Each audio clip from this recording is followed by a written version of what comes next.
How are you feeling? How long have you been here? 3 months, May 17th. And what brought you here? That's difficult to answer.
Eventually resulted in your being here in the hospital.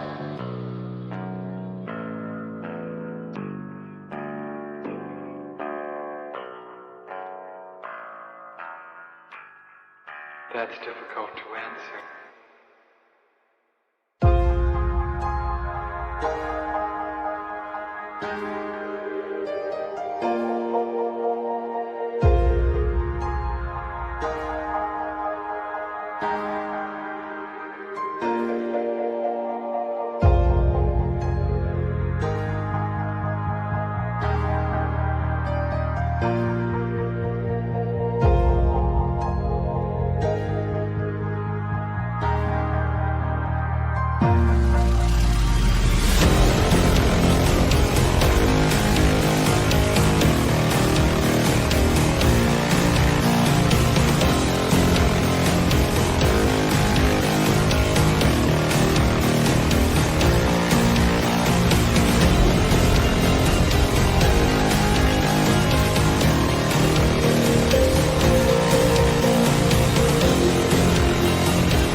the end. There's a noise inside my head of crying people facing death. Is this the end? Is this the end?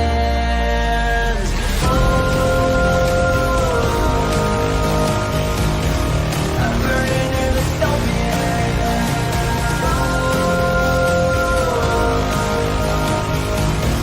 There's no place to hide.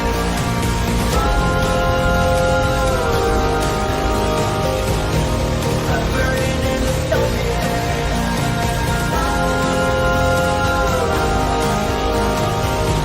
This is the final time.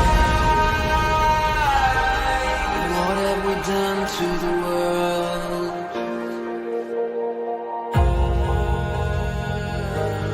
What have we done to the world?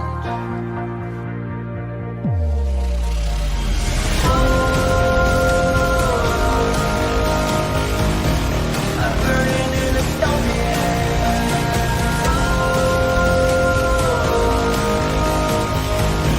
There's no place to hide.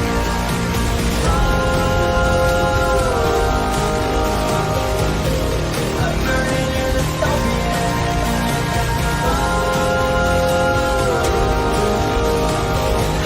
This is the final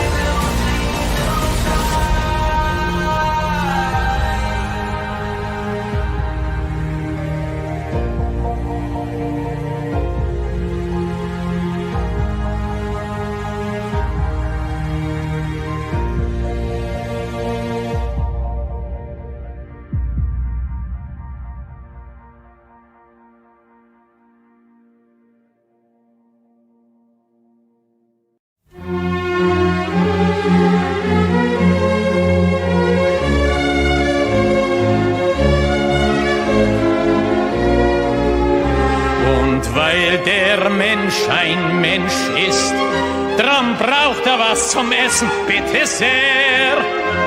Es macht ihn ein Geschwätz nicht satt, das schafft kein Essen her. Drum links, zwei, drei, drum links, zwei, drei, wo dein Platz genossen ist. Weil ich ein in die Arbeit Einheitsgrund, weil du auch ein Arbeiter bist.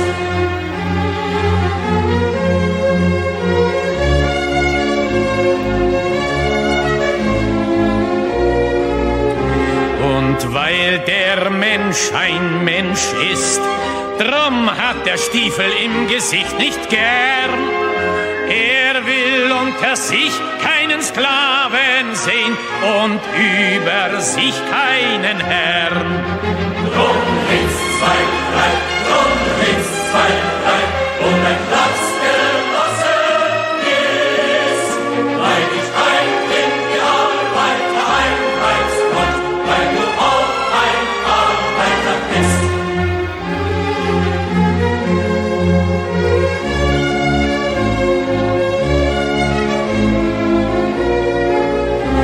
Und weil der Prolet ein Prolet ist, drum wird ihn kein anderer befreien. Es kann die Befreiung der Arbeiter nur das Werk der Arbeiter sein.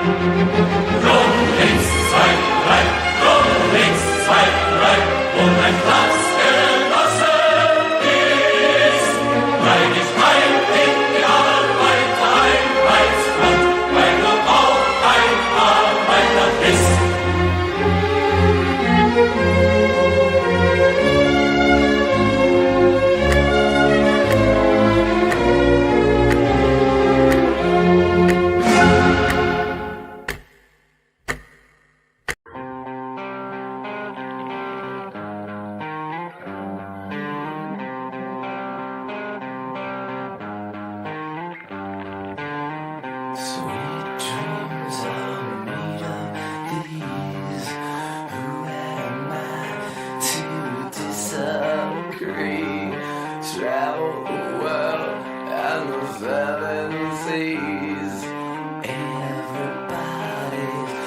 looking for something. Some of them want to use you.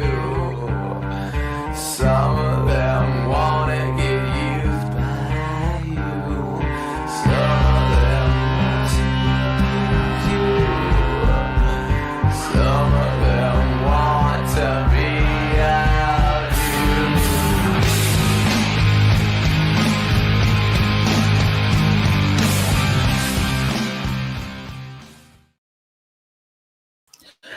Well, well, well, we did it. We did it. It is finally here. We have started officially. If I can hear myself in my own headphones. Welcome, guys. We did it. The Socialism Conference is here. We almost made it. We are officially starting our pre-game show for our Socialism 2025 coverage. Who is ready to spend the next 2.5 days watching socialism? Because we don't take 4th of July's off here. We ain't taking no 4th of July off. We're not having any vacation. We're not going to a parade. We're not going to a barbecue. We're not doing anything fun.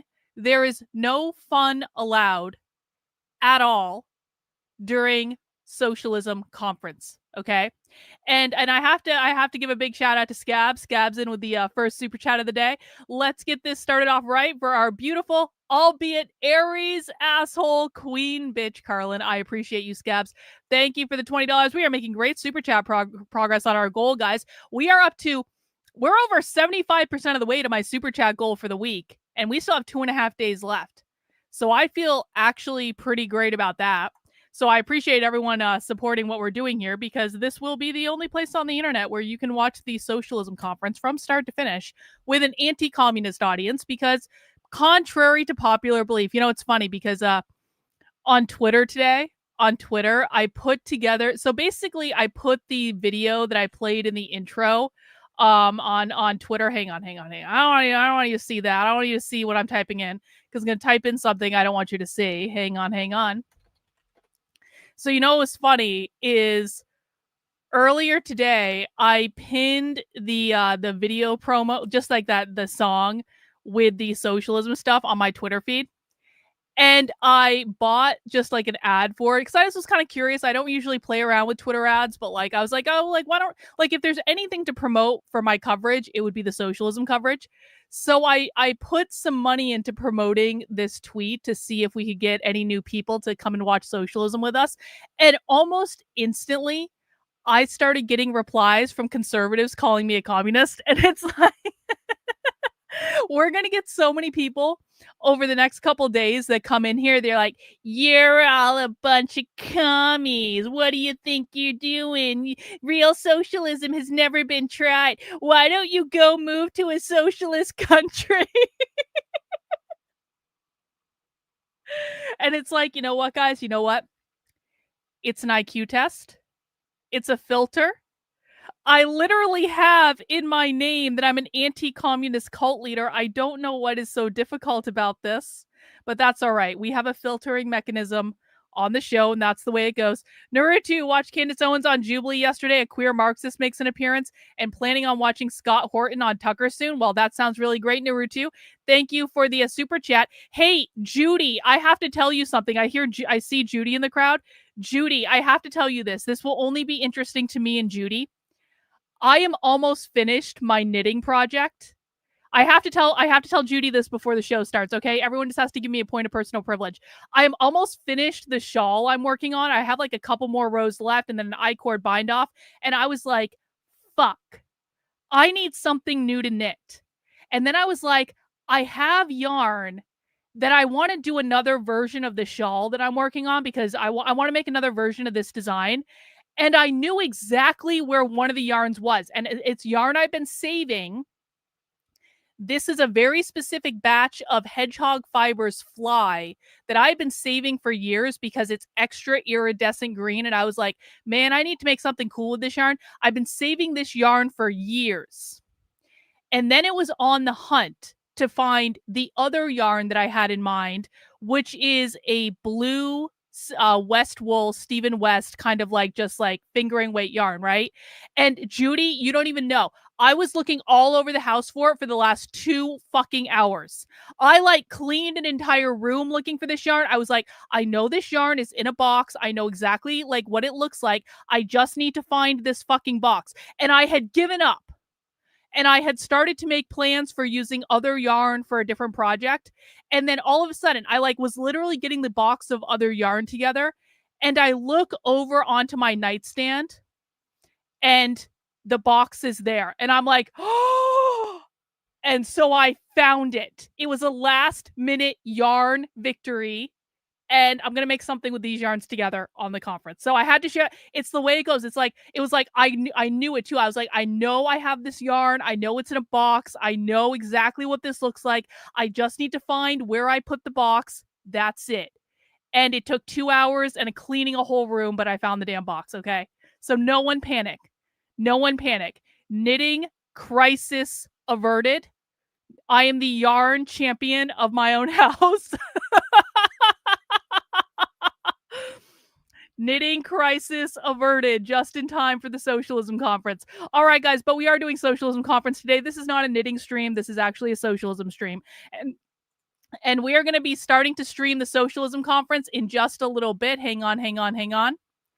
We are only going to be streaming one session of the Socialism Conference tonight because they're doing their opening keynote tonight. Yeah, the house almost beat me, but I came out on top with 20 minutes left to go. You know, no big deal. And on the plus side, I did pick up some stuff in a room that needed to be cleaned anyway. So we are going to be watching one session of the Socialism Conference tonight. That is going to start at 8:30 p.m. Eastern. So you might ask, Karlyn, it's 5:20 in the afternoon. There seems to be 3 hours to spare. Well, guys, I can't allow the start of a socialism conference without going back into the archives. And what we're going to watch is actually the first stream that we ever watched for Socialism Saturday. So I want to tell the backstory and the lore of how Socialism Saturday became a show. And so essentially what happened was, yes, and I figured the iCord tool is the best thing that's ever been made. I love you. You are a queen and a goddess for sending me that because it's like literally the best thing that's ever been made. So here is the lore on Socialism Saturday. Me and my friend Alex were doing a show on Saturday evenings called Sassy Saturday. And basically Sassy Saturday was just like, we were being bitchy on the internet. That's what we were doing. We were being bitchy on the internet. We were watching other people's content and making fun of them. And it was probably not that productive, but it was a different time in my life. And I was being harassed by a lot of people on the internet. And so it was the least I could do to work out my feelings about the entire situation. And so we did Sassy Saturdays for a while. Then Alex had to quit the show because he was working and he was just working a lot of hours. There was no animosity between us. He just had other stuff come up in his life. It was just a fun thing. It wasn't that big of a deal. The weekend after Alex quit the show, I was tooling around online and I happened to see that this crazy titled presentation called Transgender Marxism was streaming from something called the Socialism Conference. This is like a twist of fate where the universe served me the algorithm that I needed to see. And so basically, in my recommendations was the Socialism Conference streaming a session about transgender Marxism. And I was like, the Socialism Conference? Really? There is a Socialism Conference? And they're live streaming something called Transgender Marxism. And so I said to my community, I was like, since we aren't doing Sassy Saturday anymore, do you guys want to do Socialism Saturday? Because by pure coincidence, the Transgender Marxism session was streaming on a Saturday. And so I was like, well, do you want to do Socialism Saturday? Alex still watches while late night at the gym. Hi, Alex. We miss you. I appreciate you. Congratulations on all your weight loss. You look great. So because the Transgender Marxism presentation was streaming on a Saturday, I was like, okay, new show. We can't do Sassy Saturday anymore. We're doing Socialism Saturday now. And originally, Socialism Saturday was just supposed to be a one-off. It was supposed to be kind of like a joke. I didn't actually think it was going to become a thing. But then, once you start watching socialism, you don't go back. That's it. There was nothing after I started watching, because it wasn't just this session. After we watched this session, we ended up watching like several more sessions from the socialism conference. And I was like, what the fuck is this? And it was like the greatest discovery of my life. And that was the moment that my life changed forever. That was the moment I went down the path of becoming the preeminent socialism expert on the internet. Which sounds so funny to say. It's like, sometimes these twists of fate, you just never know what life is going to serve you. But after that, it is not unrealistic to say like socialism became my life after that initial stream. And so every once in a while, we go back to the original episode and we watch it again, because not everyone has seen the original Transgender Marxism. And also, by the way, this was our first introduction to Sophie, because our favorite Abolish the Family Socialist, Sophie Lewis, is in the Transgender Marxism presentation. It is from the Socialism 2022 conference. And so every once in a while, we watch it again just to remember where we came from. And so I couldn't think of a better way to kick off the Socialism 2025 conference than to go back and pregame with Transgender Marxism. Yes, Sophie was in the very first episode of Socialism Saturday. She is thrilled at this honor, I am sure. So that's what we're going to be doing, guys. For the next couple hours, we're going to be watching this Transgender Marxism episode and talking about it, and just showing people the glory that is this episode. If we need to kill some more time, there's other stuff from the Socialism conference that we can watch. Yeah, it's true. Sophie took our virginity. Sophie took our socialism virginity. And so that's what we're going to do. And it'll be a great opportunity for new people to learn some socialism. Hey, speaking of a great opportunity for new people, I decided, because I do have so many newer people on the channel, and we want to welcome all new people, especially like shout out to the new people who are really sinking into like just doing the full socialism conference with us. Hey, shout out to two ladies. Can we do the music again for Socialism Saturday? We just did the Socialism Saturday music. Can't do it again right away. But maybe we'll do it throughout the week too, ladies. Don't worry about that. So speaking of new people, I've decided to put on like a live webinar in a couple weeks. Well, I guess a couple weeks. So it's on July 17th. And so basically I'm putting together a presentation. It's a little bit lighter than my How to Speak Socialist presentation, because a lot of newer people have been asking, Karlyn, do you have any like introductory course or material or books to understand your content? And I know that for newer people, when you first jump into watching socialism with us, it can be a lot, and sometimes an explainer is helpful, okay? So, well, it is best to learn from immersion. If you feel uncomfortable just jumping in and learning from immersion, that's exactly where you should be. Don't worry about it. Just relax. Let the socialism wash over you. We will explain it. But if you would like more specific breakdowns of entry-level socialist information, I'm going to be doing a webinar in a couple weeks called Re-Education and Anti-Communist Introduction to the Far Left. I will walk you through some of our best clips from socialist videos that we've watched, put together in a nice little package so that you can learn some concepts really, really, really quickly. Did you send in the super chat? Oh, I didn't see it. Okay, I apologize. I didn't even see it. Daily reminder that no one knows the left better than Karlyn. I will be watching from my fun barbecue tomorrow. Hey, thank you, LK, for that. I apologize for not seeing it come through. Thank you for letting me know. Hey, look at that. Almost up to $800. I love the internet so much. So if you want to come and do the intro webinar, here is the link to sign up for that. This is totally free. You do have the option to make a donation if you want to, but you don't have to. Don't worry about it if you don't want to. And once you sign up for it, what I want you guys to do is pass this around to your friends and family.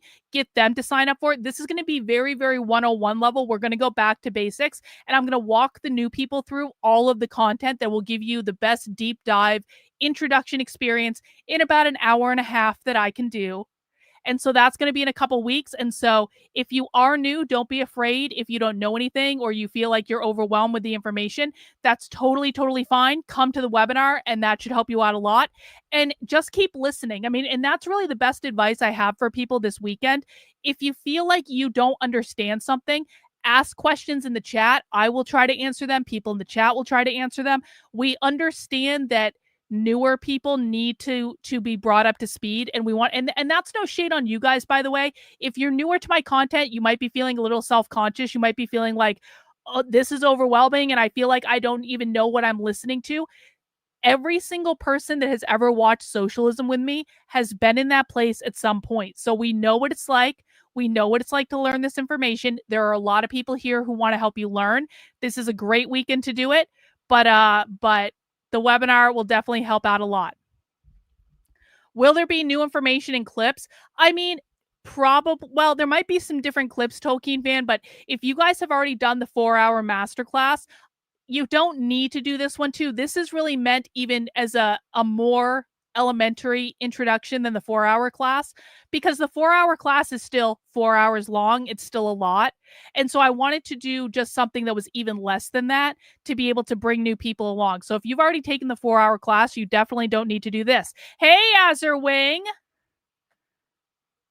Good to see you, bro. Thank you for the super chat. I haven't seen you in a minute. Thanks for that. Cool. So sign up on the webinar over on the Substack. And you guys will notice that I also have a Substack goal in the ticker now, because I really would like to get 100 new supporters on my Substack by the end of the weekend. We're making such good progress on the super chat goal. I think we're going to blow the super chat goal out of the water, and it's not even going to be close. And so what I would really like is for new people, if you want to support the work I'm doing, the very best place to do so is on my Substack. That is Karlyn, Karlyn .substack.com. Sign up for a membership, $8 a month, $80 a year. That allows me to have predictable income so that I can plan for the resources that I have to work with. It also funds stuff like me being able to offer webinars for free, like me being able to sit around on the internet for 2.5 days, streaming a live event and doing explainers and breaking stuff down and stuff like that. I am 100% funded by people like you. So I appreciate when people fund my work and allow me to do this. And so becoming a member on the Substack would be awesome. We already have 20 new members in the last couple days, which is actually really, really, really good and more than I was expecting, to be honest with you. And so I would love to hit that number this weekend. It would be awesome if we could blow both goals out of the water, and that would be great. We've got some QR codes up top. If you want to send me Venmo or Cash App instead of sending in a super chat, you can do it through there. You can also hit the Substack with the red one. And all those support the work I'm doing, and I really, really, really appreciate it. All right, let's see. What else do I have? What else do I have? Oh, here's the schedule. So like I said, we are going to start streaming tonight, of course. But if you guys want the full schedule for the next couple days, we are going to be streaming all day Friday, and we are going to be streaming all day Saturday. Most of these presentations are going to be live. Some of them are going to be replays from a previously live presentation. So essentially, wait, hang on. Have there been students who have been indoctrinated into this? There are absolutely former socialists on this stream, but I'm not the one that deprogrammed them. Listen, guys, my job is not to convince socialists to leave the left, because they're in a cult. You can't convince someone to leave a cult that they don't want to leave. But a lot of former socialists actually do come here, and they do actually. Former socialists are some of the most complimentary people in my work, because they know that I understand what they're doing. I also saw this question from earlier. I'm sorry if this is a dumb question. I won't be able to stick around. Will there be video on demand? Yes. So the stream will be up after the fact, so you can watch it on demand anytime. And I appreciate the question there. All right, so we are going to be streaming all day tomorrow and all day Saturday. You guys can check out the streaming schedule that I have planned. That's what I have planned based on what the conference has done. So I will do my best to adhere to that schedule, because you guys want to plan stuff. Maybe you guys do want to go to a barbecue or a parade or do something fun while I sit here streaming socialism on the internet. That's fine. But I don't know what the conference is going to do. So please be flexible. Please offer grace. I'm doing the best I can. It's a big event. I'm one person, but I will do my very best to follow the schedule for Friday and Saturday, and we're going to have a good time. So without further ado, guys, who is ready to get into transgender Marxism? Are you guys ready to kick it off with a socialism pregame? Please mount the like button if you would be so kind. Is anyone brand new to watching socialism with me? Let me know in the chat. Are there any brand new people here where this is like your first socialism experience? I know this is the first socialism conference for a lot of people, but are there any new people here where this is going to be your first introduction to socialism? Oh, Missy, welcome. Welcome. Is transgender Marxism different than queer Marxist? No. So it's called Transgender Marxism because that's the title of a book, but it's no different than queer Marxists. Let's see. Appreciate the respectful questions from newer people in the chat. Karlyn has been wrongfully harassed by Conservative Inc. So true. So true. So true. All right. Well, let's dig in. Now, if I remember correctly, there were some audio issues with this presentation. So again, please offer grace. We're doing the best we can. Socialists suck at technology. But this is the original stream that kicked off everything, so we have to suffer through it. Welcome, Mr. Revelation TV. Awesome to see new people here. All right. So this is a classic presentation from the Socialism 2020. I don't know. No, I think your introductory remarks are good. Okay. Look at Sophie's outfit. Sophie is wearing pink tights and jean shorts and a t-shirt, and she has bright red hair. Isn't she beautiful? Come on. We love our Sophie. We love our ginger dragon. She's the best. All right, everyone, mount the like button for me if you would be so kind. If you don't feel like mounting the like button, then give the like button a kiss on the cheek, slap on the ass, put your arm around the like button, do whatever you want to the like button. But there's a shocking disparity right now between the number of people watching and the number of people who like the stream. As a reminder, liking the stream lets YouTube know to recommend the content to more people. And, oh, you wear pink tights as well? I hope you pull them off like Sophie does. All right.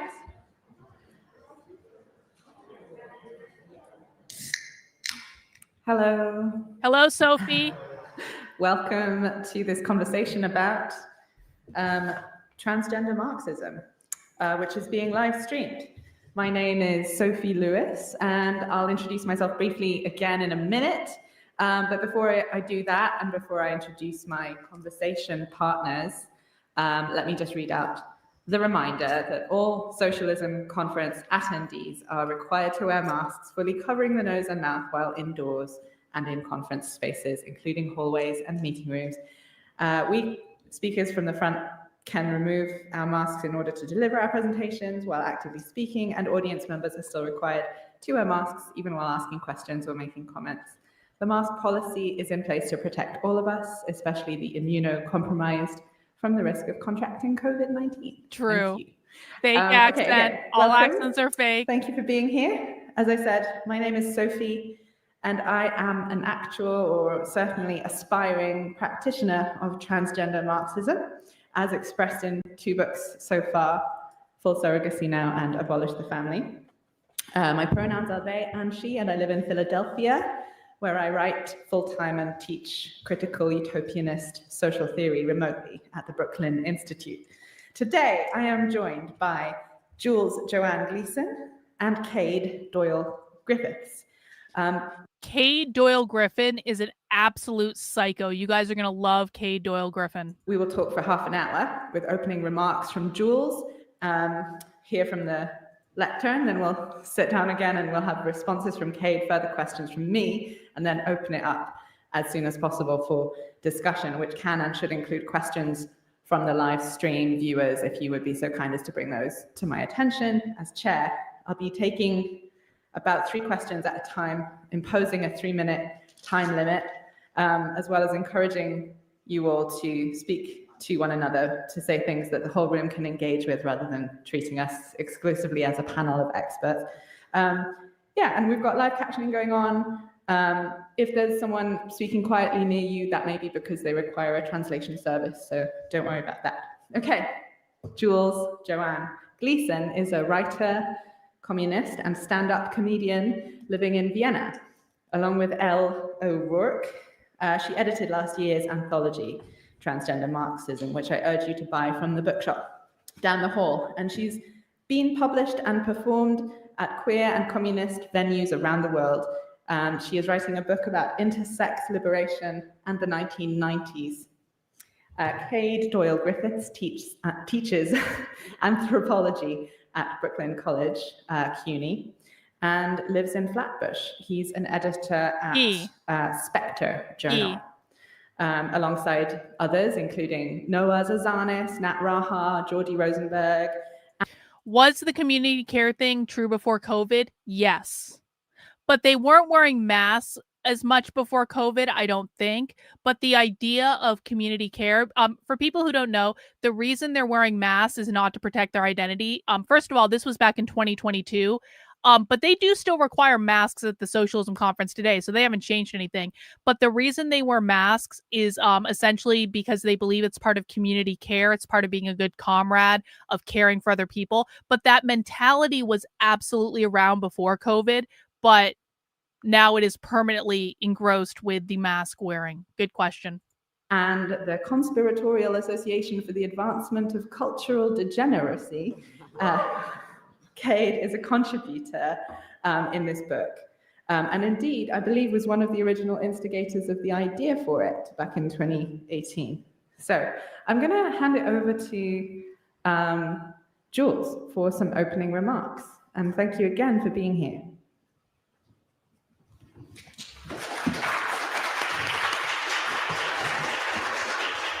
Hi. Thanks a lot to everyone who made it here in Chicago and everyone who's watching on the live stream too.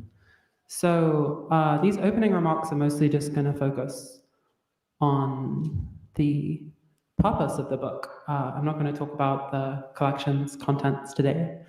I'm just going to talk about this title, Transgender Marxism, and I'm hoping to explain our provocation to you today in 2 points. So firstly, we're going to talk about transgender. So what do trans people and trans struggle, what do these things have to do with revolutionary politics? How are the two going to relate? And this bit, the transgender bit, is kind of the easy part of my talk, because I think anyone involved in revolutionary or radical left-wing organizing can't really help but have noticed the prominence of trans and other sexually non-conforming people in revolutionary politics. So at this point, I see this as quite an unmistakable, sort of an unavoidable thing to notice. Like there's just, the two things seem to mingle together a lot. What seems to be more difficult for a lot of leftists, revolutionaries, and so on, is explaining this. So whether we're talking about like unionization drives in Starbucks, as recently reported by the liberal media, or anarchist free shops and so on, at every kind of level of left-wing organizing, there's been this remarkable trend which hasn't really been so simple for people to account for. And I think a lot of what the collection is trying to do is sort of provide some explanations and some accounts of why that's happened, but especially to kind of like break this kind of awkwardness which we've been noticing, because contrastingly to the left, the political right has found trans people and the increasing numerousness of us all too easy to integrate into that broader narrative of decline. So the right wing talks about the decline of the nation, the decline of families, both of these things losing their grip along with the church. And in this context, like trans people stand in for this kind of porousness of sexual division, male and female, this porousness between them, ranking alongside the porousness of national borders as one of the primary problems facing societies. So, provocatively, in that context, we want to affirm that these reactionaries, so the global right, are presenting to us very incoherent arguments that seem often absurd on their face, but they're not actually reacting to nothing at all. So there are more trans people. There are more trans people filling up subversive and social revolutionary movements. And this reflects very objectively real and quantifiable challenges to the grip of families over our lives, and therefore the reproduction of capitalist relations. So these are some real... Ding, ding, ding, ding, ding. There are more, according to Jules Joanne Gleason, who is one of the editors of Transgender Marxism, there are more trans people. There are specifically more trans people in revolutionary movements, and they're pushing the ideology in order to disrupt the family via social reproduction. Did everyone hear that? Let's listen again.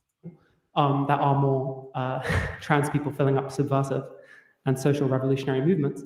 And this reflects very objectively real and quantifiable challenges to the grip of families over our lives, and therefore the reproduction of capitalist relations. So these are some real trends. And therefore the reproduction of capitalist relations. Okay, so I want to do a quick pause, and I want to make sure I break this down so that new people understand this, because this is a really critical point to understand about queer Marxism. Now, first off, I know it's going to be confusing to people because you're hearing the title Transgender Marxism, and we know on this channel that trans is different than queer. You don't have to be trans to be queer. However, what people may not know is that queer Marxists, when queer Marxists are using the term trans, because they do it all the time, they say, I'm trans and non-binary, or I'm trans and queer. When queer Marxists use the term trans, they do not mean transition from man to woman or woman to man. What they mean is transcend the gender binary or transform the gender binary. And this wording is very, very specific. And if you just Google transcend gender or transform gender, you will see this is true. Any conferences or talks related to the topic of queer, they're using the terms like transgender or transform to indicate that they are pushing beyond the gender binary. So what I'm going to call normal trans people, and I know that not everyone likes that terminology, but I'm going to use it anyway. When I say normal trans person, what I mean is a person who has body dysmorphia for whatever reason, and they believe that living socially as the opposite gender is going to help with that particular mental health problem. I do believe it's a mental health problem. I'm not trying to offend anyone, but like one of the ways that you treat body dysmorphia is you live as the opposite gender. But people who are normal trans people, they understand that there are men and women, and that they are transitioning from being a man to a woman or a woman to a man. Now, you might have certain feelings about them doing that, but the fact is that if they are transitioning from being a man to a woman or woman to a man, they are still upholding the gender binary. The gender binary means men and women. People who are queer want to destroy the gender binary. They want to abolish the gender binary, abolish gender. Okay? Because they believe that gender was created by capitalism, which created these socially constructed categories of men and women. They don't believe men and women have any basis in biological reality. They think these are just social constructs. And their goal as queer Marxists is to abolish the gender binary in order to abolish and disrupt social reproduction of capitalism in the nuclear family. So when queer Marxists are using the term transgender Marxism in this presentation, they're not saying transition from man to woman or woman to man. They're saying going beyond the gender binary to something else entirely. I hope that makes sense to people. Which we have to offer some response to. Needless to say, the responses which we offer are pretty different to the global political right. So the politics which are developed in the book, and which I hope we can all continue to develop today and going forwards, are all about trans consciousness and the development of that alongside. Well, yeah, so Blair White would be a normal trans person. Now, she's an awful person for other reasons, and I do not like Blair White, and I think that she's a really intellectually dishonest person and a grifter. But Blair White is what we would consider a normal trans person, someone who acknowledges that men and women exist and that she went from being a man to a woman, and that's the way she lives her life. Buck Angel would also be considered a normal trans person. And by the way, guys, there are trans people in my audience. There are trans people watching this stream right now. I really don't like shitting on people who are trying to learn this information, no matter how you feel about trans people. I have no beef with normal trans people that want to uphold the gender binary. I think that anyone who wants to uphold the gender binary is fine. But yeah, but that's a good example of like a normal trans person. Queer trans people also reject passing as part of rejecting the gender binary. That's where the bearded woman comes in. That's exactly right. Yeah, Missy, it's okay. You're brand new. This is going to be a lot for you, but just, Missy, let the socialism wash over you. You don't need to remember everything right away. It's going to be okay. So just relax. Let it happen. Or to be more specific, the development of that through revolutionary class consciousness. So these kind of two streams of self-knowledge and interlocking struggles, which may appear equally in workplaces, households, or on the streets. So that was the easy bit. So now we're going to talk about Marxism, or rather about Marx. And yeah, I guess for the purposes of this talk, I'm just assuming we're all social revolutionaries. If you're not a social revolutionary at this point, I can't really help you. Maybe we can chat at the bar if you're lucky, and I'll win you around to that one. But right. Social revolutionary in this context means you want to overthrow the United States government and abolish the Constitution and implement a Marxist society. So if you're a social revolutionary, why bother with Marx? Like, what specific traction does his writing and the writing which draws from, especially Capital, what's the purpose of turning to that body of texts and that body of analyses for turning ourselves towards revolutionary outcomes? So I think there's kind of two things which are especially useful here. And to put it really simply, I think Marx lets us look at very small and very particular and very one-off or unique things in ways which integrates them into the bigger picture. And then secondly, he also sort of provides a hope of a macro or a larger picture, which I think a lot of revolutionaries have found at least therapeutic and soothing for their purposes. So to talk about the small things first. So in Capital, when Marx talks about commodities and describes them as mysterious things, some people translate this as queer things, but let's go with mysterious for the moment, because I don't want to be polemical. So when Marx talks about commodities, he has this mechanism he describes whereby we look at commodities several times over. And as we look at them time and time again, we start to see different things. The immediate... Yes, Sophie will be at the conference, but I don't think we're going to see Sophie on the live stream. She was actually scheduled to be in the very last live stream of the entire conference, but then I think they scheduled a book signing or something with her at the same time. And so I don't think we're going to see Sophie on the live stream, and it's very sad, and I'm very upset about it, but that's all right. We will watch other presentations with Sophie. It's fine. Grasp is probably to do with the more tactile, the measurable form. You have so many, you have a quantifiable number of things, you have a certain number of items you can count up and itemize and collect. But upon closer examination, we find unlocked in commodities metaphysical subtleties and theological niceties that actually we find as we move beyond the kind of the sensual interaction we have with them and into the supersensual.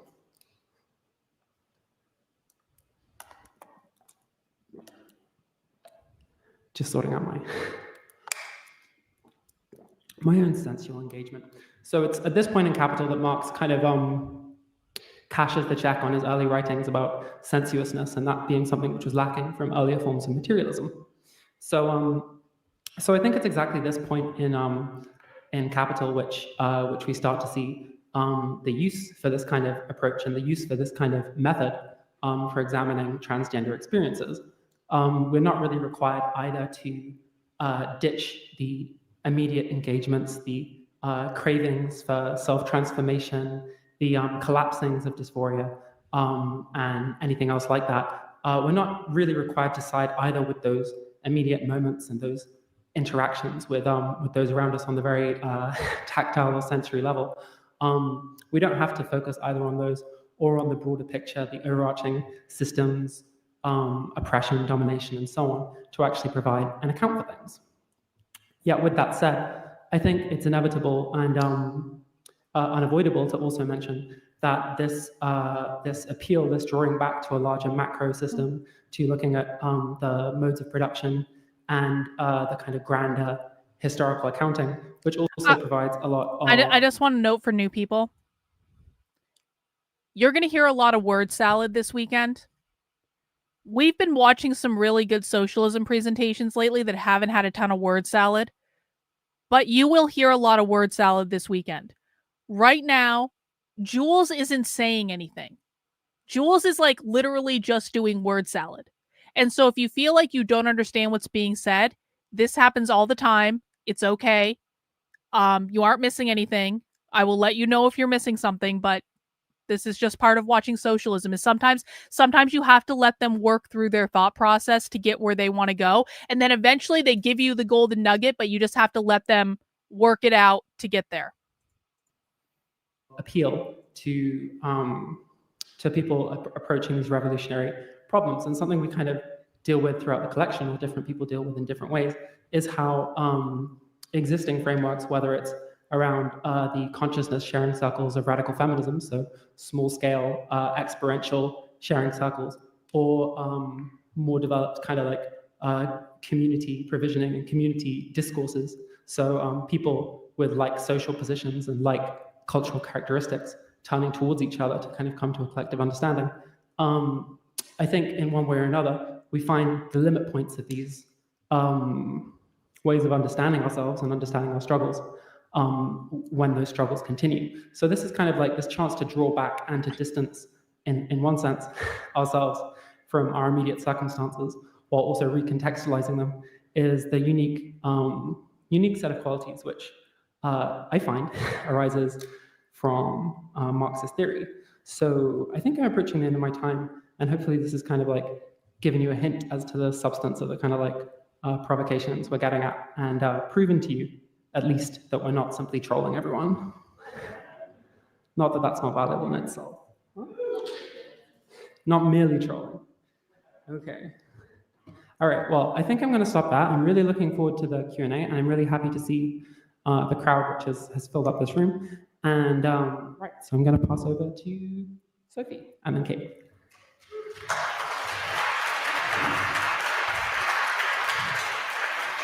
Get ready. Get ready, kids. Queer Marxism has entered the house.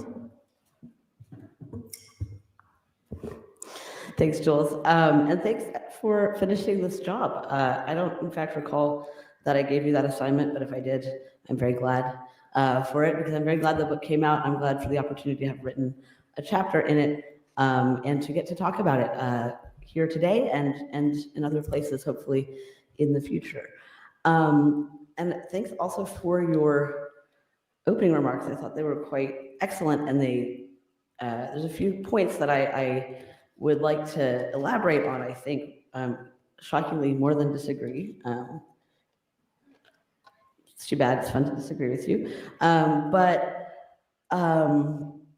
the question of Marx and what Marx has to do with transness, I think, is really the appropriate one for this space and this room, in terms of the kinds of questions many of you are probably coming to this room with, and the varied perspectives and experiences of transness or of Marxism that you're bringing here. I really appreciated your little exegesis on the commodity, because I think one of the key features of Marx thought that is crucial for this project is the way in which Marx understands everything as a social relation, right, and a set of social relations, and in relation to each other, and in a constant state of change and flux, but one that is predictable, one that has laws of motion, one that has characteristics, right, and changes both in intensity and then in quality over time, right? That's a sort of... Okay, so the big thing I want you to take away from that is they believe that Marx viewed everything in terms of social relation.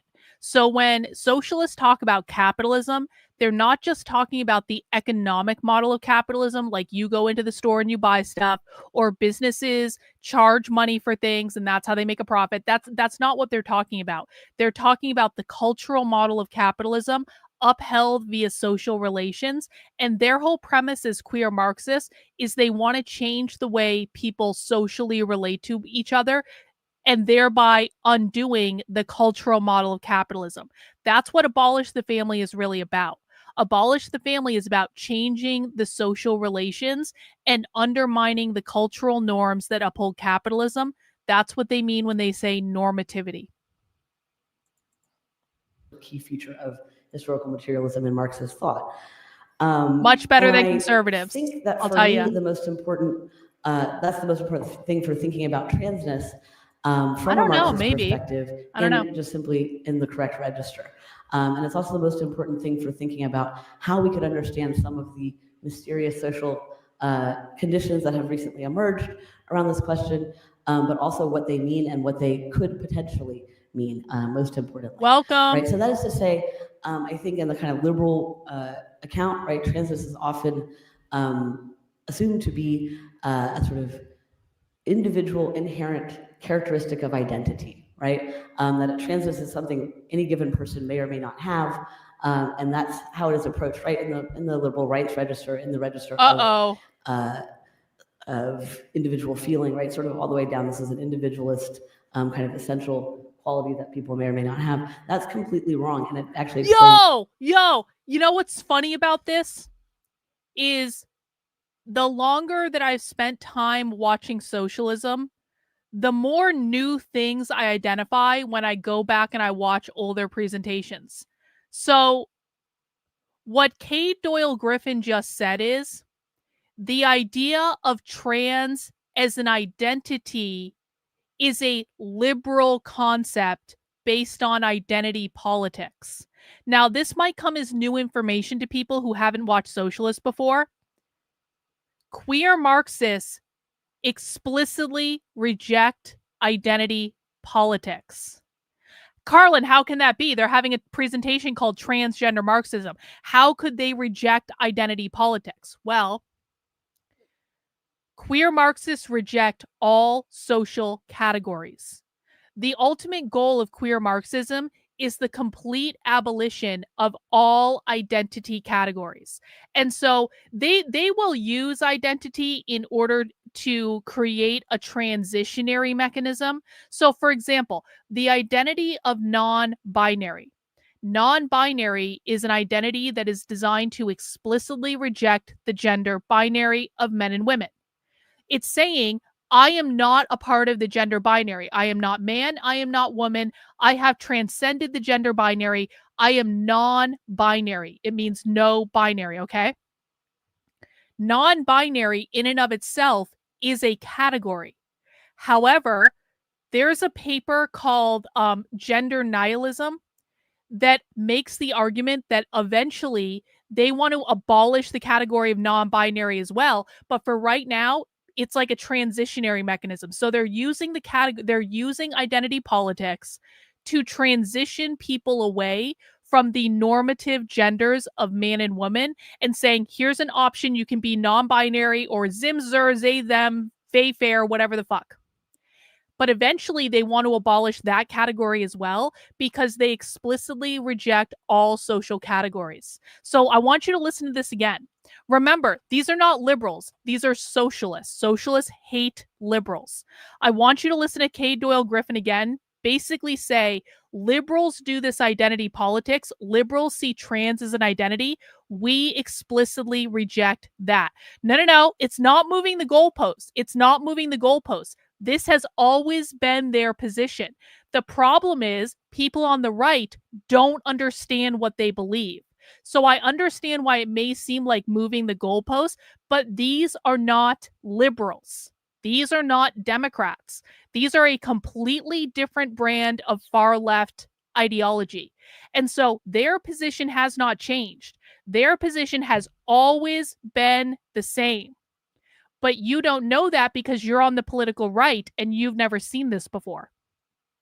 That's not your fault, by the way. You just haven't been shown this. That's why we do this. Aha! Welcome to socialism. Listen again.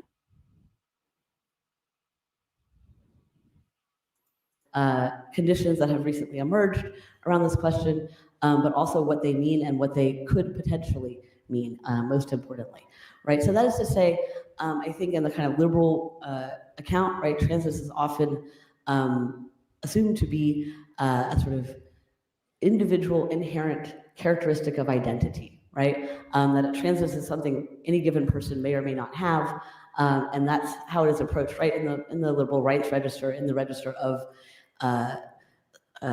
individual feeling, right? Sort of all the way down. This is an individualist. They even called the liberals the liberal right. They called liberals on the right, guys. That's how far left these people are. Kind of essential quality that people may or may not have. That's completely wrong, and it actually explains nothing about why, for example, the number of trans people might change over a short historical period. Just kind of one of the examples it doesn't explain. So instead, I would urge us to think of transness as a social relation, but really as social relationships, as a product, a process, and a quality of social relationships. So transness is not an identity. Transness is a social relationship. Does everyone understand what that means? Transness is because remember, the definition of queer has nothing to do with being gay. Queer has nothing to do with being trans. Queer is a far left political ideology that wants to abolish the gender binary and the nuclear family. The gender binary and the nuclear family are forms of social relationships. It's how we relate to each other as human beings. So they're saying people identifying as trans, which for them, again, they're not saying transition. They're saying transcend the gender binary, be non-binary, reject the gender binary. They're saying trans isn't an identity. Trans is how we relate to each other. It's how we form human relationships. I hope that makes sense. Which is very abstract, but concretely, for example, yes. You know, when Jules and I initially met, neither of us were trans, let alone contributors to an essay called Trans Marxism. And it's very much the case that our friendship over time has been, the process has been a huge part of the process of becoming. They became trans together as a form of social relationship and camaraderie. Trans Marxists and trans Marxist theorists for both of us and for many other people too, I would say. So that's one thing, but it's also a social relation in the sense of being a way of seeing yourself and other people in the kind of John Berger ways of seeing register. It's not just a worldview, it's a lens, almost like a Google mask, right? And there's a lot of concrete examples I could give you of that, but if I did, I might be telling secrets out of turn. So I won't, I'm gonna let you use your imagination. But what I'm... You know, the funny thing is, I've never actually heard a real socialist use the term tanky. So I don't even use the term tanky because I've never actually heard a real leftist activist use that term. I feel like the term tanky is reserved exclusively for like grifting streamers who pretend to be socialist. I don't think it's actually a real thing on the far left. I don't know. What I'm trying to indicate here is that's the mechanism by which trans people are so often hidden in plain sight, right? Everywhere across society, in terms of other kinds of social relations, class, race, nation, but also work and seeming conservative or radical lifestyle or appearance or something, right? Like a trans person literally could be anyone, and often is, right? And that's important, right? This is a good question. Is there, okay, by the way, for people who don't know, I went undercover at this event in 2023. It doesn't smell funny, guys. They smell fine. They know how to bathe. I promise you. Is there a core central spiritual belief that most of these people share? I mean, it's diverse. Some of them are spiritual. Some of them are Christians. The black socialists tend to be more Christian than anything else. I mean, they're certainly like, so in my experience with them, the black socialists tend to be Christian, the Latinos tend to be Christian, not as much the white ones. The white ones tend to be more agnostic or atheist. But it is a diverse set of beliefs. And guys, they don't hate Christians. They don't hate Jews. They actually think that religion is more of a coping mechanism. And I have them on video saying this. They think that religion is a coping mechanism to help people deal with the oppression of capitalism. They aren't concerned with abolishing religion like people think they are. They think that religion will just naturally go away once capitalism is abolished because people won't need it as a coping mechanism anymore. So they don't talk much about it, honestly. Yeah, actually, we talked about it earlier this week. It's called Everything for Everyone. Sophie's best friend, Emmy O'Brien, wrote it with another socialist. But basically, Everything for Everyone is that book. Let's see. All right. From a Marxist perspective, precisely for the reason that Marx talks about social relations. He does that because he wants us to understand how a communist revolution, a working class revolution, the abolition of everything that exists could come to be, right? What is the process by which that could happen? And what is our place in it, right? And by place, I mean exactly the opposite of a fixed location, but a trajectory, a motion. And he does that because that is the only possible strategic way to ask the question of how we could end class relations, capitalism, and human oppression. And so, viewed through that lens of social relation, viewed through that understanding of transness as trans people and transness as this kind of present, visible, observable, and yet invisible and omnipresent fact. That gives a clue, I think, to the strategic character, the strategic nature of thinking through what role trans people play potentially in a communist revolution, and thinking through who we are, where we are, why we exist, and what we're for in a kind of directional sense. So that's more or less, I think, how I wanted to respond. And I think I didn't contradict you anyway, but I hope I added on to your already wonderful intro. Okay, let's speed into conversation.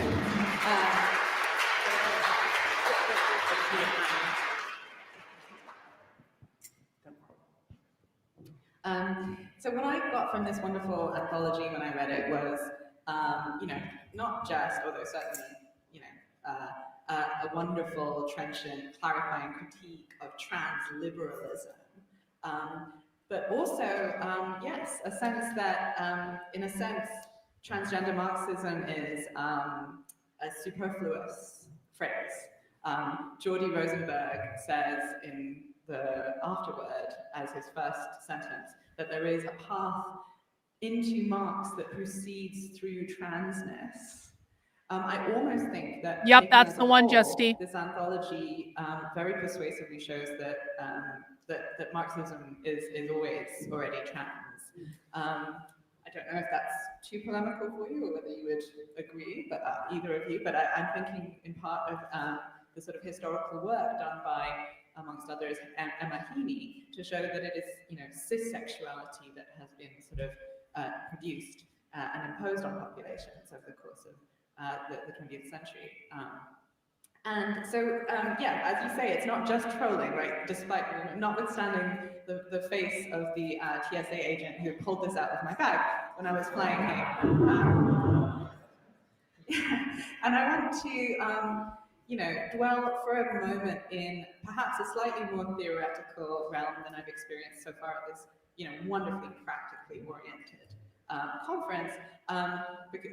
Before moving into perhaps a more practical assessment of contemporary struggles, the contemporary sort of material, conditions of trans life right now, right? Spoiler, they're not great, are they? But I wanted to reflect for a minute on the fact that the first thing I read by each of you, my dear comrades, was this text called Kinderkommunismus.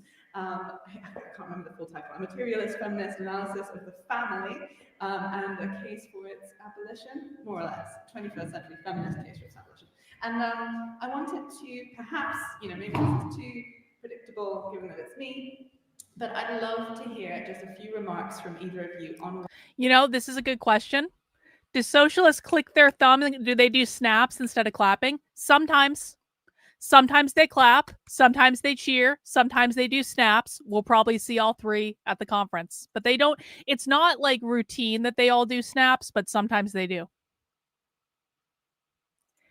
Everything for Everyone is the book where the non-believers get starved out of their utopia. Yep, we talked about this on Socialism Saturday this past week.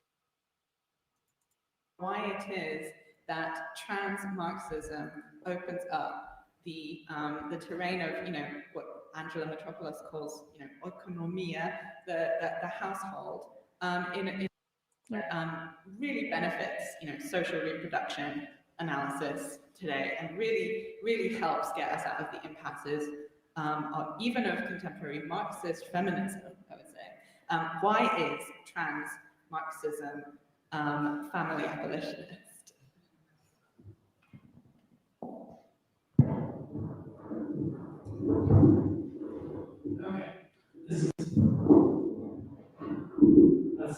Hey, thank you. Appreciate you.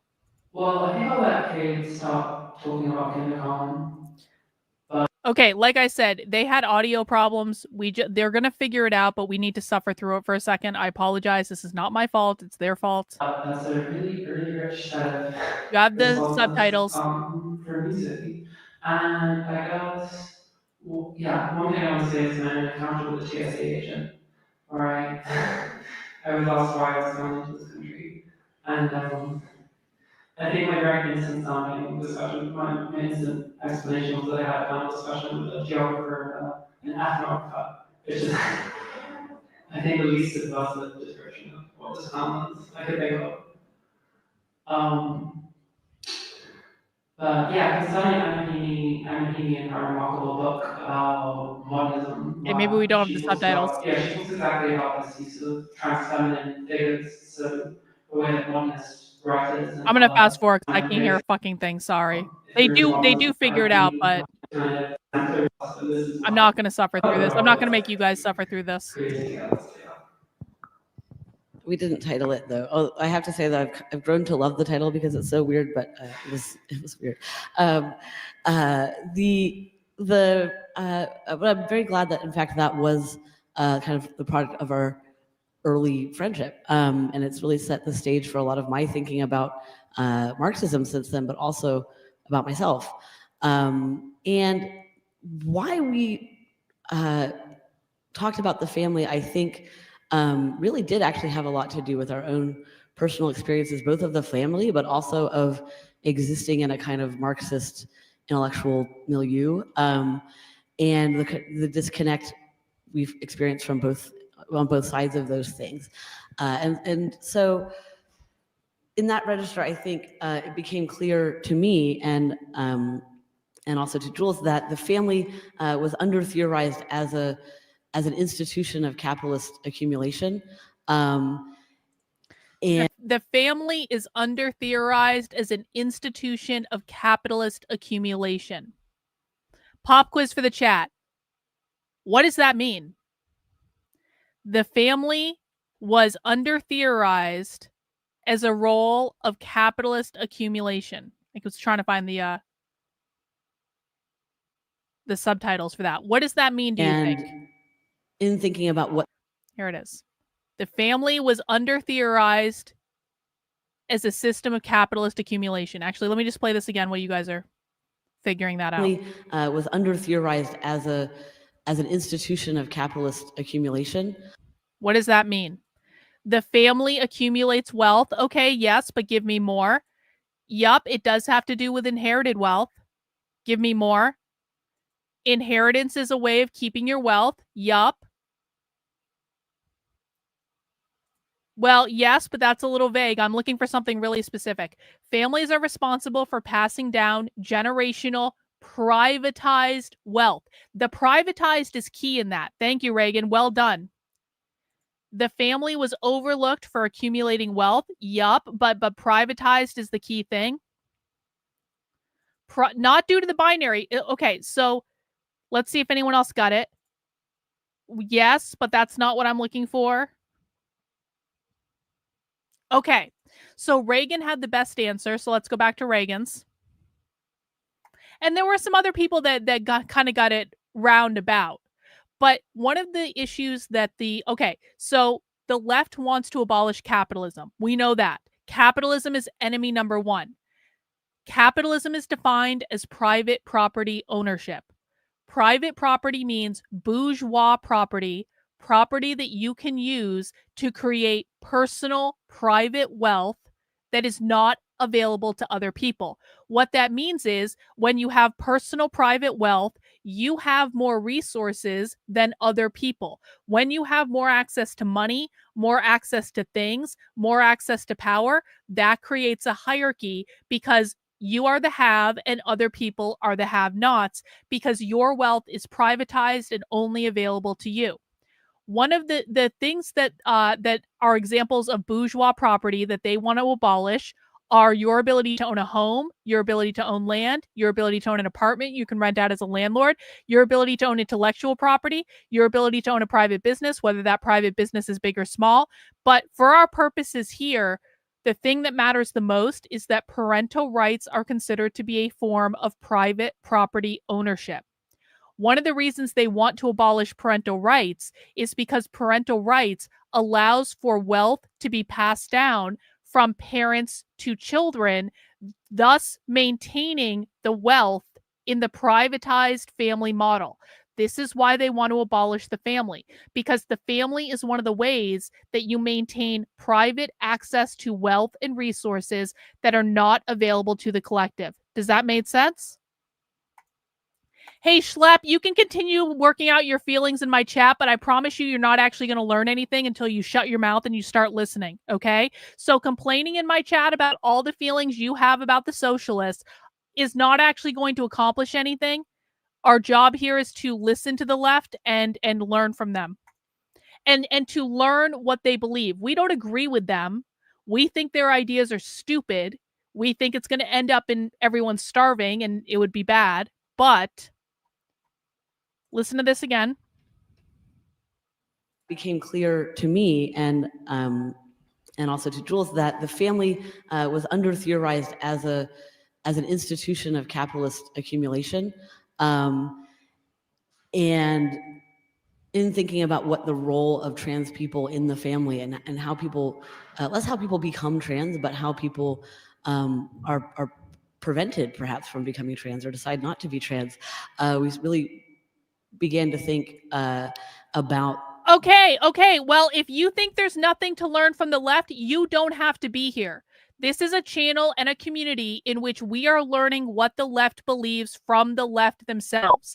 And so if you think there's nothing to learn from the left, you don't have to be here, and you certainly don't have to be chatting in my chat, because I promise you, Schlep, the rest of the people in the chat want to learn from this. Your bullshit is distracting people, and if you don't think there's anything to learn, there's the fucking door. Go back to Fox News.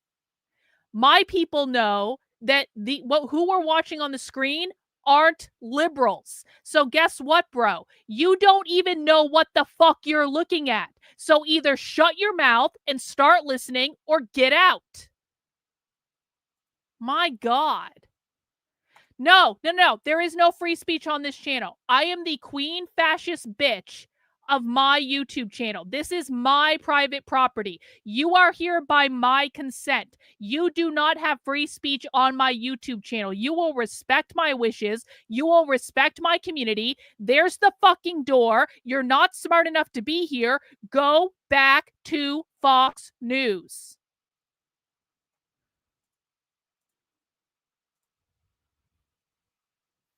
Listen, you dumb cunt. I have a master's in economics. Hey, guess what? You just got banned from my channel. Goodbye. Go take your master's in economics back to Fox News. The coercive aspect of the family, right? Its role as a disciplinary apparatus on the working class, which is very multivalent, right? It's at the register of, it's not just feeding yourself that drives you to go to a horrible job that's draining your body and mind, because that kind of sometimes wouldn't make very much logical sense, right? But it's about feeding other people around you. It's about being a support and perhaps even sacrificing yourself, right, for this collective of people that you love, namely your family. But it's also a coercive apparatus in the sense that it becomes the space of conditioning people so that they will be appropriate for the production of labor power, for selling their labor on the market. And that has all kinds of valences, including, of course, being a socially legible person in a way that in many periods trans people sometimes are not.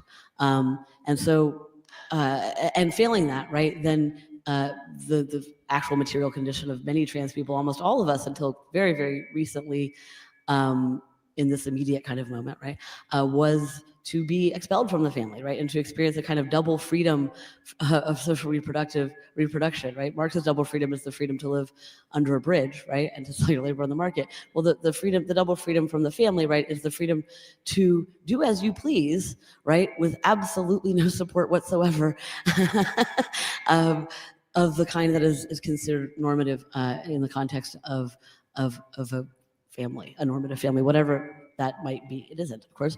But in fact, there's a kind of a different double character to it, right? And thinking as a Marxist is the thing that led me to think about this, which is to say, the other double character is that, or the other question to ask is, why are queer and especially trans people sometimes accepted in a family and sometimes not? And what are the conditions that determine that? And often we think of that as being, is it a good liberal family or is it a bad conservative family? That's actually not borne out, right, by what actually happens typically.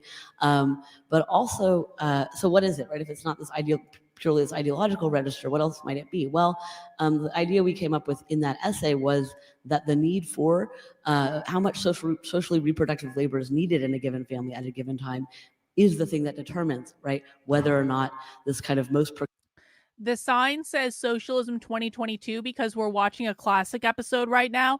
The Socialism Conference doesn't start for another 2 hours, so we will be going to the Socialism Conference when the live stream for that starts. So we're warming up, Jerry, okay? We're warming up. Mount the like button while you're here. I appreciate it. precarious member or members of a family will be accepted or expelled. So the kind of first fired, last hired of the family, right, is the trans person. And so that's, I think, and we were both sort of experiencing some fear and loathing along those lines ourselves, and I think that's partly what compelled that degree, like that is the subject of analysis, right? But also the kind of coercive apparatus of the family as a developmental institution. This was the main topic of the essay, a thing that produces cis people, straight people, men, women, people. The name of the person speaking right now is Cade Doyle Griffin, and their pronouns are he, him. Because you used to have your name as part of your screen name, and I pay attention to things, and I have a mind like a savant.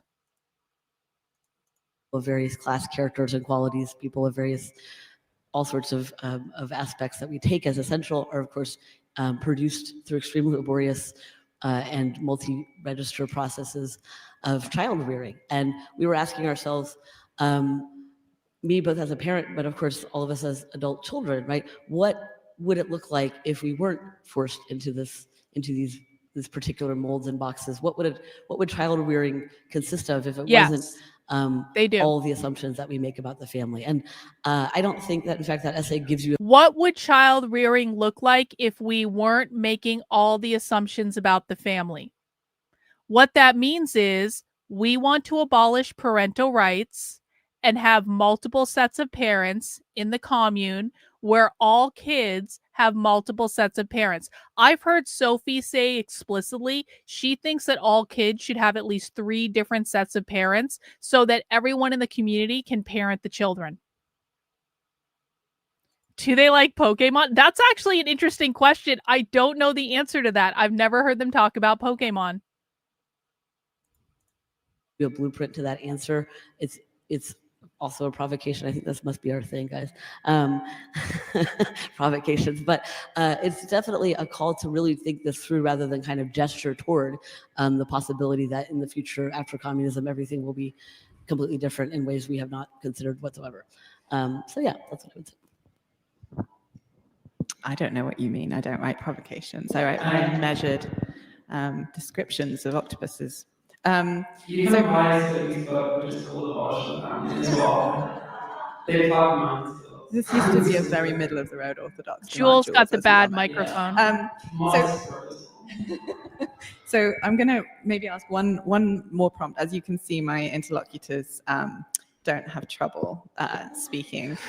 So please think about your own questions now, because I'll be asking you in threes to come up and deliver those in a minute. But I wanted to reflect on, what was already gestured towards in terms of the sort of the pandemic's Yes, Jules is impact trans. on what was already a sort of moment of, supposed, trans eruption into the world, a trans, we're several years now from the so-called trans tipping point, and that there is, it is not, it doesn't make sense to deny that there is, an efflorescence of trans people in the world among us, right? And there's, specificities under a pandemic to do with, quarantine conditions, fostering, egg hatching, and also coming out from stealth in terms of needing to find other trans people for survival and care. And I do want to just put that on the table to reflect on, as given that it's now. I will answer the question now. And guys, if you do have questions, we're just chilling right now. So now is actually a good time to ask questions. I do prefer questions related to the presentation, but if you have other questions, that's totally fine. Does the traditional values of religion have a space within Marxism? Okay, so what I've heard them say is they don't care if people have religion as long as the religion does not inhibit the overthrow of the current system and the establishment of a Marxist utopia. So if you are like a Christian and you're reading your Bible and you're going to church and you're not trying to get in their way of revolution, like if you aren't causing problems for them, they don't care what you believe. If you're just like, if you're praying and you're talking to other Christians and stuff like that, but you guys aren't causing problems, they don't actually really care. They do think that religion is going to die out someday because they think it's a coping mechanism for capitalism, but they're not actively trying to abolish it. And again, I've heard them say that you can believe whatever you want as long as you're not trying to inhibit the revolution. So if the Christianity or the religion gets in the way of the revolution, then it's going to become a problem. But if you're just doing your own thing and you're leaving them alone, then they don't really care. Do they all use pronouns? Yes. So stating your pronouns did come from them. These are the people that invented gender ideology. Do they all use pronouns? Well, I guess so, but there are some presentations that are more inclined to announce the pronouns of everyone than others. And this is not to say there aren't queer trans Marxists throughout all of socialism, but there are certainly some people who rely on the pronoun stuff more than other people. And don't listen, again, for new people, all questions are welcome. Don't be afraid to word it in a certain way. I've been doing this for a long time. I've seen everything. I'm curious if non-binary people I know really believe this. They probably believe some form of it, to be honest. If you start to question them on it, ask your non-binary friends if they believe in the abolition of the gender binary, and that will tell you if they believe this. Does conservative media act as a heel for the left who already won? Yeah, basically. Conservative media is useless and feckless, and they don't know what the fuck is going on. And what will they do if you become a problem? They'll send you to re-education camp. They'll freeze you out of society. They'll starve you out of society. They might try to kill you, but probably killing you would be a last resort. So the first thing that would happen if you became a problem for their revolution is they're going to come and talk to you and they're going to say, look, what you're doing is a problem. Cut that shit out. So they do actually have like ways of dealing with conflict, and their preference is they want to try to get everyone on the same page if they can. So if your religion is getting in the way of their revolution, the first thing is going to be you're going to receive a visit from some people and they're going to say, look, here's what's going on. We need this to stop for reasons X, Y, B, and Z. Please do it. If you keep disrupting their process, though, it's going to get more and more and more severe. But they're going to try to reason with you first so you would have time to change. Let me see. Just going through the chat.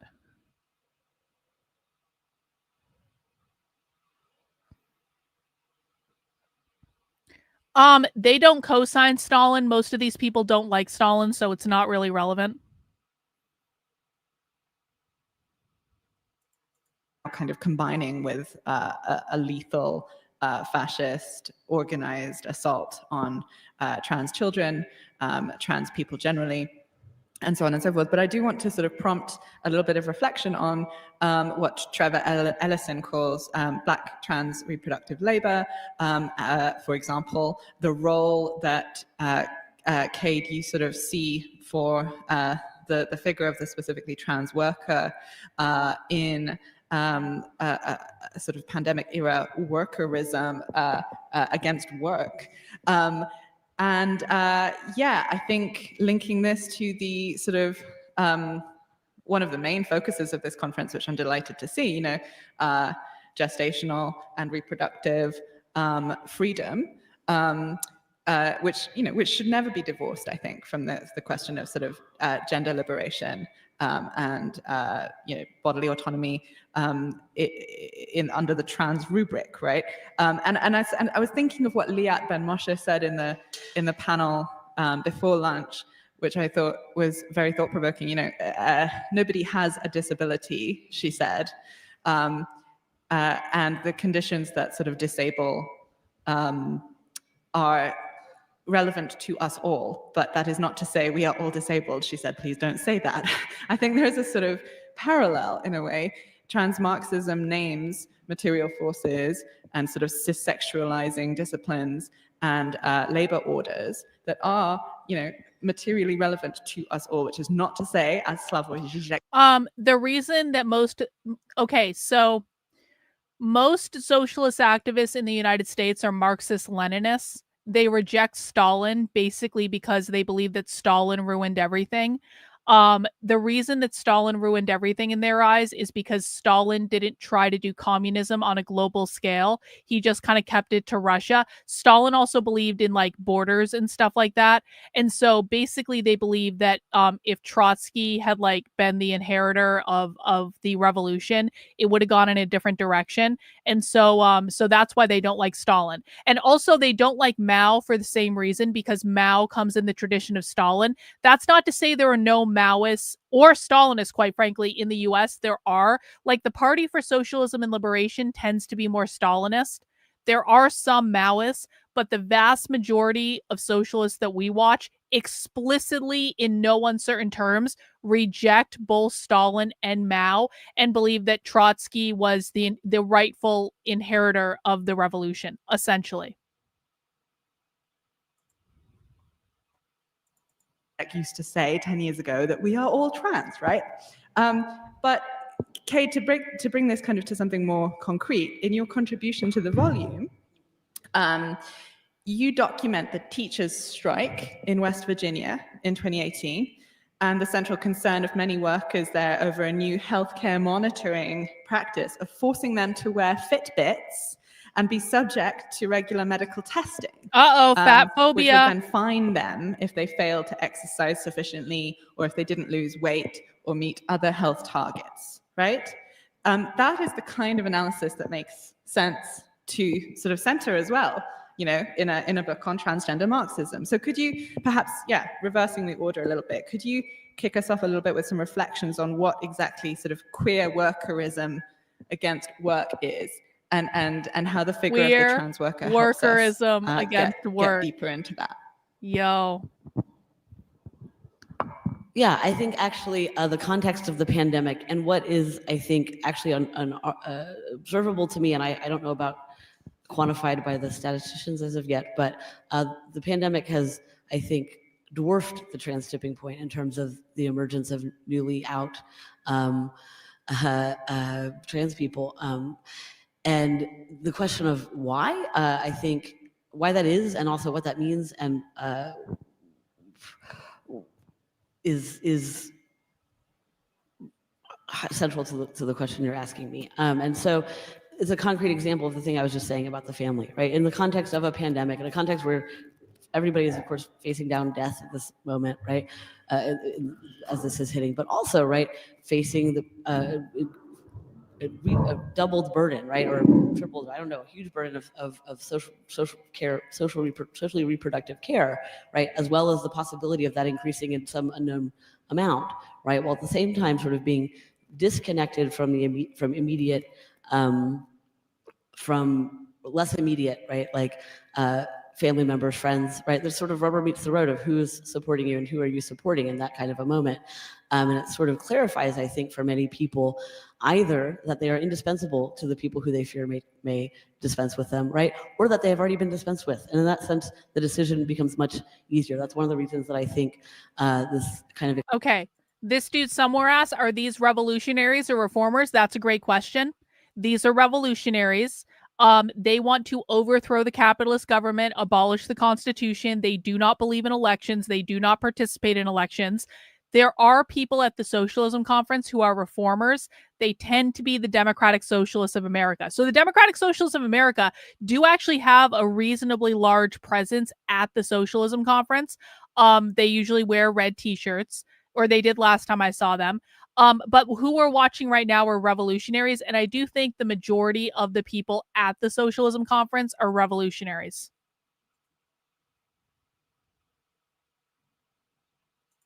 Socially reproductive care refers to the activities that processes that sustain and reproduce life, both daily and intergenerationally within capitalist societies. Yes, it does. Social reproduction theory essentially means that social systems will reproduce themselves until they're disrupted. That's why they want to abolish the family, because they believe that the family is the reproduction mechanism for capitalism. Parents have kids and raise the kids with capitalist values, and therefore, by raising the kids with capitalist values, they reproduce the system of capitalism. So in order to prevent the reproduction of capitalism, they have to disrupt the nuclear family and get it to produce something else, essentially. Explosion happened. I think there is another sort of larger register where this also happened. And for that, you know, this isn't just, I think, a kind of anthropology, my people thing, but I've done All a lot levels. of research on nurses, Extremely. and nurses unions in various parts of the world, as well as on teachers and teachers unions in various parts of the world. And of course, these jobs have a similar character of this kind of meta, socially reproductive, usually state, but sometimes private, right? Sometimes value producing, sometimes not, kind of skeleton of social reproduction for society. And it's a perch from which workers themselves can see very much the big picture, right, of social reproduction, while also experiencing it at a critical register. They're sort of organizing social reproduction and doing it in a kind of intellectual labor and physical labor kind of register. And we saw this very concretely in the pandemic with the way that nurses were worked and killed and just, anyway, it was quite intense, right? And this radicalized people. The same thing with the... They're pitching that parental rights do not exist, that the children belong to the community, that everyone in the community is responsible for raising the children. So it's not that they don't want to have kids. They do have kids. There's childcare at the Socialism Conference.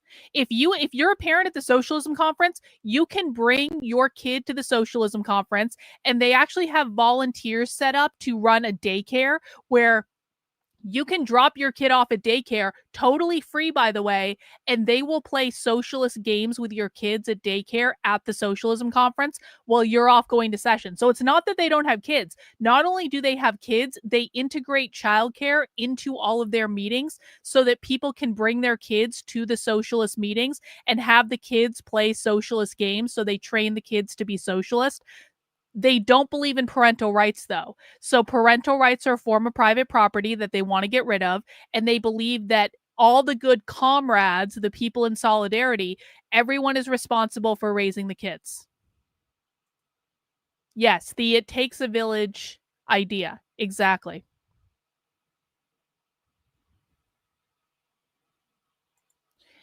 They don't think about it in the way that you're thinking about it. They're not thinking about it in terms of a dictator. The collective is in charge. So in their ideal society, there would be no hierarchy. I mean, I don't think that a lot of them are troons. I will say the ratio of male to female is about even. There are a lot of men at the Socialism Conference.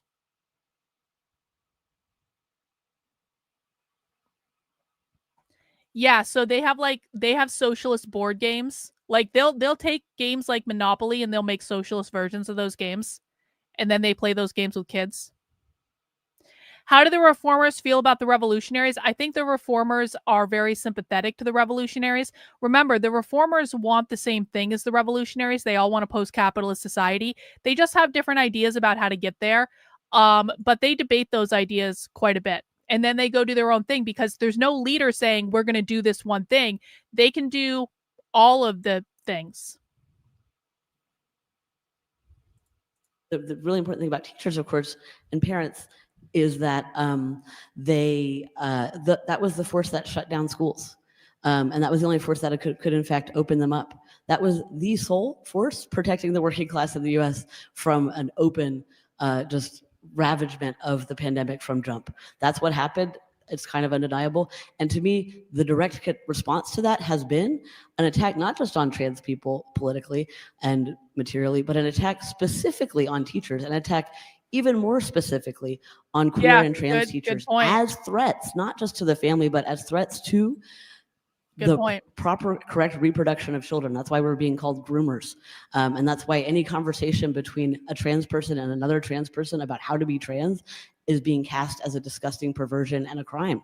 And that's, I think, where we're at. And it captures both the level at which we are actually growing in power and influence and the level at which, as a result, we're coming under attack. And by we, I don't mean trans people. I mean the entire working class and the way they're organized through the kind of work and... Listen, I'm going to be very blunt. We're going to be watching this stuff for the next 2+ days, all day, every day. You need to get over this. This is not a mature response to learning new information. I understand that it might be discombobulating to learn new information. I understand that it's not always the most comfortable experience to listen to people that you disagree with, but I see this reaction a lot from people on the right saying, this makes me sick. I can't listen to them. I want to throw up. Okay, I understand that this is new. I understand it's different. I understand it's overwhelming. But if you are serious about fighting this problem, you've got to get over this, because there is no possible way that we can beat the far left if people don't understand what they're doing, and you cannot learn what they're doing if you can't listen to it. You are perfectly capable. Every single person is perfectly capable of listening to people you disagree with to understand how they see the world.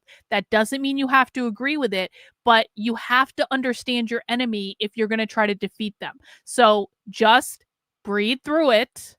You will get used to this. There are a lot of people who learned how to do this, and you're no different than them.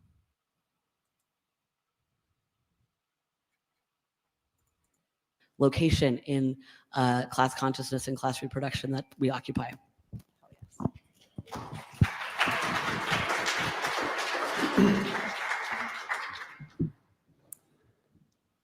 Yeah, so I'd just like to pick up on the point about abortions, which you raised.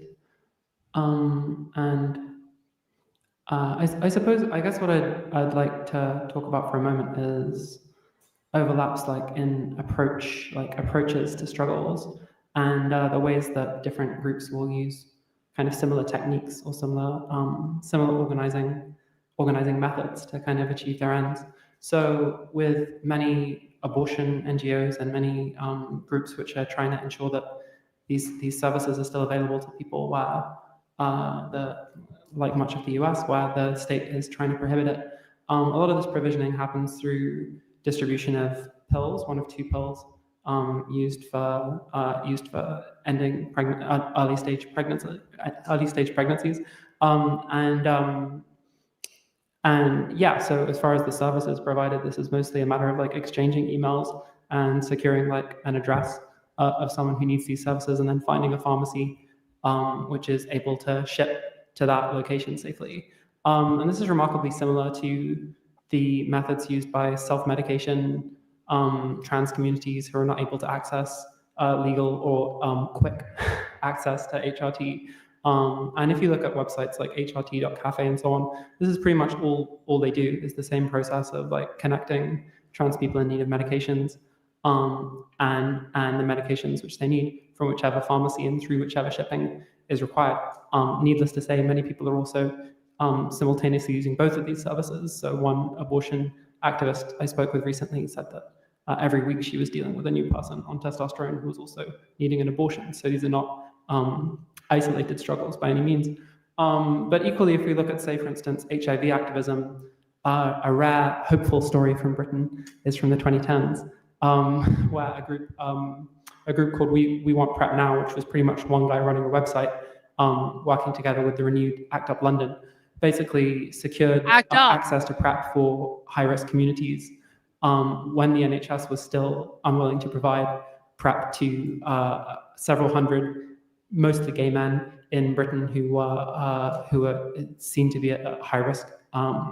And the consequence from this was a massive drop, I believe as large as 30% in seroconversion HIV transmission rates. And after this, the NHS kind of swung around and is now providing PrEP to people in need. So there are other examples, but I'm trying to think. There was one more I was thinking about. Oh yeah, similarly, sex workers.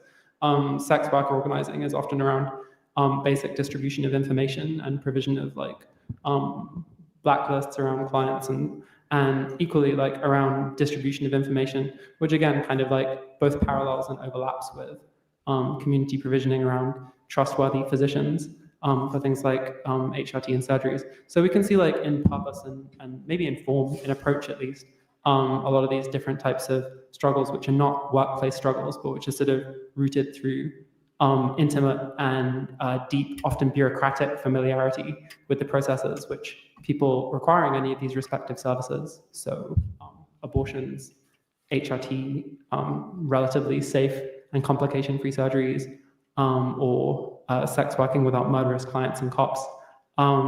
Each of the people in these overlapping groups are kind of taking similar approaches to these extra workplace struggles. And this is like, similar to the way we want to challenge the partitioning of personal or private life, which exists in the household, and then true political struggle.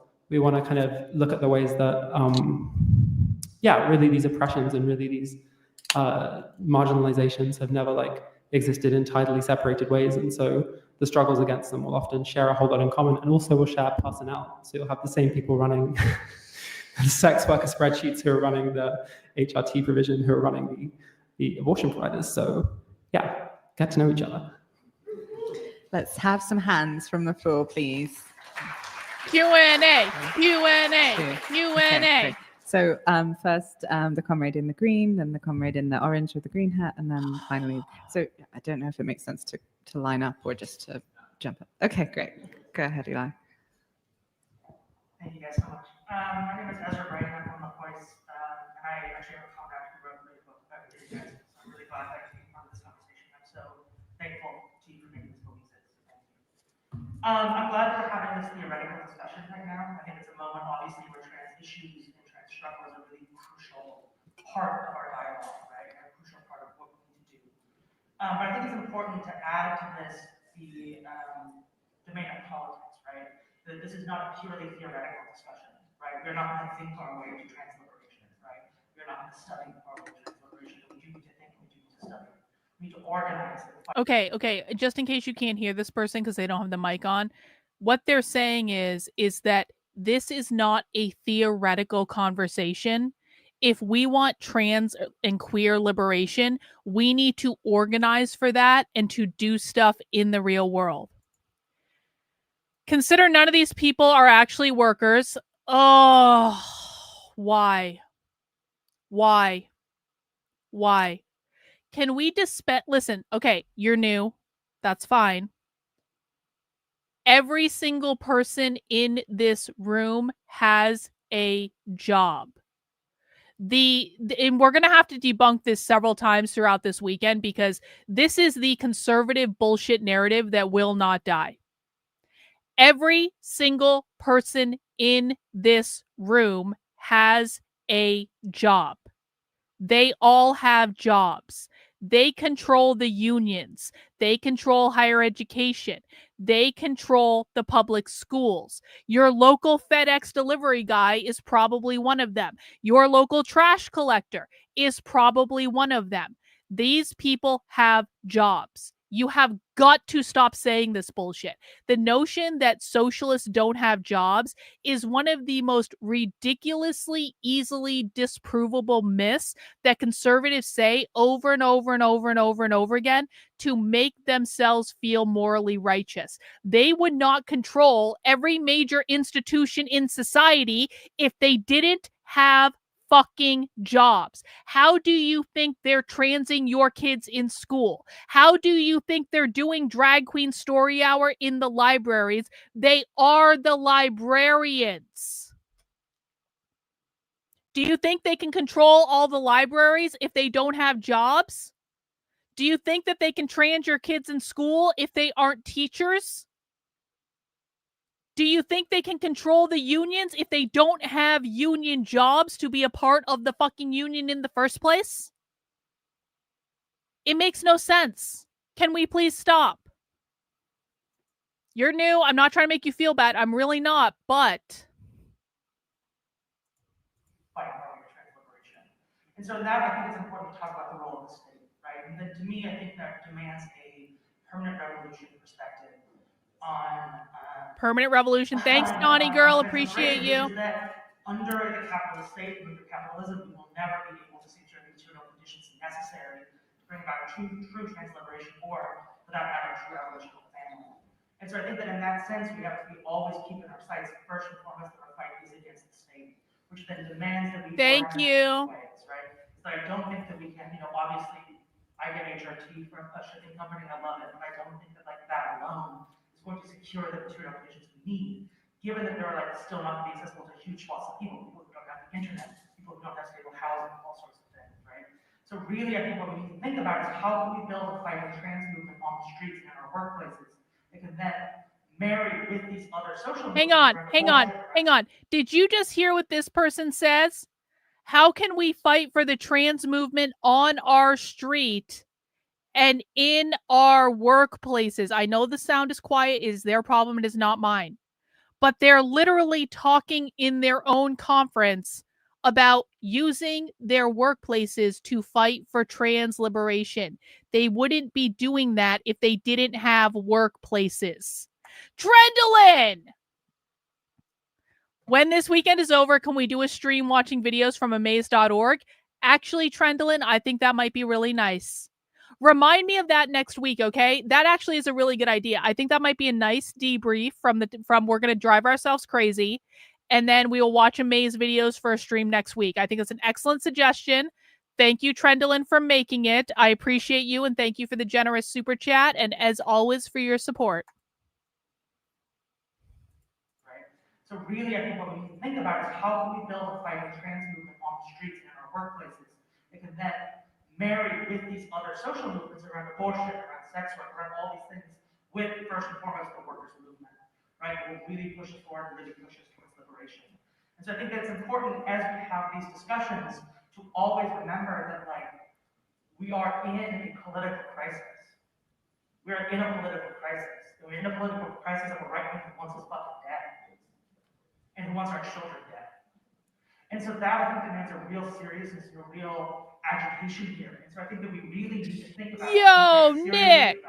How can we build the political force necessary to defend... Nick, gifting 10 channel memberships. Let's see, you got a channel membership. Hang on, I am blind. Salvatore got one. Kristen got one.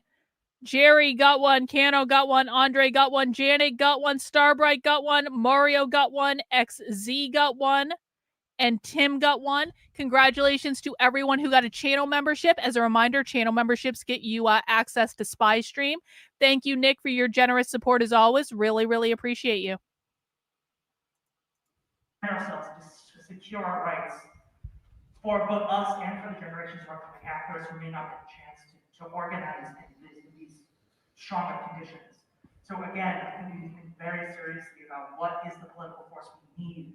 How can we organize that and how can we fight for that? I hope they fix the microphone.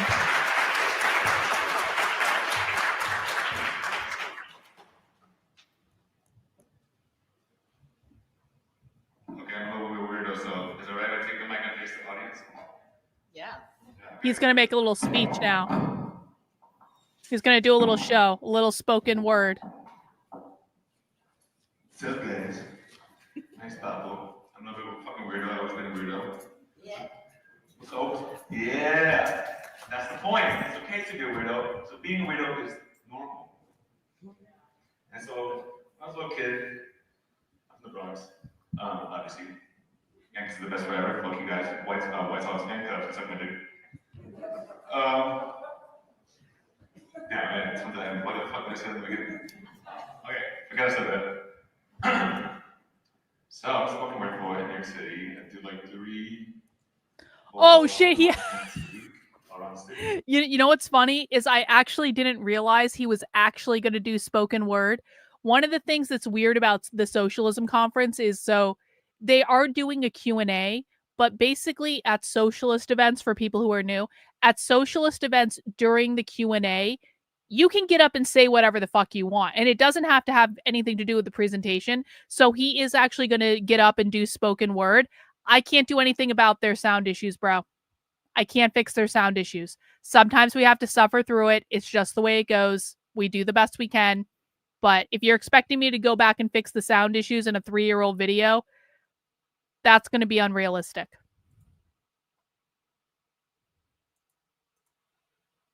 I like it. It's a form of exhaustion. And I do appreciate that. It helps me understand myself as well. Lady right here. Okay. Disrupting the whole presentation.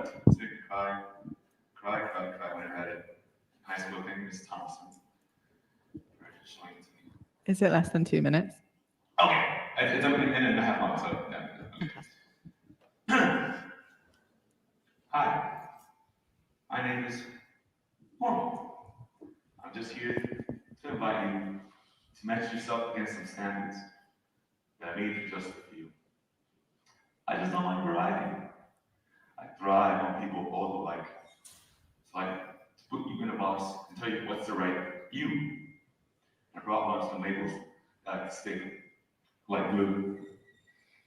And maybe you already met this tool I call IQ. Hey, don't put this test that I devised. There must be something wrong with you. You know, this world just has no room for people who are like you. You know that throughout history, I built institutions just to hide you. You might know me from the language that I still use to describe you.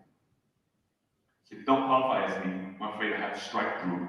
I'm just waiting on a cure, and then I just might wipe you out, size you up, and deprive you. You take it on the inside until you hide who you are, or at the very least, you try to. Thank you. Nice spoken word. Snap.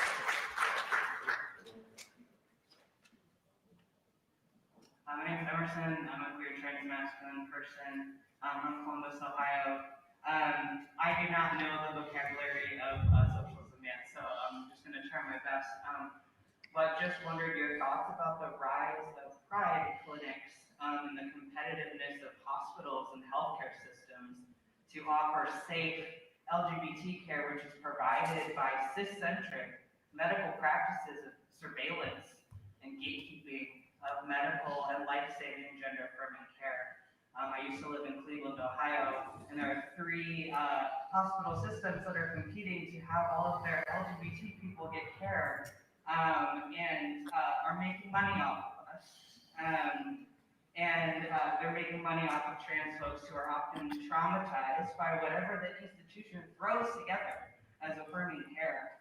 And some people have to participate in that system to receive HRT and surgeries, and then we're denied based on BMI and all of these other things. How do we navigate when people have to receive care in those institutions? Well, I hate to break this to you, but absolutely none of this would go away if Trump invoked the Communist Control Act, because the Communist Control Act is very specific about what organizations they have to be members of, and the organizations they have to be members of in the Communist Control Act no longer exist. The Trump administration is not serious about fighting revolutionary socialism. They're not serious at all. They don't even know these groups exist. They don't pay attention to it. And him invoking the Communist Control Act would do absolutely nothing to stop it because it doesn't apply to the people that we're watching. Yeah, so they do critique gender affirming care when they believe that it's capitalism exploiting them. That's why they do it yourself hormones or DIY hormones.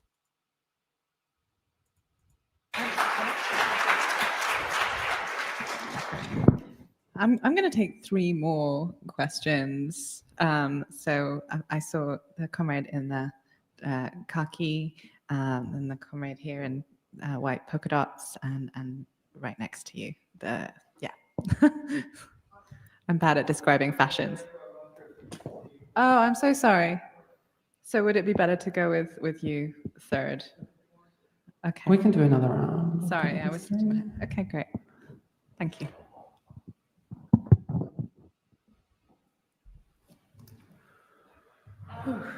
Thanks to the presenters. I'm Marie with Speak Out Now Socialists. And I have like a kind of a comment, but I also be interested in response. But yeah, I'm sure like we've all benefited from the ability to like know what to call ourselves, like whether it's autistic or Middle Eastern or sex worker or whatever it is. But I think we need to understand why trans people are facing the attacks that we're currently facing, whether it's not having access to adequate health care, or denying trans people the right to have normal human experiences, like going to the bathroom in a comfortable way, or participating in sports as a kid in school. And I think we really need to recognize. How did I find out the Trump administration does not know about the existence of them? Because I pay attention, because I've been studying this and have been immersed in this subculture for almost 5 years now. And I know what the Trump administration says, and I know what they do. And I know personally, I have given this information to very high level people in the Trump administration, and they haven't done shit. So they have no idea. The stuff I see coming out of the Trump administration is completely unhinged from what is actually going on in the real world. When they're going after college students for anti-Semitism and Jew hate, which has nothing to do with what the college students are actually doing, then I know the Trump administration has fuck off no clue about what's going on. When I know that I have repeatedly sent this information to very, very, very, very, very high-ranking people in the Trump administration, and they've done nothing, they don't even acknowledge that it exists, then I know that they don't give a fuck. So that's how I know. I pay attention, and I've been doing this a long time, and I can look at actions. And there's the fact that Trump still believes that socialists are Democrats and Democrats are socialists. He has no fucking clue what's going on the basis of that alone.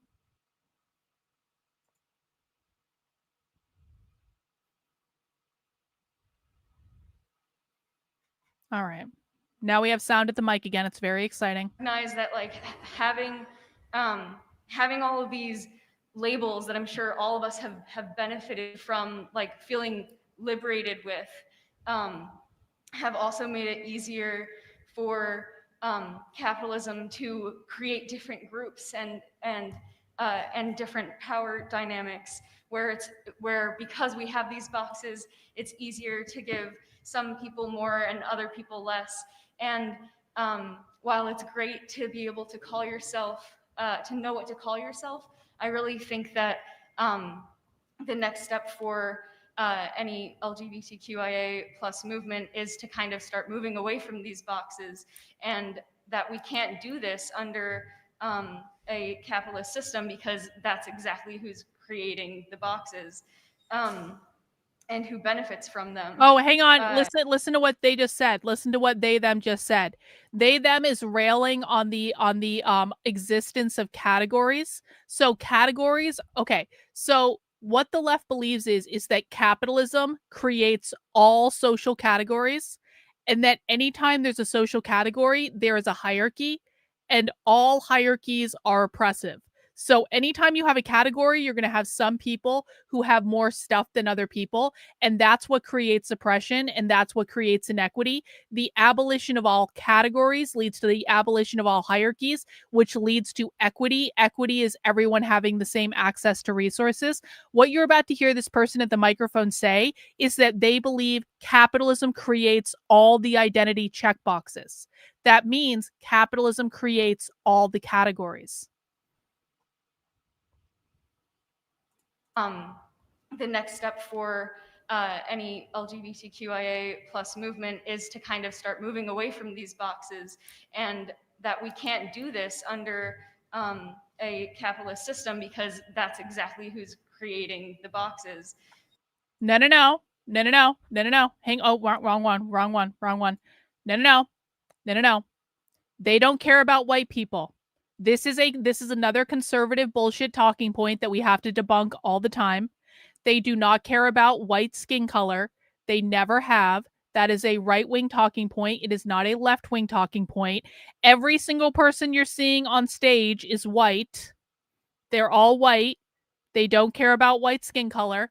Every time they're talking about racism, they're talking about systemic racism, which means the system that upholds racism, which means capitalism. Okay, guys, I'm going to let this play. I have to take a phone call, so I'm going to let this play, okay? And who benefits from them. And I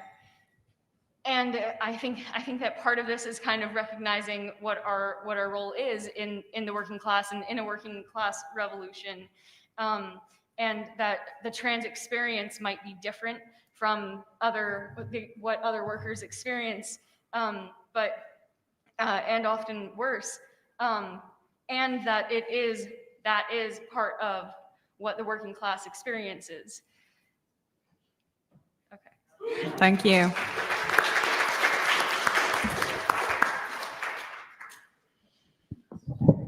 Okay. All right, that's trying to run away. Great. Hi, I'm Davis. I use they, them pronouns.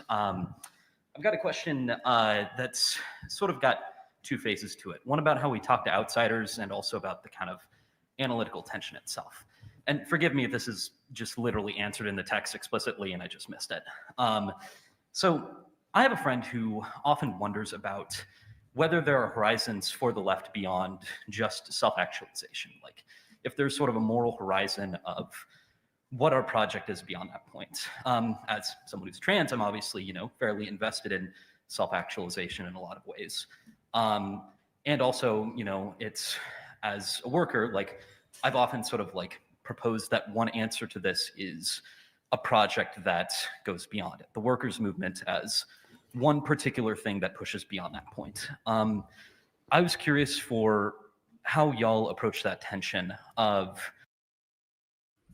So I may have just gotten a phone call from someone in Chicago. I'm just saying. And I did see a gift membership come through. I saw a gift membership come through. Hey, thanks, Suzanne, for the gift membership. Who got that gift membership? Who got it? Hang on.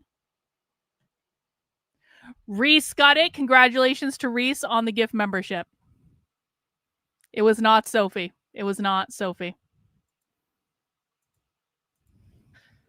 Projects of self-actualization and projects that are more enmeshing than just ourselves, our bodies, our desires. Certainly on a personal level, it. Okay, here's what critical race theory means. Critical race theory says that racism was created by capitalism. How that works is capitalism, which is defined as private property ownership, created slavery. Slavery is the ownership of people as private property.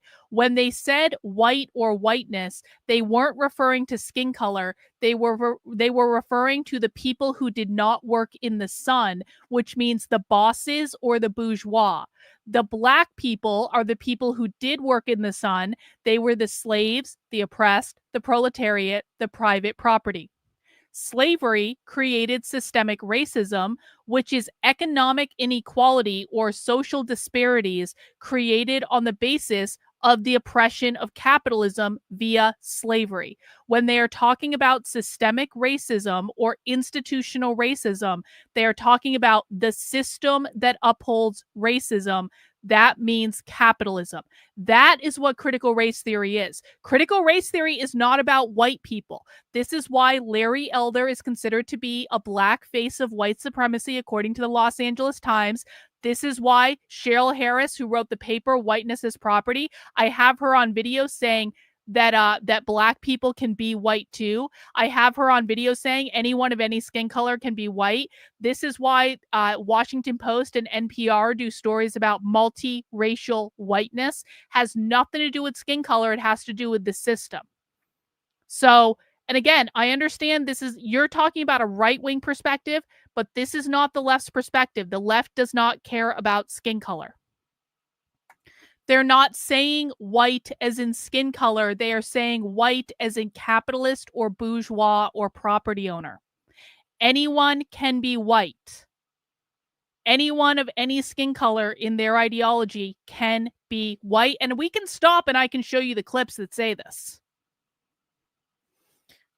Yeah, I mean, essentially because all workers are considered to be part of the proletariat. This is why they rightfully believe that all black people should be socialists. But they hate it when black people are capitalists. Again, Larry Elder is the black face of white supremacy. How is Larry Elder the black face of white supremacy? Because he doesn't buy into their system. Why did they burn down black-owned businesses in Minneapolis? Because they were capitalist enterprises. They don't want black people to own businesses.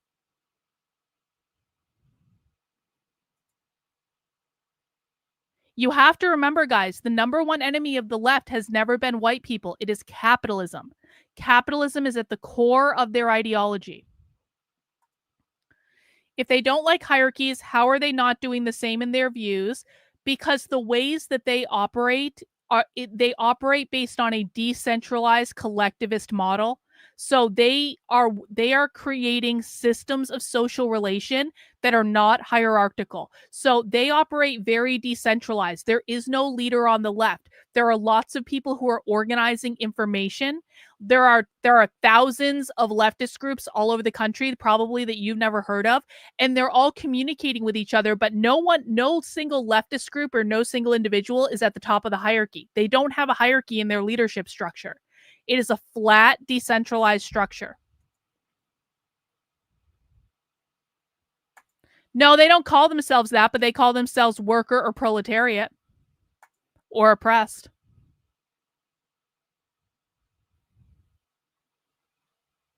Let's see. I think I got a super chat too. $19 from Kristen. Kristen, you're making me do math.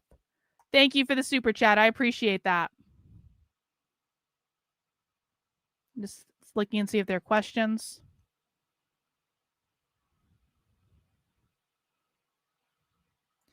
Yes, they see race as a social construct. That's exactly correct. It's like they see every category, every single identity category, what you might call an identity category. They see it as a made-up category based on based on capitalism. Essentially, capitalism creates all categories. That includes race. That includes gender. That includes everything.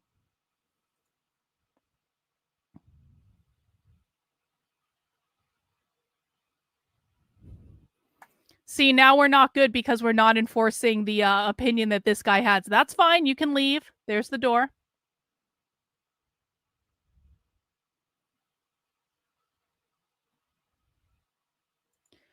In a decentralized structure, no, they make the decisions through a collective decision-making process.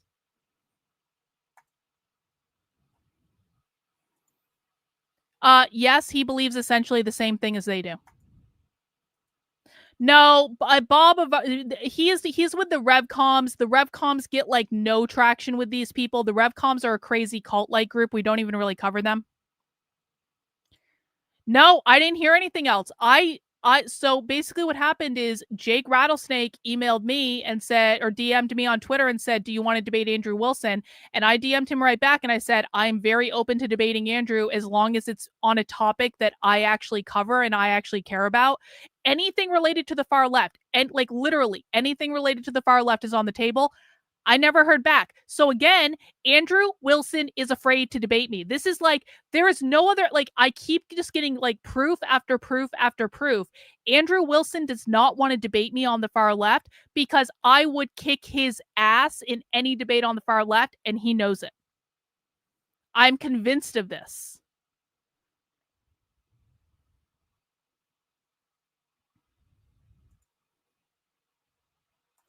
Yeah, okay, Mizakan, race is a property-owning capitalist beneficiary caste. It's like a throwback to when white people owned property during slavery. Exactly.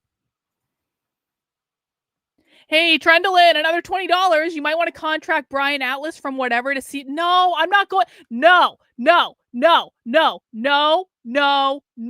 I am not going on the whatever podcast, Trendlin. That is absolutely never happening.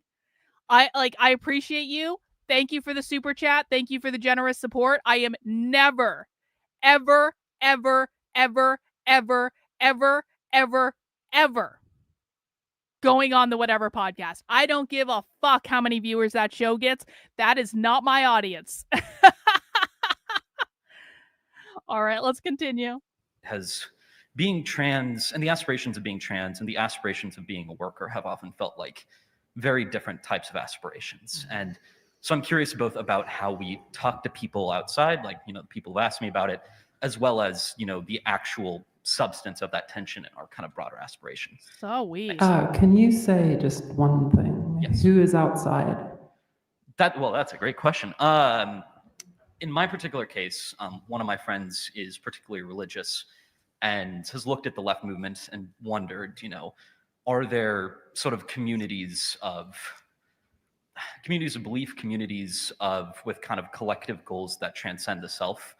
And is that something that kind of is present in the left movement? My answer is yes, but it's something that kind of occurs as something that might have, it's not an opposition, but a tension, at least, between actualization and being part of a broader whole. Thanks for clarifying. Of course.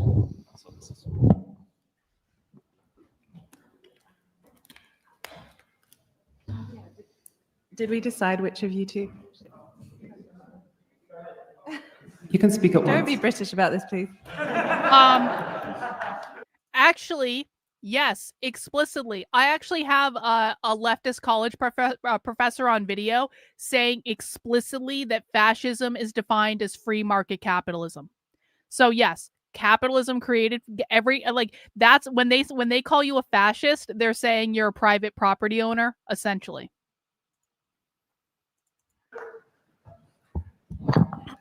Oh, my Irish ancestors were not pleased.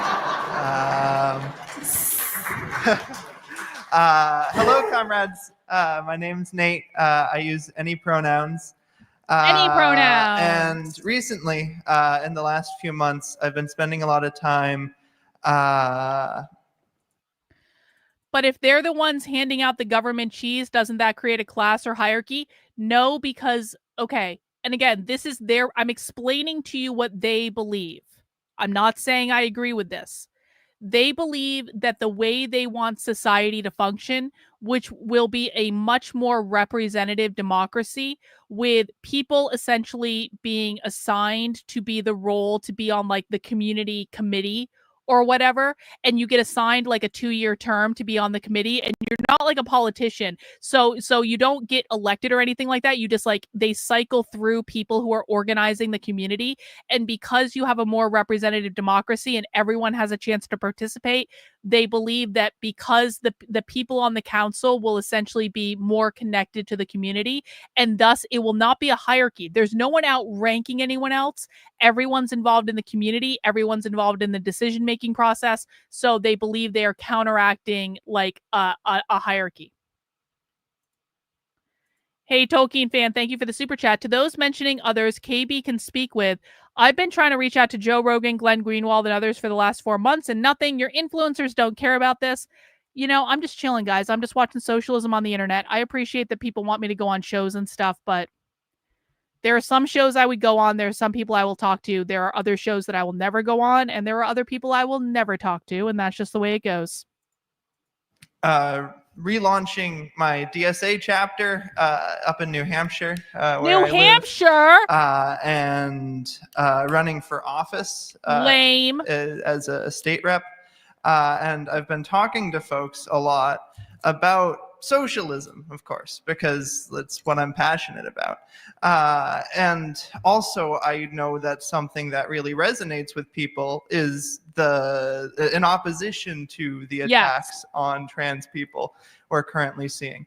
Like, even cis parents of cis children are afraid of their children being accused of being trans or their children's teachers being attacked.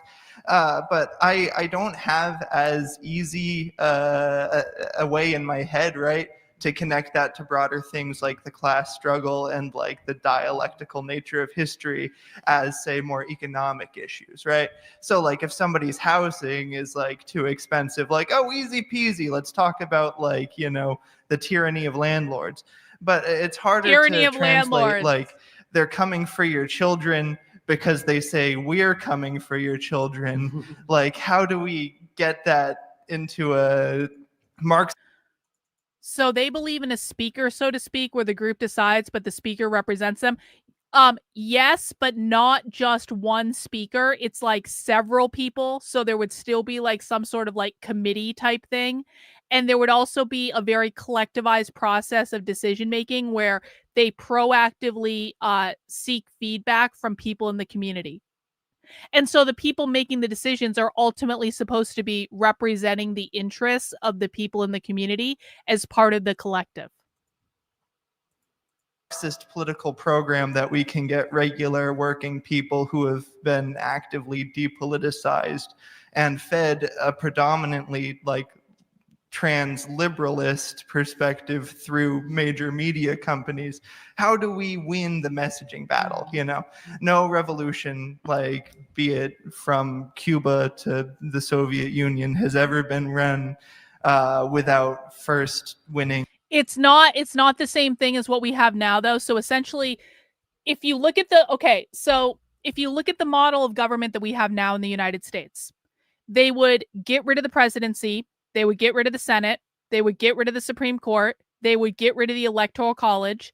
The only thing that they would keep something of is kind of like a House of Representatives, except it would be a much, much, much, much significantly larger House of Representatives. And that would pretty much be the core form of like the country's governance model. And then there would be smaller replicated versions of that on the local level, where the local level sends representatives to the larger national Congress. And national isn't even correct because there wouldn't be borders because they don't believe in borders. But that's essentially what they're talking about, is some sort of very significantly large decision-making body with more direct representation from the people.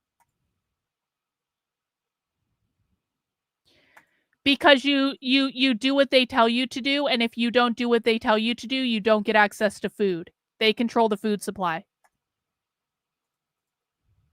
In the messaging battle. So that's a big thing I'm wondering. Thank you. Okay, so we've got half an hour left. I think taking... Okay, so I hope that these comments will respond to a couple of questions. Actually, and I think we're all on the same page, kind of reaching toward the same question of how to talk about the working class as a whole and transness, and where does that fit into a revolutionary Marxist perspective. I actually don't think labels are the thing that lets capital divide us. When I was talking at the beginning about seeing transness as a relation, right, and as a way of seeing yourself and other people, I should have also said a way of seeing the potential in yourself and other people and potential relationships. And I want to point out, in the attack on trans people, and I've talked specifically about the attack on teachers, but also the attack on parents who are supportive of their trans children, which is still not most of them. That actually includes also an attack on public sector workers who are mandated reporters, as well as turning everybody in the state into a mandated reporter. Talk about an attack on social relationships among the working class. That's what that is. They're criminalizing not so much trans people's bodies or identities or our names or our clothes or how we look. They're doing that unevenly. The thing they're doing evenly is criminalizing and demonizing our relationships. And here again, I mean all of our. Right? Cis people are criminalized by those laws. And that's always the case with these things. If you go back to North Carolina and the bathroom bill, that actually happened at the same time as they went on the offensive against the minimum wage in the same state and workers' rights. And that was not incidental, that was part and parcel of the whole thing.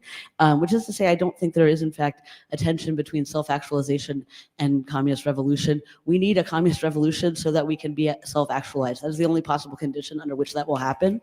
And the process. We need a communist revolution so we can be fully actualized as human beings, because we can never be fully actualized as human beings under the oppressive force of capitalism.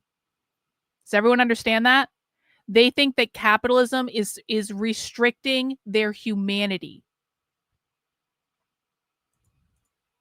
The process of revolution is a self-actualizing one. And that's because it is inherently relational. We're not building, and this is again to the question of propaganda or messaging. Propaganda messaging, great. That's not how this works. Solidarity is how this works. Building relationships of mutual understanding and transformation in organizations that are headed toward that larger transformation, that practice that along the way. That's the only, that's not a recipe that's very short and trying to be succinct, but let's not think of this as base and superstructure. That's what makes it not go together in our heads. I have a lot of answers.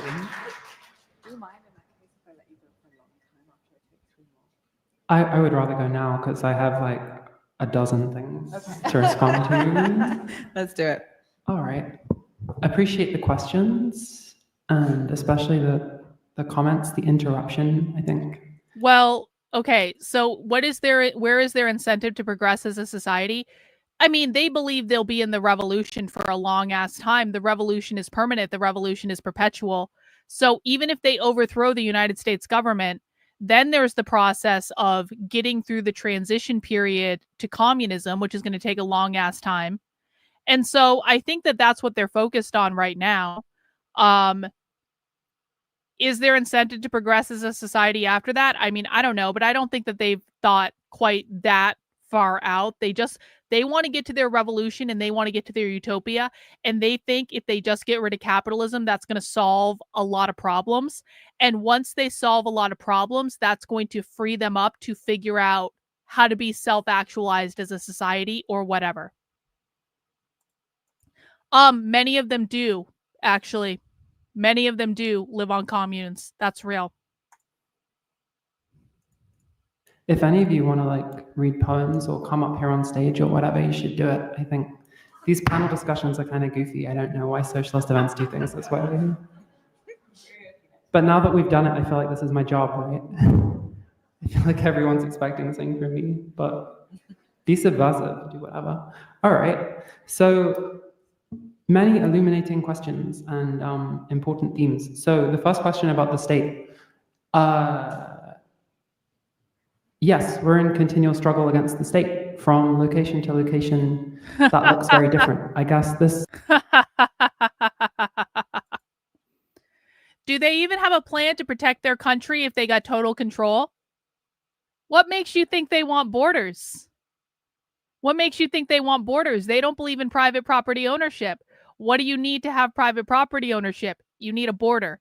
When they're talking about private property ownership, they're not just talking about your ability to own a home or land. They're talking about the country.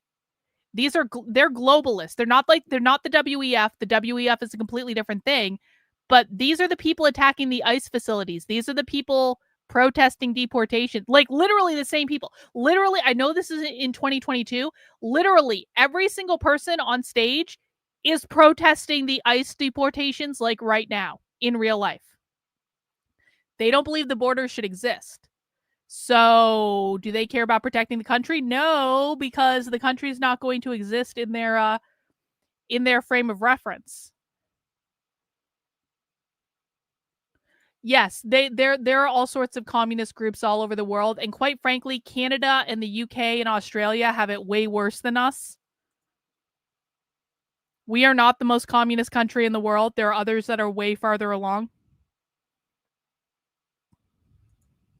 This country, the United States, this colonial occupied territory, and said to them, see, Jules just said it. Jules just said the United States is colonial occupied territory. She believes that the United States are the settler colonists, just like Israel, by the way. Anyone who thinks that these people are Jew haters, they don't give a flying flip if people are Jewish. They don't like Israel because Israel are the settler colonists. They don't like the United States for exactly the same reason. The United States are also the settler colonists. yes, we're in continual struggle against the state from location to location. That looks very different. I guess this country, the United States, this colonial occupied territory, and said to them, this set of colonial territories makes it especially clear because the states are kind of rivals, right? So different states have their own different approaches. So when we talk about the state, it's kind of like a double entendre here, right? You have your local state and then the overall concept of it, right? So yeah, and that makes it especially clear. But if we look at it more internationally, for instance, like a lot of this work on transliberalism, this remarkable essay by Nat Raha from 2015, which you haven't read, that's a great one to read. She talks about the British state and the Jewish question. Are Jews overrepresented in this group? You're not going to like the answer. In my experience, no. And again, I understand we can have a discussion about the origins of socialism being Jewish. And I think that that's actually a valid conversation to have. We can look at the majority of the leadership of the Bolsheviks in the Russian Revolution and know that most of them were Jewish. We can look at the majority of people involved with the Frankfurt School and know that most of them were Jewish. There is no doubt about the predominantly Jewish origin of this ideology. And I'm just stating fact here. I'm literally just stating fact. I'm not this is just fact. However, in my experience, going undercover with these people multiple times, tracking many of their organizations for years now, I do not believe that Jews are overrepresented in this group. I believe that, listen, you got to remember, they took over the educational system in the United States. They started trying to take over the public schools they really started in earnest in the 60s. Maybe even a little bit earlier than that. They took over the public schools decades ago. So they've been pushing this ideology through the public schools for decades and decades and decades and decades and decades. When you push out the ideology through the public schools, you are going to get a lot of non-Jewish people in the ideology because Jews are still a very small overall percentage of the population. Okay? So that's not to say there aren't Jewish people, but there are all sorts of people in these communities. There are non-Jewish people. There are a lot of black socialists, we don't really talk that much about black socialists, but okay, if you went, do you guys know the stereotypical kind of Angela Davis black socialist with the giant fuck off afro? I have never seen so many, Black Panther, typical Black Panther stereotype. If you go to this conference, as I have, you will see Black women with the giant fuck off afro, just like it's the 70s, and they're still a member of the Black Panthers. You will see Black men in the leather jackets and it is so stereotypical. It is hilarious. And to be honest, the women with the giant afros were my favorite part of the Socialism Conference when I was undercover at it. I was like, holy shit, this is real today. They're still doing this today. So yeah, it's not all Jewish. That is not real. But that doesn't mean the origins of it aren't extremely Jewish. British Conservative government and how they were kind of they used to be kind of drawing in trans minor celebrities to try and sort of validate their overall thing. Of course, they've stopped now because they've become a lot more aggressive towards trans people. But for instance, like a framework about transliberalism, which says like, oh, we've got to look out for co-option, we've got to look out for people bringing us into the state, obviously would not apply in Russia, where the main usage of trans people is as a Western kind of antagonistic thing. And as I just mentioned, it wouldn't even work in Britain now, where like transliberalism is kind of like a sort of increasingly irrelevant kind of mostly organizing these sort of pointless demonstrations, which no one really pays attention to. So really, like when we're thinking about the state, we sort of have to look at what a particular set of circumstances and what the particular regime in a particular location is trying to do. And yeah, I totally agree. We have to continuously struggle against the state, but there's going to be ongoing and developing questions about what exactly that struggle is going to look like, and whether it's going to be a primarily ideological, disciplinary thing, like say with transliberalism, or say in Russia, where a lot of the issues are more about survival, escape, stuff like that.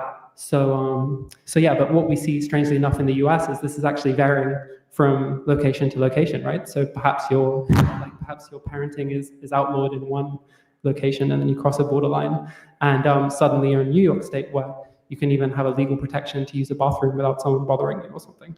So this is a very peculiar and a very heterogeneous thing to say. All right, so responding to this poem and the idea of being hidden away, I think this is something I'm developing a lot more in my current book, so stay tuned. But the idea of being hidden away, like the hidden aspects of transness, of gender nonconformity, and so on. The quickest way I can summarize this is like there's a difference between hiding yourself and being hidden away. And I think when we come to political mobilization, one of the main problems with it around transition, around intersex issues, which I'm currently working on or whatever, is a lot of people really don't want to take to the streets. They don't really want to identify themselves. They will like purposely avoid any situation where their social position is foregrounded explicitly. And yeah, so simultaneously, I feel like people are trying to push us into the attic out of view. Sorry. You know what I mean? This is something I'm sure many of us have encountered from our household and family photographs even and stuff like that. We're simultaneously being hidden away, but we also have to be respectful of other people's like efforts to hide, or even if we're disrespectful, we have to be disrespectful in a mindful and an actual challenging way, rather than just kind of generating exposure for the sake of itself. All right, concerning private profiteering, this is one thing we've talked about. I would be really curious. I'm really interested to hear what people's thoughts are on profit making in the healthcare, and that as a specific aspect of the struggle, because this is something which like I'm still thinking through, because especially what I can see very clearly is that socialist, or wait, did I say socialist? I meant to say state provision of healthcare. So profit motive directly removed healthcare provisioning often also seems to be terrible. So this is not only true of Britain, it's also true of Ireland and so on. So clearly, like, removing the profit motive is not the extent of the struggle. I don't think anyone thinks that it is, but I think that sort of always sets a limit on any kind of like, I'm trying not to say bunny bro, but any notion that like, trying not to say it, any kind of notion that like we provide universal healthcare and then we're done is just clearly incorrect. If you look at France, if you look at Britain, if you look at Ireland, like look at what you see there. Talk to trans people in those countries and talk to them about their processes of trying to get hold of even basic. So I see people in the chat saying like this is really fascinating, but it's also really scary. Guys, as a reminder, in less than an hour, we are going to be doing the kickoff of the Socialism 2025 conference. If you guys think this is scary, we're going to spend the next 2 days watching live presentations out of the live socialism conference that is happening in Chicago right now. Their live stream starts in about 50 minutes. So we're just pre-gaming right now with an episode from the one of the previous years that we like, and it's a good episode to inform people on the channel. So if you think this is fast, you hang on to your hats, because we're going to see a lot of stuff this weekend. I know some of you are doing things that are fun, like watching fireworks or setting things on fire or going to a parade or having a barbecue or things like that. But we're going to be here for the next 2 straight days watching socialism. From basically 11 o'clock in the morning Eastern time all the way up until like 10 o'clock at night. So we're doing about 11 hours of socialism straight each day. So immerse yourself in the insanity. We're just getting started. Remember to pace yourself, have alcohol or snacks or weed or whatever you need to cope. But you're going to see a lot of shit this weekend. So if you appreciate it, please mount the like button for me. It would be cool if we could hit our super chat goal tonight. We're only $70 away from hitting the week-long super chat goal. That would be pretty rad. I would appreciate that. If you've already donated a super chat, please consider subscribing to my Substack. I'd love to get 100 new supporters this weekend. That would be pretty great. I'm 100% funded by you guys. The only reason I can do this with you is because you allow me to do it. So if you appreciate my work and you can afford to financially support it, please consider doing so, because I can't do this without you. Basic things like HRT and see what you find. So concerning the boxes, I mostly agree with Cade. I'm curious, like does capital create these different groups and these identities? I'm not sure. I think it's mostly kind of us. We generate them in a capitalist context, and sometimes that links in with commodity production. But I don't know. I think there's more of an expressive, less of a kind of sinister aspect for a lot of these things, which doesn't necessarily mean that they're meaningful or emancipatory by any stretch of the imagination. But I think that's mostly stuff that we do often in our spare time, to be honest. Okay, a few more points. Self-actualization. I have the Wait, is it simple Judgmental trite answer Lizard's to that, birthday? which is my very simple answer to this is I'm more interested in self-abolition and self-actualization. That's what I'm into. Yo! It's just me though. Hey, happy birthday, Judgmental Lizard. We really appreciate you being here, and we appreciate you spending your birthday with us. Everyone wish Judgmental Lizard a happy birthday. Why are you tomorrow? The Yes, last, we the last know. flippant Okay. answer is personally in my own writing, in my own research projects, I do talk a lot about ethical struggles and ethical developments, and I don't see why we would see ethical struggles as outside of the political or besides the point. And when I say ethical, I don't mean deciding a particular decision and saying, oh, is this the right thing to do or the wrong thing to do? I mean, all of us have to live our lives. Like, we all have a life which takes a shape in the way that we try and form it. And you can try and avoid that. You can say, well, I'm a nihilist, I'm a Marxist, I don't have to think about that. But you still have a life that you're trying to form as best you can in this horrible capitalist context. So anytime you lose that ethical dimension, I think that's kind of a mistake. Similarly, yeah, this final question, I've been speaking for way too long, so I can't talk about children at the moment. Oh, children. Yeah, maybe someone else can talk about children. But this formulation of I really love this formulation of LGBT people are all child groomers, so we have to take away their children. We have to take away the children of supported parents. I think that was a really remarkable formulation. So I think I'm going to try and digest that rather than respond to it. And maybe someone else can talk about that one. Hey, I just want to acknowledge this super chat. Got to go to a festival for the 4th. You're having fun on the 4th while we're watching socialism. Okay, fine. I'll come back and watch everything, Karlyn. I got to take breaks. This gets me depressed after a while. Listen, I just want to mention this. It is very, very, very common for people when they find my content. It is very common for people to go through the 5 stages of grief. I'm not even joking. There is a mourning process that takes place when people start watching socialism with me, where they realize that everything the right-leaning influencers have ever said to them is wrong about the left, where they have to give up their talking points that they've been saying for years because all of a sudden they're confronted with the fact that it isn't true, where they realize just how strategic and organized the left are, where they realize how overwhelming this problem is. It is very common for people when they're first encountering this to get depressed. It is very common for people to need to take breaks from it. And I want to encourage people to do that. But I also want to remind people that this is real. I'm not making any of this up. I'm literally just showing you what's happening in the world. And I also want to remind people that you're very lucky that you have a supportive community of people here who, everyone who has been watching socialism with me for years, and there are some people who have literally been watching socialism with me since I started doing this. Every single person here has been through the same process. That's why I know what's going on. There are people who get, if you go back and watch videos of me 2 years ago on the internet, I went through this live on the internet as I was learning this stuff in real time. When I was learning this stuff in real time, I developed a little bit of a reputation for yelling and shouting a lot on the internet.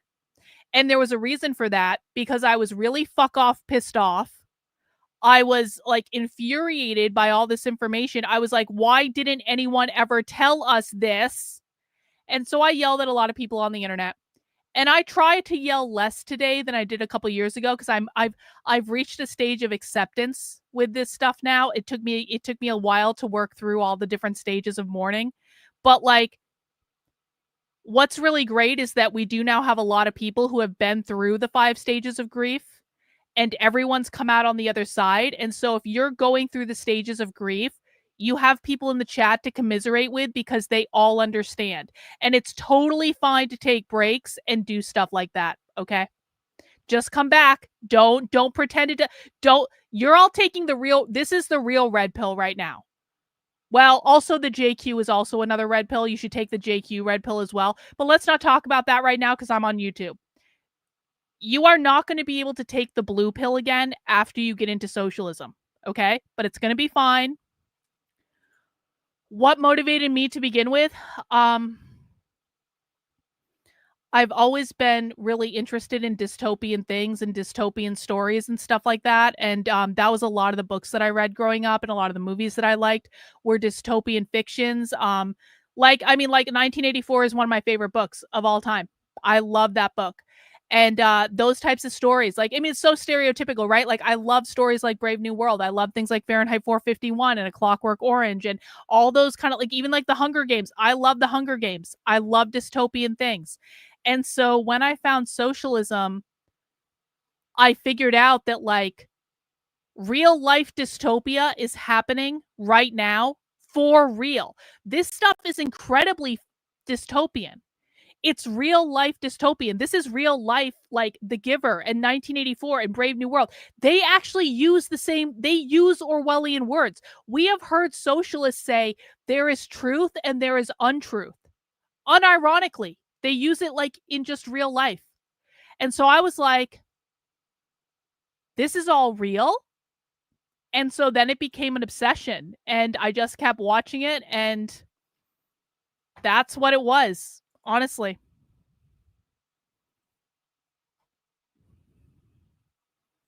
And now I can't give it up. I can't quit. I have tried to quit so many times. My community will tell you, I have broken down crying on the internet saying, this sucks and I don't want to do this anymore. No one wants to hear this stuff anyway. And fuck this. I don't want to do it anymore. I have had multiple breakdowns on the internet trying to quit this, and I can't. So now I've accepted it, and we move on.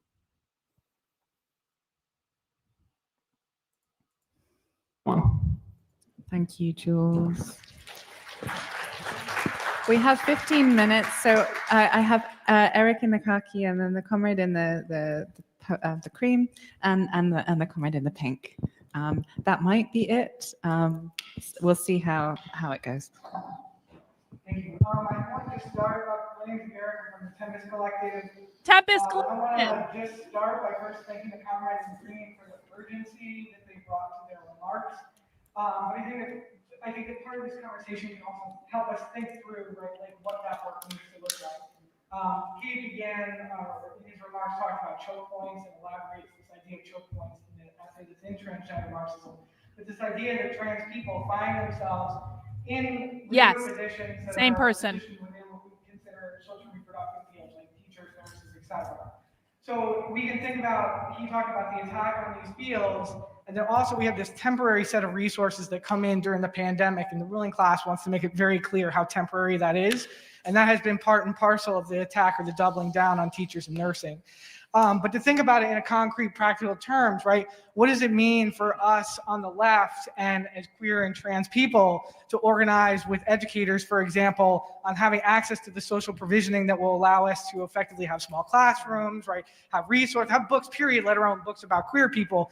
And at the same time, coming to the defense and demanding that educators be able to do. So I just want to point this out again for people who are new. Do you know where all the queer books in schools came from? This is the origin point for queer books in schools. This is the origin point for comprehensive sex education. This is the origin point for attacks on parental rights. This is the origin point for transing kids. All of this. I say this all the time, but like literally every single crazy thing that we watch comes from this. The teachers' unions are all involved in this. There are so many teachers that go to this thing. There are education sessions at the Socialism Conference that are completely packed with teachers. The unions are all in on this. The unions organize around this. The Chicago Teachers Union is one of the preeminent teachers unions in the country. They are extremely socialist. The Tempest Collective is one of many collectivist groups that exist across the country. They're a decentralized network of extremely far-left socialists.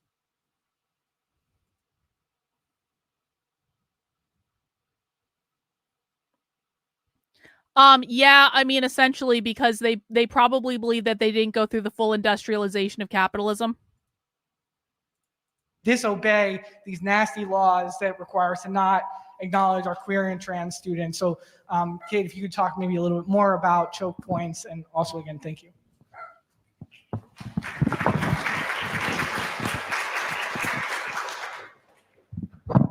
Hello, my name's Quinn. I won't be having, my wording probably won't be that fancy, but I'm gonna try to say things. Anyways, when you're talking about like social relationships and like transness relating and to social relations and Marxism and that, I think it's really interesting because like if you look at like trans support of other trans people, specifically like we can see like even like the prevalence of like T for T relationships coming up, and how kind of like the support of trans, like kind of like it's not fully like trans separatism, but in some contexts it can appear like that, is related to more of a like moving past the like, because I think that there is like a self-actualization, but moving past the idea of like, okay, we are now like in this capitalism supporting ourselves, and then you like using that to kind of be like, okay, how can we use these social relationships to move past that in that way and support things like that. That was a perfect way of stating it, a thing that I was trying to say succinctly all afternoon, so thank you. Hang on. I love all the questions coming in, and I kind of feel bad for people who just want to watch the presentation because I'm stopping to answer so many questions. But you guys also have to understand that during the live conference, I won't be able to do this as much, so I like people asking questions now. Growing up, there were other Black people who called me white. Is there a connection between these people and the far left? So you're saying you're Black and they called you white? So, I mean, like, so yeah, I mean, essentially, yeah, if someone is calling a Black person white, it probably is a reference back to what they believe, because they've believed this stuff for a long time. These ideas aren't new, guys. I wrote a book, you can find it on Amazon, called The Brief History of Racism, where I actually went back and I said, when was the term racism invented? Who invented it? And how did the term racism evolve over time? How did the definitions of racism evolve? This has literally always been the definition of racism. The definition of racism has always been a systemic issue. And so this is not a new thing. This didn't just start under Obama. This has been true for over 100 years. Is it valid to say no socialist country has ever worked? Well, they certainly, okay, so what they believe is that socialism cannot work unless it's global in nature, because if there's one socialist country among a bunch of capitalist countries, the capitalist country will fuck with the socialist country and they'll basically ruin everything. So yeah, I mean, they really actually do believe real socialism has never been tried. They believe they'll do it better. They're wrong, of course, but that's what they believe. Yes, these are the same people protesting. These are the same people involved in the ICE things. These are the same people involved in Antifa. They're all the same people.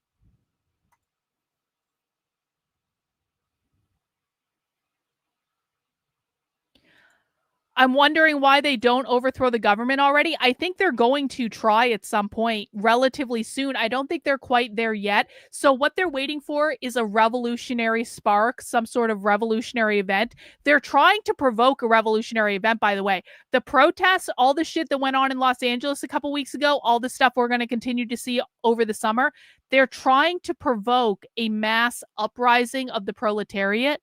So they're not quite there yet. But they believe that they want to be ready for when the mass uprising happens, which they believe the mass uprising is going to happen relatively soon.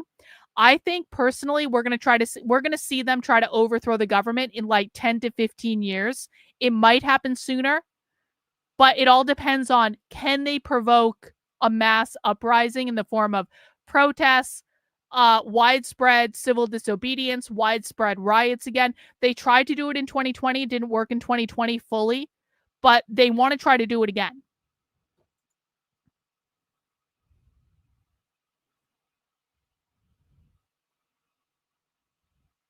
Oh yeah, the Tempest Collective wrote an article about the No Kings protests. That's funny. We'll have to look into that. Yeah, so they called George Floyd the George Floyd Uprising or the George Floyd Rebellion. They don't call it the Black Lives Matter riots. Okay.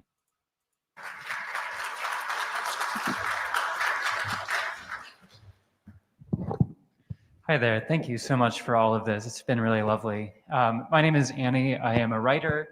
Last year, I was very lucky to co-write a piece with my friend Sasha Geffen about the commodification of trans identities, specifically these like tech startups that are trying to really route transness through apps and subscription services. It is a frightening, frightening world.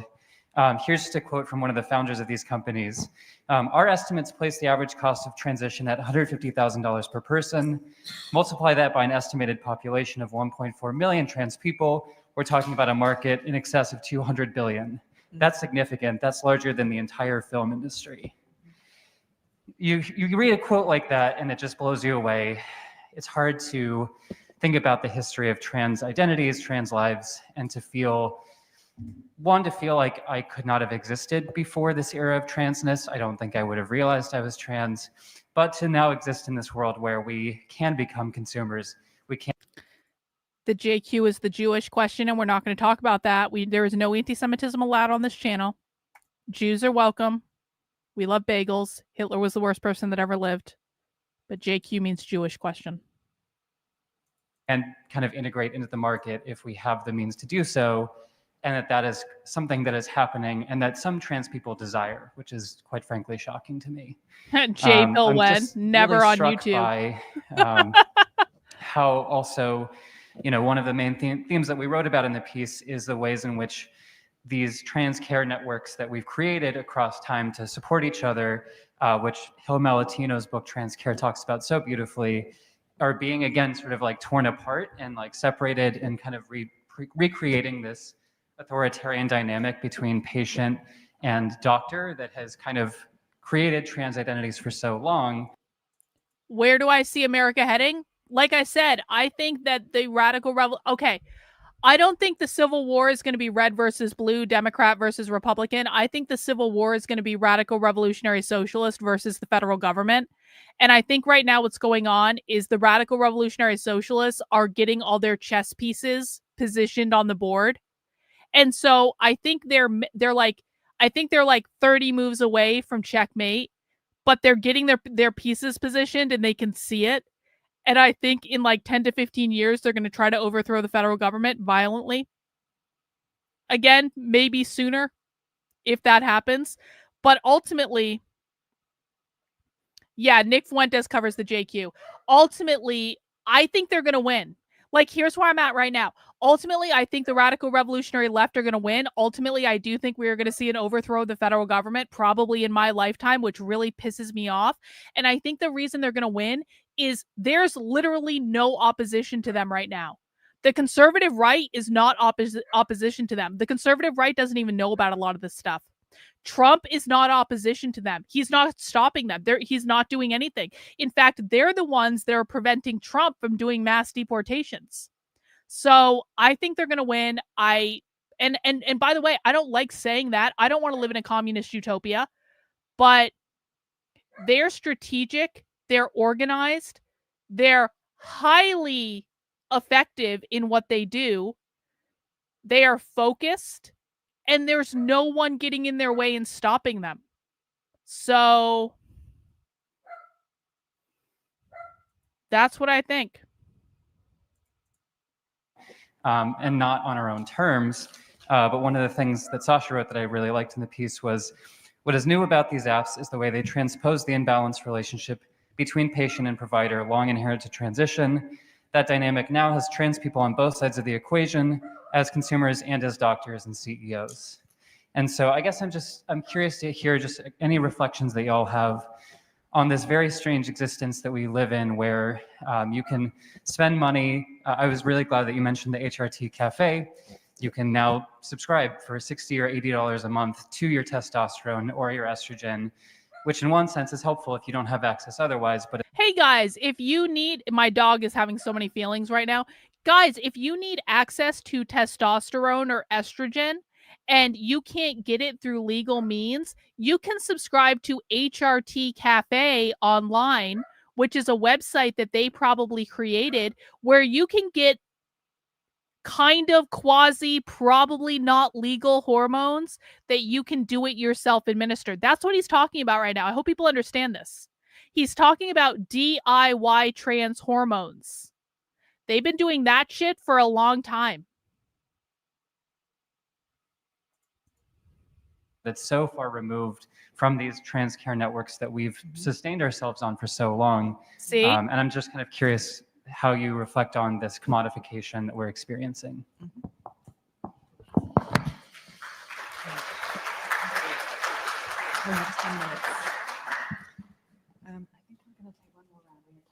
Yeah. 3 more, and then we'll hand back over. Okay. So in the black and white, and then I saw the comrade in black, and then queer t-shirt. I assume it says queer. I see ear. Great.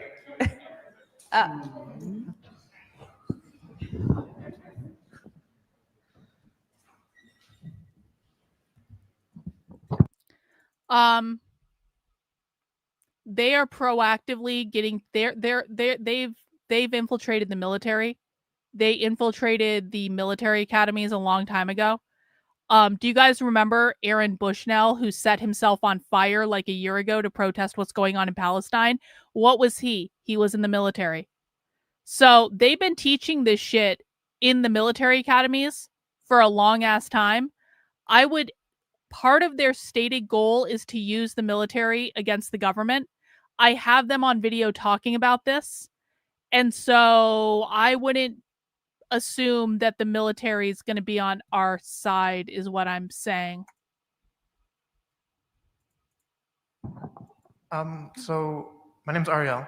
I'm very curious about maybe the importance of Marxism in relations to transgender politics in terms of some kind of refusal in a certain kind of sense. The other day I saw They Them, which is a horrible movie, but there were like 30 seconds that were interesting.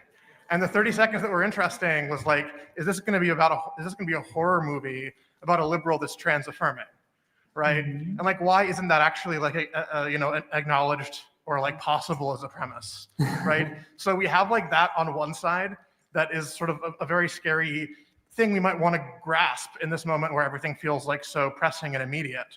And on the other side, I feel like a lot of feminists, whether they think about it or not, are the unwitting children of like Catherine McKinnon, Andrea Dworkin, in none of the good ways and all of the bad ways. And a lot of that comes down to conversations that we have about socialization. And thinking about socialization in kind of robust, materially inflected Marxist ways is something that kind of runs through the book as a whole. And how do we use those terms and think about those things without maybe falling into this like tepid, warmed over radical feminism that people have some attachments to and still hold on to.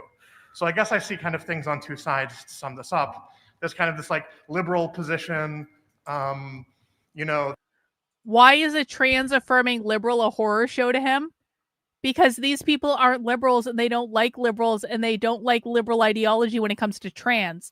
Liberal ideology when it comes to trans is to transition from man to woman or woman to man.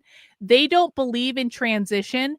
They believe in transformation or transcending. So when they're saying trans, they're not saying transition. They're saying we want to transform the gender binary. They have a fundamentally different view of what it means to be trans than liberals have, which is why it's so important that we distinguish between liberals and socialists and understand that they are not the same thing. Socialists do not like liberals. Socialists shit talk liberals all the time. And so that's what you're hearing right now. You're hearing socialists shit talk liberals because they don't like them.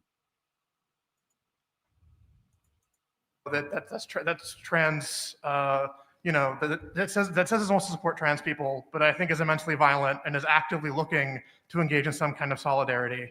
Mm-hmm. And there's, on the other side, this radical feminist project that has some kind of intellectual affinity, but at the end of the day has none of the sort of materialist basis in terms of its argumentation. And how do we kind of stop ourselves from glomming onto those things and being co-opted? Because that might not be a concern in Russia, but as someone who's here in the United States, that seems like something that is like very imminently happening all the time. Thank you. Basically the same thing. They think that progressives and liberals are basically the same.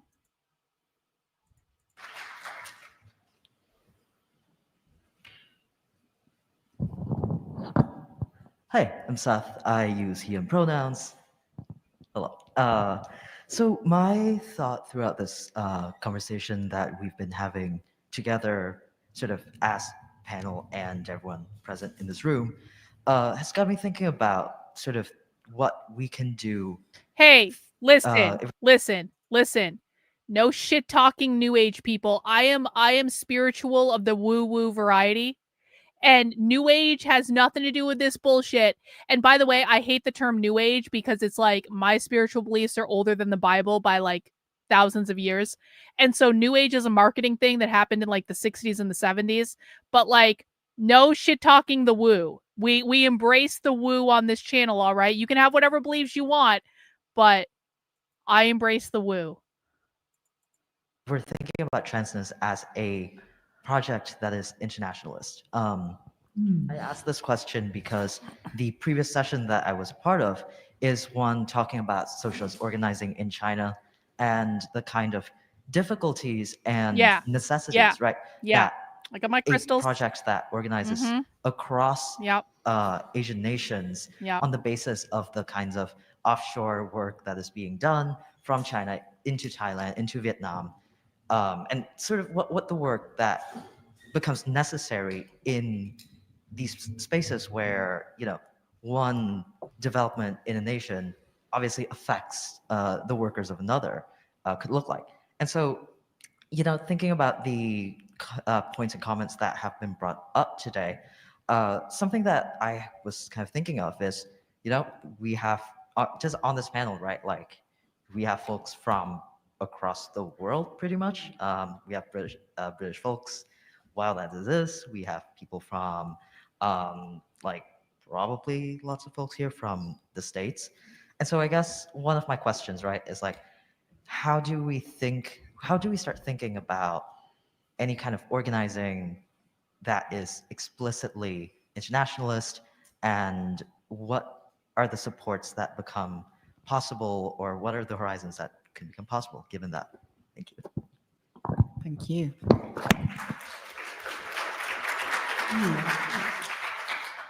I'm knitting a shawl. I'm going to finish it during the conference. Tiff. I'm from New York. So you'll, I really appreciate this conversation, and especially Tiff. All of y'all's points Tiff, about as in how Tiffany. transness and cissexuality are sort of produced and imposed socially, and not being this sort of individual or psychological choice.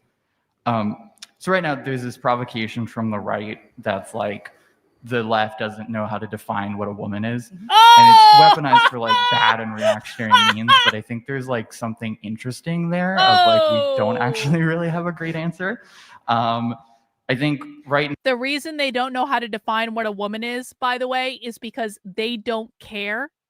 Because remember, they believe that the category of woman is socially constructed based on capitalism. So they don't believe the category of woman is a real thing. So they kind of reject the premise of the question, what is a woman? Which is why you never get a good answer to that question, because they don't care. Now there's this idea that like you're a woman or you're the gender that you say you are, and that's it. And I think that comes from a good place, for sure. But I personally find it very unsatisfying, and not really engaging with the sort of like social relations and materiality of gender. And I think kind of allows this person, this they them just said it, right? The question, what is a woman, is a fine question, but what it doesn't do is engage with the social relations of gender.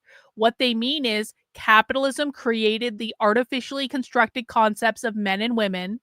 These are social relations. And so when Matt Walsh is saying, what is a woman? He's not actually... The problem with what Matt Walsh did is it fundamentally misunderstood the position of the left. It's a great way to own the libs. I get that. But like Matt Walsh didn't understand what the position of the left actually was, which is that the category of women isn't real. And we care about it in terms of a social relation. So it's like you ask a bunch of socialists, what is a woman? And you think you're high-fiving yourself and you're owning the libs. The socialists are like, what the fuck are you even talking about? We don't even believe this is real. So it's kind of like they're going like this. Listen to what he said again. Like, it's a great question, but it's not related to the things that we actually care about. Like you're a woman or you're the gender that you say you are, and that's it. And I think that comes from a good place, for sure. But I personally find it very unsatisfying, and not really engaging with the sort of like social relations and materiality of gender. And I think kind of allows people on the left to gender trans people correctly out of a sense of social nicety, instead of a real kind of theoretical and practical commitment to trans liberation. So I'm wondering if y'all have thoughts on like how to build out this more sort of social constructivist model of gender and of transness. Yeah, and just be curious to hear that. Thank you. Thank you.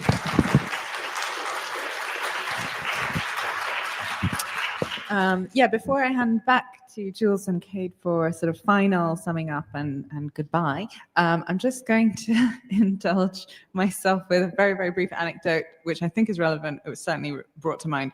In my, luxurious Hyatt hotel room, I turned on the TV, and there were two things on separate channels that I literally did flick from, browsing one to the other. So firstly, I was seeing horrifying adverts for these kinds of ultra homonormative bourgeois cultural productions, a movie called Uncoupled, and then there's Homonormative means, check this out for people who are new, this is about to blow your mind, okay? The people that were watching were never in favor of gay marriage.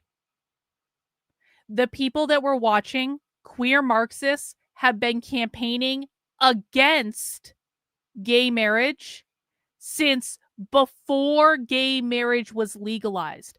I can show you papers that people like this wrote back in 2008, 2009, 2010, where they're going, we don't want gay marriage legalized. Stop fucking trying to legalize gay marriage. We don't want this. We don't want this. What are you doing?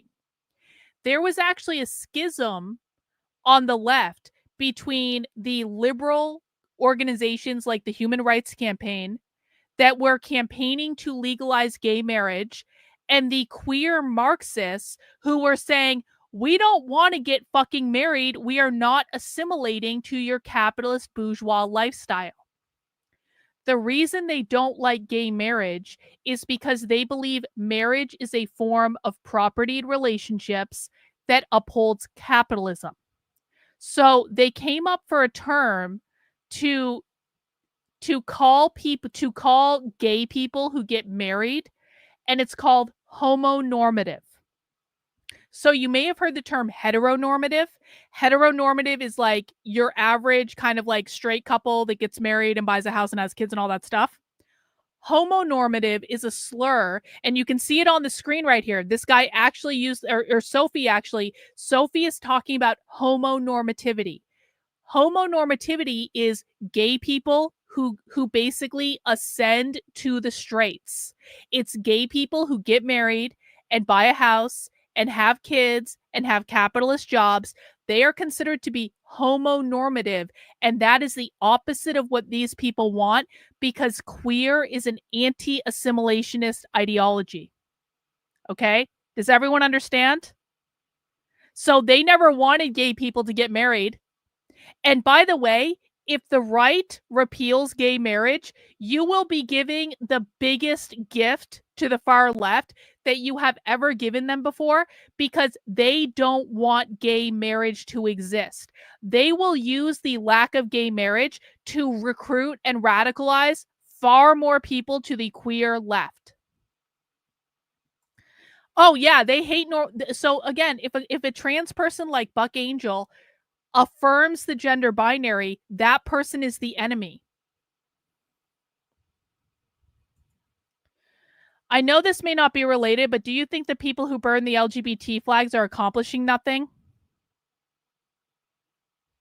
I wish they understood the issue a little bit more. I appreciate the protest, I guess, but like, I wish they understood why they were like, I wish they understood what these people actually believe. Richard, thank you for the super chat. Do they see male gender is also created? Yes. All gender is created. Men are created. Women are created. They want to abolish men. They want to abolish women. They believe all gender is oppressive. Anything created by capitalism is oppressive. All categories are oppressive. Thanks for the super chat. There's another one, I forget the name now, but it's basically that, you know, everybody is ruling class and straight people are over. They had a good run, whatever. So then I switched the channel and it was Tucker Carlson. I think he has a crush on me. And he was talking about, No, Sophie, it wasn't Tucker Carlson who had a crush on you. I have a crush on you. Sophie hates that I talk about her, by the way. She hates this. Sophie is my internet girlfriend. She wanted to be boyfriends with Tucker Carlson or girlfriends with Tucker Carlson. No, Sophie, you got me. Sorry. No, this is horrifying. The point of this is to say, you know, the integument we're in right now requires us to go extremely hard, I think, on critical childhood studies, on children's liberation. Oh, God, critical childhood studies. Okay, let's come back to that. When do they think capitalism started? Well, there are many different schools of thought on that on the left. Some people believe that capitalism started with the Industrial Revolution. Some people believe that capitalism started with farmers. Farmers were the first capitalists, that farmers were the first people to privatize land and use it for their own profit. Some people believe that capitalism started in ancient Sumeria, and that all of human history has been built on capitalism, and that in order to undo capitalism, we have to literally abolish all of human history and go back to being hunter-gatherers. So there's a variety and spectrum of opinion on the left as to when capitalism started, but those are the three main points that I've heard kind of replicated over and over again. Yes, Tucker Carlson did a whole hit piece on Sophie, because Sophie has written 2 books about abolishing the family, and she gives presentations about abolishing the family. So unironically, Sophie was actually featured on Tucker Carlson's show back when he was on Fox. Yeah, well, debunking them isn't going to work, bro. So they don't care about your debunk, I promise you. On trans liberation, partly because there are people out there, red, brown figures like Tucker Carlson, talking about abortion and gender dysphoria in the same breath as in a petty bourgeois, anti-boss kind of way. And he was up there saying, isn't it horrifying that a woman in America is being forced to have an abortion by corporations who want her labor?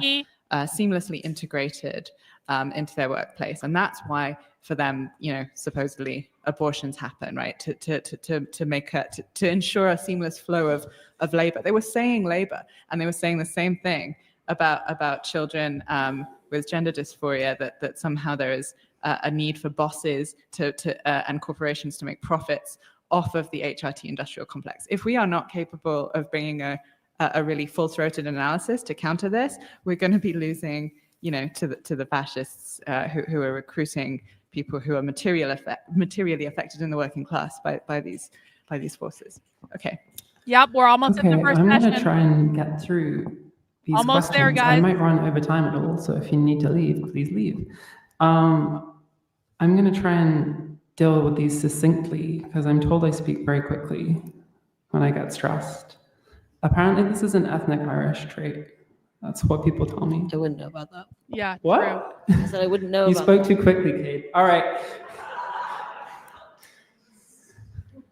So succinctly, but not quickly, defining what is a woman, well, Not yet, Donnie, but we're close. here's why we shouldn't do it. Here's why we shouldn't define what a woman Like, is. why define anything? Oh! Are we epistemologists here? Do we have any epistemologists in the room? We got one. Great. What is a woman? Wow, there we go. If they can't do it, then no. Defining terms happens after the social relation has existed. I was going to say stabilized, but often they're very destable. We're only going to define terms after the Marxist revolution, guys. We are not defining what a woman is right now. The definition of what is a woman is in flux. We will define it after the revolution. Yeah, defining terms. Don't do it. No definitions, I don't no see categories. I don't see what it would benefit, even if you came out with a rigorous, bulletproof definition. Like, there's no What's point. important is the struggle. We don't care. And who you're struggling with, you find out along the way, and they find out along the way. So yeah, I think we should keep on copping out. Internationalism, cop out at every turn until we get to communism. Internationalism is definitely, internationalism is like the key of why I think we should be Marxists. And liberal. There is no universe in which a judge would ever be a socialist, because socialists don't believe in the courts. So she's a liberal, maybe a progressive, but definitely a liberal. Well, one thing I want to say about this is it's remarkable to me how often you encounter one person explaining different national contexts, and you realize that you knew like absolutely nothing of any meaningful relevance prior to engaging with that person. And there's a couple of Vietnamese comrades I follow on twitter.com who've really brought this home to me, where they were talking about the recent breakthroughs with trans civil rights and stuff around that, which has happened in Vietnam. And similarly, in Greece, there was recently a ban on... Fun fact about Jules Joanne Gleason. One day, Jules Joanne Gleason followed me on Twitter, and I was like, why is Jules Joanne Gleason following me on Twitter? And I DM'd they, them, and I said, hi, Jules, why are you following me? And then they, them unfollowed me, and there was no conversation, and we are not in solidarity. But for a brief moment, Jules Joanne Gleason did follow me on Twitter. Intersex so-called corrective surgeries, so like intersex genital cutting, cosmetic surgeries, mostly removing clitorises and gonads. And this was banned in Greece, and I realized that I have no idea what intersex activism looks like in Greece, but it seems to be going pretty well. So this is the thing with internationalism, that we continuously like need to make like new connections and new findings. And also, I guess also we need to respect that sometimes people don't want to focus on their own national context. So we have two comrades from India in the book who are really, they just wanted to do that theory, you know what I mean? And Violet's in the book. Violet is a And if trip. you see the videos, the promotional videos we've done, there's a lot of the history of colonialism that's informing that work in the book, but people shouldn't have to talk about the national context if they don't want to, irrespective of the marginalization there. So everyone They've should started be the able to be a live stream, theorist. guys. That's what There's I'm nothing saying. going on And so far, though. every national context. Yeah, we should also just respect our ignorance and try and get over it with like more international collaboration. All right, refusal and radical feminism. Radical feminism appears a lot in the collection, and I think radical feminism appears a lot in our lives. And the really short answer I can give you here is that at once transgender politics, radical feminism, not even once. No, I think nothing's happening right now. now. They're just standing around. I'll show you guys in a sec. With radical We're almost feminism, done with this. it's impossible to imagine the shape of transgender politics today without the so-called second wave, the new left feminist movement, and the remarkable cultural breakthroughs that achieved, $50 super sticker. which was very destabilizing and was very challenging to sexual difference as it existed almost to previously. our goal. Check that out. And that's kind of an ongoing thing. But it's strange that at once radical feminism is like impossible to set aside, it's impossible to ignore, but also it never quite seems to get us to like, for instance, there are these people who call themselves we met it. TIRFs, TIRFs, so inclusive radical feminists. And it's just like, what are you trying to include trans people in at this point? Is it good to include trans people in radical feminism? I'm not sure. I think I want to be left outside of it myself. Leave me out. But yeah, okay, commodifications in the clinics. Quick point here. We talk about clinics a lot in the introduction of the book and the antagonistic relations between clinicians and physicians. But one thing to talk about is actually like, why does HRT look like a commodity in the way that it does? Primarily through state restrictions. Like, these are actually incredibly cheap substances. These are some of the most cheap chemicals to fabricate you can picture. So that's kind of a relevant thing. That actually, this is the point where a lot of the power which physicians and clinicians and the whole medical apparatus has over trans people is actually to do with specific state restrictions, which we don't need to assume are going to be there forever. And we have to challenge it every time. I was going to read out a bit from the book, but I don't know. Is that a bad idea? All right, well, basically, if you want to read the last section of how do gender transitions happen in your own time, that kind of responds to the question of like, the really remarkable question from Quinn that like Cade was already praising, and like the siren's call of trans separatism, and why that's only ever going to be a horror show for everyone who gets into it. Okay. That essay is also at Boston Review if you literally can't wait and want to read it on your phone immediately in the toilet. Yeah. Since we're over time, I am going to, I think, just say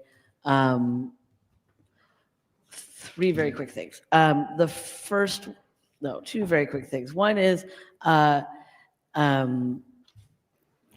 Eric's question is very good about how to combine demands, but there's some writing about that in my essay in this collection and also elsewhere. And if you want pointers on that or talk about that at some point, we should do that. Maybe, Eric actually, unironically, maybe.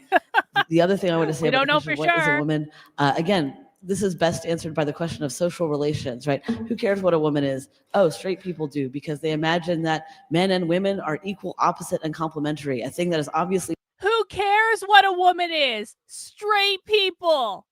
We don't care what a woman is because we're queer and we care about social relations. Again, our last big point before we go to our live stream. About that. The other thing I want to say about the question of what is a woman, again, this is best answered by the question of social relations, right? Who cares what a woman is? Oh, straight people do, because they imagine that men and women are equal, opposite, and complementary, a thing that is obviously fucking not true. And that's our answer to that question. Isn't what is a man or what is a woman, but another question, which is what makes you think men and women are so different? Because the answer to that is our target. And the last thing I just wanted to say is just an amusing point here about trans social reproduction and possibly about internationalism, which is the not what is the Queer woman with a Hammer and Sickle shirt that Tiff is wearing. I'm not saying that this is the only source for this becoming very popular on the internet, like 2017 or something, but there's a picture that became viral and is certainly my most read or observed work of any kind by a factor of about 100,000 or a million or something, which is that I took walking around Vienna with jewels of a graffiti that looked like this. And that was the picture that like most of you have probably seen somewhere on the internet. And I think it's so fucking cool every time I see that somewhere on somebody's t-shirt, or I have a ring that somebody made out of it. It's really neat. And it makes me feel like, we're part of some history that's moving around, and it shows us a little bit the traces of how that trans-social reproduction and trans-sociality and trans-relationality exists as it already exists, but also maybe what some of the possibilities for retracing those paths at a deeper and more intense register might look like. Thank you all so much. Hey, that's it. Guess what? Guess what? You guys made it through Transgender Marxism, the first ever episode of Socialism Saturday. I hope that was a good educational experience and everyone is ready for the Socialism Conference, because the Socialism Conference has started their live stream. It is time that we go to the opening plenary. As a reminder, the title of the opening plenary of the Socialism Conference is Labor and Community Organizing Against the MAGA Billionaire Agenda. Let's see. Do they have who's going to be speaking in it? Let's see. They don't have who's going to be speaking in it, so I guess we'll have to be surprised. The stream has started. This is a live peek into the Socialism 2025 conference. I want to welcome everyone to our Socialism stream. Actually, if you guys could do me a favor over on Twitter, if you are on Twitter, I'm going to put the link to the live stream over on Twitter in the chat. Please go and retweet it, go and share it. Go encourage other people to come and watch it. This is live socialism happening right now, guys. We don't know what they're going to say. We don't know what they're going to do. We don't know if they're going to have technical problems or anything like that. But let me help share out the stream. Guys, please make sure you are mounting the like button for me. Please make sure you are subscribed to the channel if you are not already. As a reminder, we will be streaming the Socialism Conference for the next 2 days straight. If you want to find the schedule, it's over on the Substack, karlyn.substack.com, or you can just show up here to the channel anytime between about 11 a.m. in the morning all the way up through about 10 p.m. at night. I will be streaming every single bit of it because I'm insane. I want to thank everyone that helped me reach my $1,000 super chat goal for the week in a couple of days. I really didn't expect it to be reached that quickly. If you guys want to help me, so I do have 2 goals as we're waiting for this to get started, guys. I do actually have 2 goals that I would like to achieve for this week.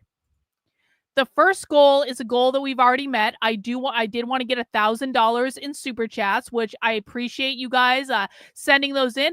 I may even raise that goal now that we've met it. I don't know. You can also send in a power chat. You can send in Cash App or Venmo if you want to do one of those. I do have all those available to you. They will all count to the goal and all that stuff. But what I would really love is to get 100 new supporters over on my Substack. That is Karlyn, KARLYN.substack.com. It is $8 a month. They're $80 a year. The reason I like new supporters over on my Substack is because you guys allow me to plan the resources I have to work with. I am 100% independently funded. I can only do this because you guys allow me to do it by funding my work via super chats, but also through Substack subscriptions.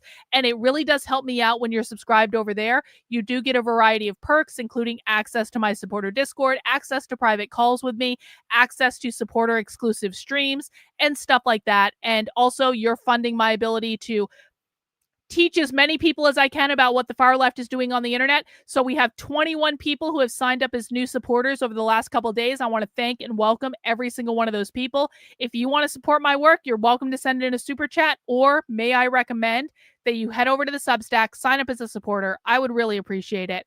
And I don't know. That's it, pretty much. That's it. I hope we can meet that goal over the next couple days. But we're doing great on the super chat goal, and that's pretty awesome. We are just waiting for the Socialism Conference to get started. As you guys can see, they are milling in. If you guys have any questions about socialism in general, while we're kind of waiting for this to get started, I think they're playing music. Yeah. They're playing music, so we'll turn that down for right now. But you guys can see they are wearing masks. Socialists are notoriously late for everything. Look, there are already 225. There are more people watching. Well, actually, there are almost just as many people watching here as there. Oh, it's way more communist in the UK than it is here. Yeah, way more communist in the UK, way more communist in Canada, way more communist in Australia. Their definition of, I thought you were leaving. You told us you were leaving earlier and now you're back. So you just can't quit us. That's fine. Their definition of worker is anyone who is oppressed by capitalism, anyone who is not a boss, anyone who is not a bourgeois private property owner.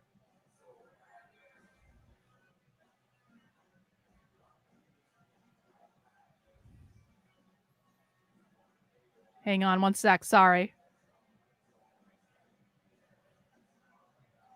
One sec. Hang on.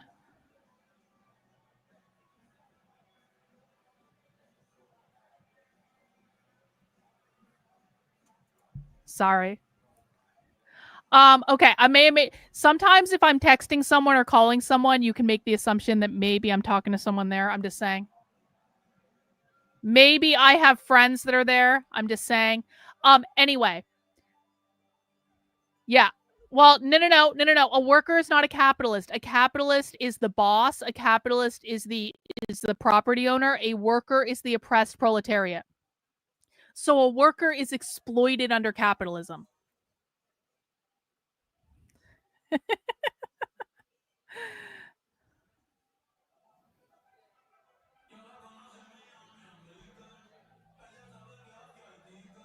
I wasn't equivocating. I wasn't doing that at all, but okay. Is everyone excited? Is this everyone's first socialism experience? It's going to be great, guys. You guys are going to love it. It's going to be awesome.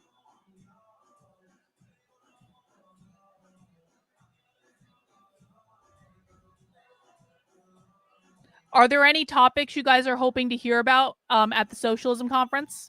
Let me know. I don't think equivalating is a word, but I knew what he meant.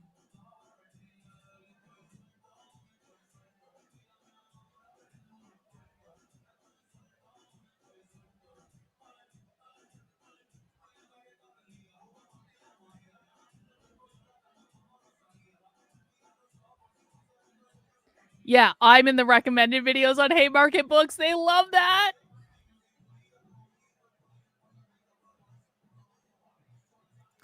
Ain't no such thing as a boss and a worker at the same time.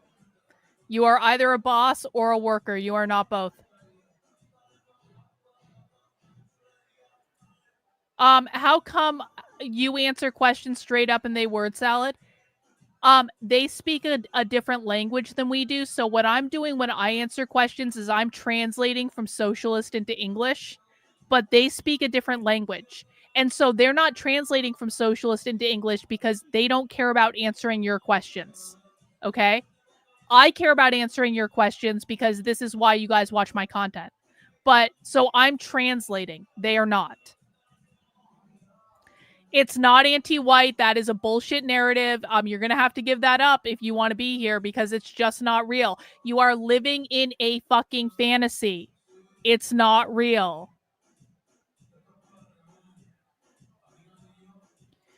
Do they have people that tell others what need to be done? Yes, but it's not in the form that you're thinking. So it's like there are different people in charge of different things. And they worked, and how they envision it is they work together, but no one orders someone else to do something.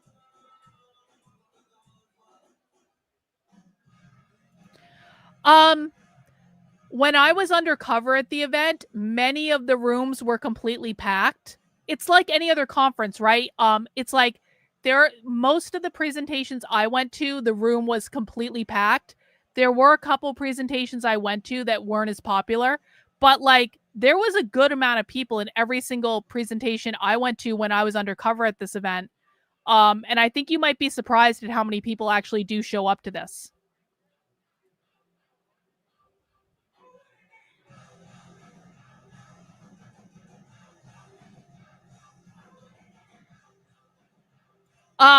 They don't. They don't. The entire premise of your question is wrong. They don't.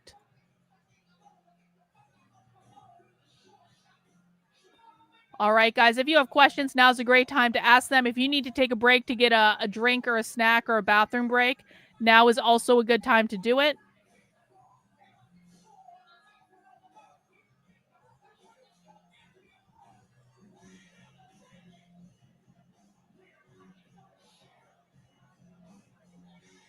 No, bro. No. We don't do this narrative bullshit here. We don't do this. I know that your feelings are hurt, but obviously you're not leaving. You said you were going to leave an hour ago and you didn't go. You're like a woman, basically. So we don't do this conservative narrative bullshit here. I don't give a flying fuck about the Democrats. The Democrats have nothing to do with what we're doing. Either you are here to learn or there's the door. You already threatened to leave once. I don't care if you leave. I'm not trying to appeal to everyone on the internet. If you don't want to learn about the far left and take this seriously, get the fuck out.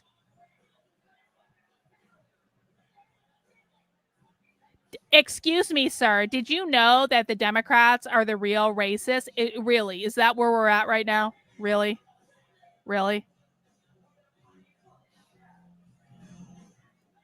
I mean, if they own a business, yeah.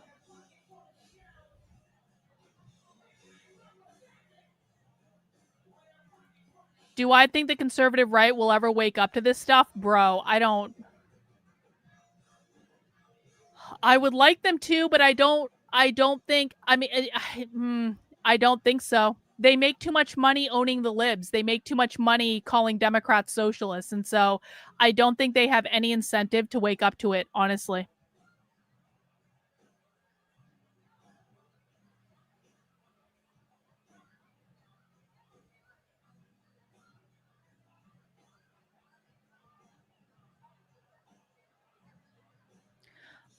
Look up the Socialist Workers Party. You can also look up Revolutionary Communist International. Is there a purpose that they have their conference coinciding with a holiday? Well, okay, so for the last several years, the Socialism Conference was on Labor Day in September. They moved it to 4th of July this year. I think they obviously did it as a political statement. They want to overthrow the United States government. They want to abolish the Constitution. So I think it's an obvious political statement that they're having it on 4th of July weekend.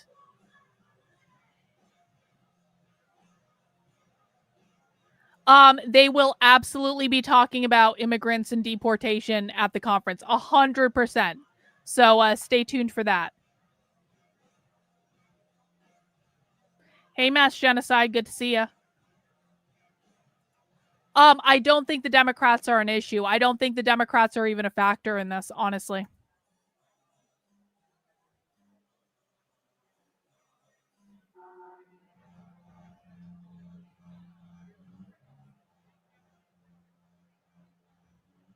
The KKK is literally almost never mentioned by them. So again, stop bringing conservative bullshit talking points here. We're either going to beat the conservative talking points out of you or you're going to leave. One of the two is going to happen. The answer to crushing this is learning as much as you can. And then, hang on. So the answer to crushing this is learning as much as you can about your enemy. If you refuse to learn about your enemy, you can't defeat them.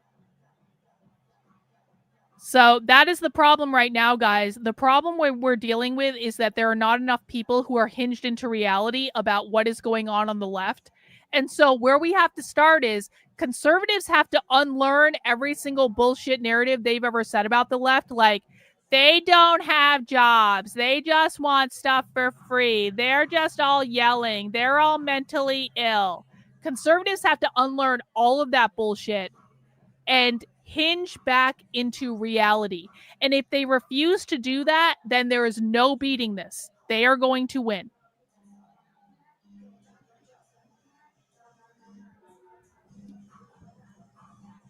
Your first socialism convention. Yeah. Welcome, welcome. Welcome to all new people. It's going to be a great weekend.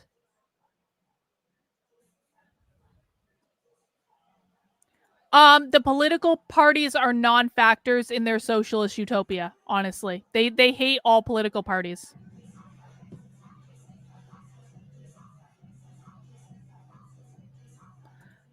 Bro, they literally talk about how the Democratic and Republican Party are the same fucking thing. So, yes, the real socialists believe that the Democratic Party is literally no different than the Republican Party. I personally also believe the Democratic Party is no different than the Republican Party because they just aren't. There's no difference between the two. They act the same.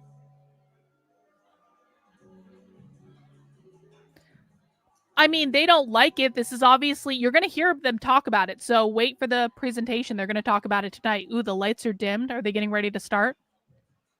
Maybe. They're telling people sit the fuck down.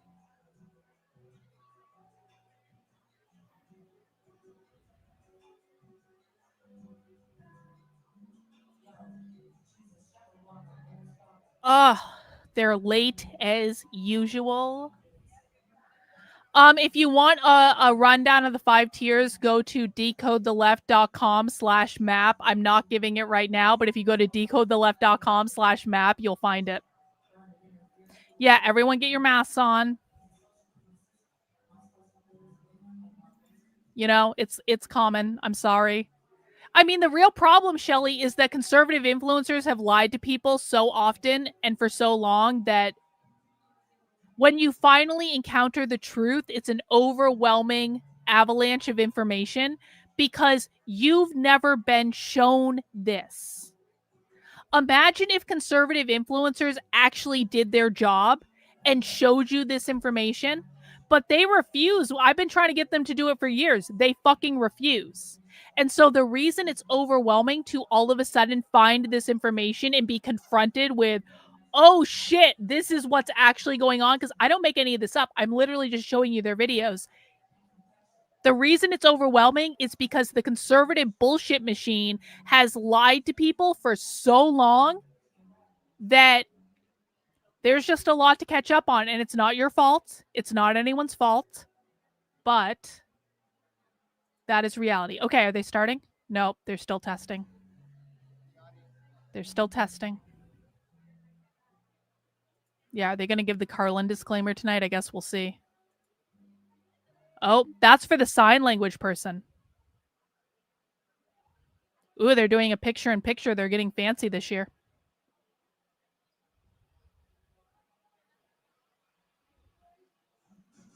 Guys, please make sure you've mounted the like button if you're just arrived. I would appreciate it.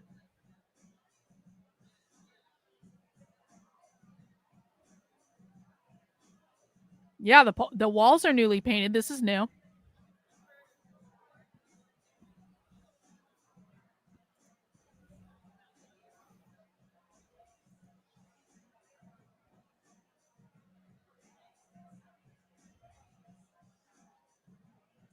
Hopefully the sound engineering is up to snuff. We always, listen, we have to be flexible with the sound because sometimes they get the sound right and sometimes they don't.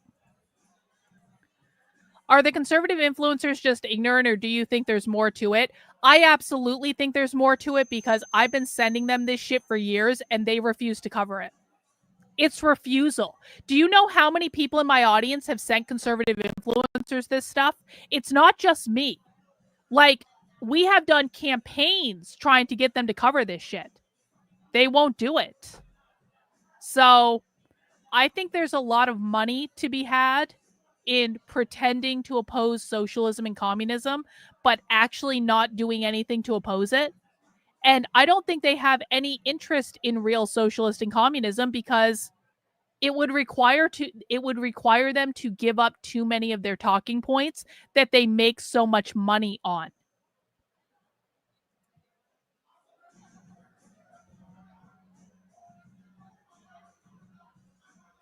I can see your comments. You're fine.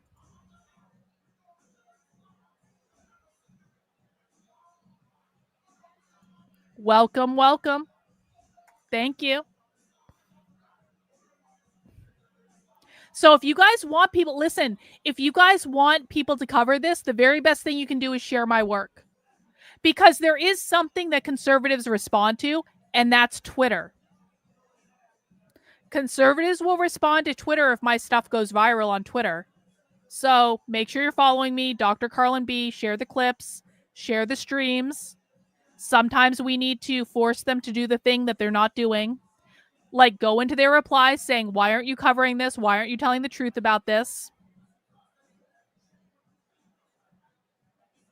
Just share it out there. Like, I've given up on trying to communicate with influencers, honestly. This is why you guys don't see me going on people's shows. I just,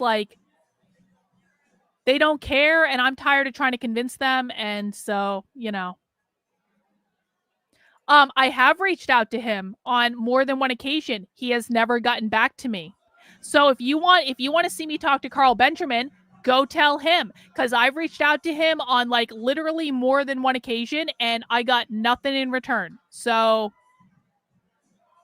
I'm ready to talk to him. I would actually talk to him. I would talk to him, no problem. I think he knows more than most people. But if he doesn't respond to me, that's not my issue. That's his issue.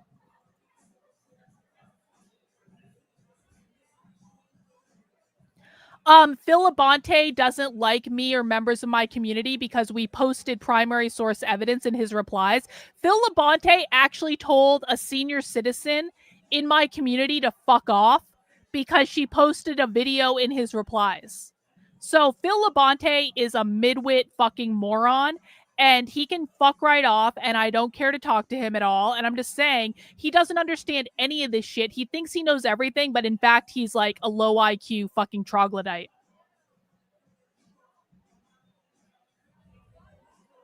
You tell a senior citizen member of my community to fuck off because they posted video, like, that's just lowbrow, bro.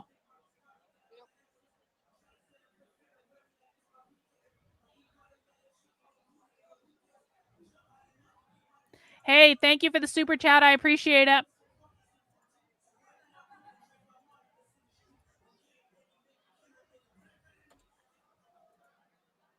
Oh, I know who this guy is. They're starting. This guy made the announcements last year. Good afternoon. Good Hello. evening, everyone. My name is Annabelle, and I am one of the Spanish interpreters. We do have a Spanish interpretation for those who need it. We're on the back. They're waiting. No Spanish. I'm going to No also make this hable announcement in Spanish. español. Buenas tardes. Mi No. nombre es Anabel. Nacho, soy una de las burrito, intérpretes. Nosotros taquito. tenemos interpretación Do en your best- español. do your Estamos best ubicados Spanish in ahí the atrás chat. y también pueden decirles en la mesa de registración. Gracias. No Thank you. Spanish, por favor. No burrito. English only. Welcome, everybody, to Socialism. They don't even have his head in the frame. My name is Sean Larson. I'm the Political Education Coordinator at Haymarket Books, and I'm on the organizing team for the Socialism Conference. There we go. On behalf of Haymarket, I want to say thank you all for being here this weekend. Socialism is built collaboratively with well over 100 organizations this year. I'll be right back. Enjoy. And we try to bring a broad cross-section of the left to the conference. This weekend of radical politics would not be possible without hundreds of volunteers and collaborators supporting all different aspects of the conference. So thank you to all the organizations that have made this possible.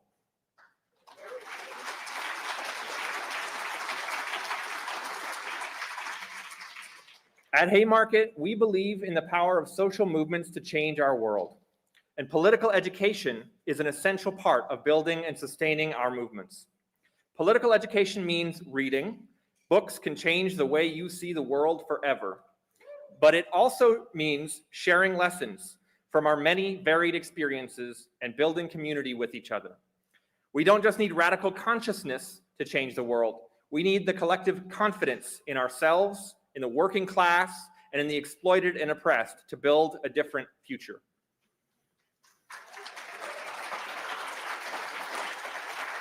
We want the Socialism Conference to be the place you go every year to learn together, to meet new comrades, to strategize and debate, and to get inspired and energized for the collective struggles ahead. Socialism is built on solidarity, where we treat each other as full human beings and know that regardless of any disagreements we may have, we still have each other's backs. Because of that, there are a couple of things that all attendees should know in order to keep our conference accessible and safe. First of all, if you need ASL or Spanish interpretation, we have interpreters here for you. Please see us now in the back or tomorrow morning at the registration desk. Secondly, as you've noticed, we are requiring all attendees to wear masks in conference spaces. We wanted to take a moment at the start of the conference to explain this. We're 5 years since the onset of the COVID-19 pandemic in 2020. And since then, each of us has more or less been left to make our own individual choices about how to navigate public health decisions like masking. We are well aware that many of us today are rarely, if ever, required to wear masks. But COVID has not gone away. Many people here at this conference have been affected by long COVID or are otherwise severely immunocompromised and are effectively barred from participating in many aspects of public life, even in some left-wing spaces. For any of us, contracting COVID would mean suffering the resulting health and economic consequences, including missed work and potential cost of treatment. In this context, it takes a conscious, collective act of solidarity to welcome our immunocompromised comrades to participate fully at socialism. That is what your mask means this weekend. Solidarity. Solidarity, comrades.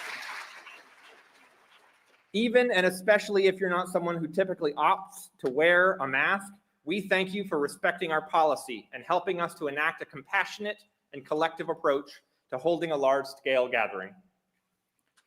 Thirdly, we all know the world we're living in and the repression and violence that so many regular people are subject to.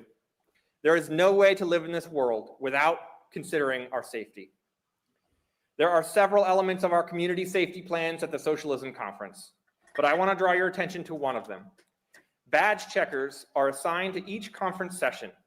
We rely on responsible comrades to fill the role and appreciate their help with making the conference a safe and successful event. If you are asked for your badge at the door, we recognize that that may seem a little bit jarring, and that's totally understandable. But please know that our badge checkers are integrated into our overall community safety plans, which is necessary for holding a large left-wing conference without relying on carceral approaches. Police. Finally, I just want to say something about whose land we're on and our commitment to Indigenous liberation. The Socialism 2025 conference is taking place on the occupied lands of the Council of the Three Fires, Ojibwe, Adawa, and Potawatomi, the indigenous keepers of this land, who were forcibly removed through acts of genocide, deceit, and deception, and dispossession for the founding of the city of Chicago and the state of Illinois. We recognize that nations that lived in and around Illinois and the at least 75,000 indigenous people who live here today. We commit our solidarity to all indigenous people, ongoing struggles for self-determination, and the rematriation of native lands, including in Chicago.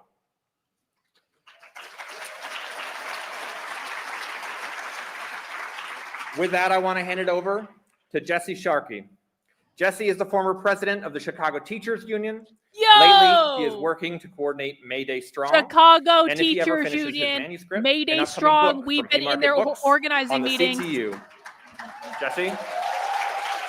We've literally watched their organizing meetings, and now you're seeing them at the Socialism Conference. Sisters, brothers, siblings in struggle, comrades, welcome up to the panel. Stacey Gates, Renee Moya, Asher Inter Sworn, Jorge Mujica. I'll introduce them in a minute, but we're really excited to have them here. Great panel.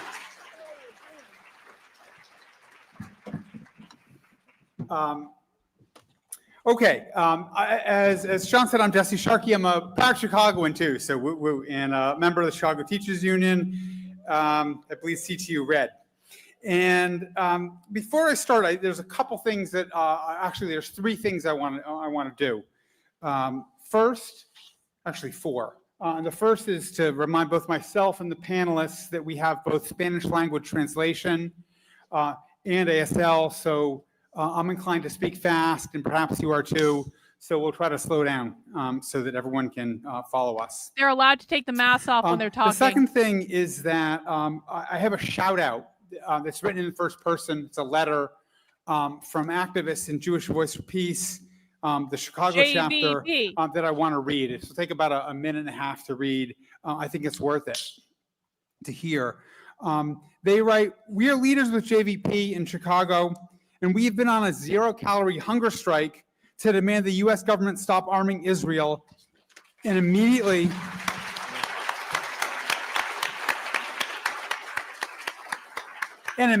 let in life-saving aid to Palestinians in Gaza, who received virtually nothing for the past 3 months. Since October 2023, more than 56,000 Palestinians in Gaza have been killed, with hundreds of thousands more injured. and though these numbers are likely much higher. Palestinians have endured forced starvation and an endless bombing campaign by the Israeli government. During this hunger strike, we have been trying to get a meeting with our senator, Tammy Duckworth. And today, after 18 days of starving ourselves, we were denied a meeting with the senator herself. 2 of us today were arrested, along with 6 other comrades. We were arrested by the Department of Homeland Security after refusing to leave her office. Yo, seriously? We are safe, and while we are continuing to experience the effects of not eating for 18 days, this is nothing compared to what Palestinian people in Gaza are going through. We are grateful that many of our community members and partners, including the United States Palestinian Community Network, Palestinian Youth Movement, Illinois Divest Coalition, Treatment Not Trauma, the Chicago Teachers Union, and more, as well as comrades who participated in hunger strikes at Dyett High School, General Iron, and Little Village High School here in Chicago, and the 15 JVP chapters from across the country who held Solidarity Fast Tammy are standing Duckworth with us. is what they're talking about. All these organizations The and opposite. community members have joined us in highlighting the urgency of what our government is enabling in Gaza and how the struggle of all Palestinian people is inextricably connected to our struggles for socialism here in the United States. Please keep the pressure on our government and institutions and uplift at JVP Chicago if you have a platform to do so, and maybe win liberation for all in our lifetimes.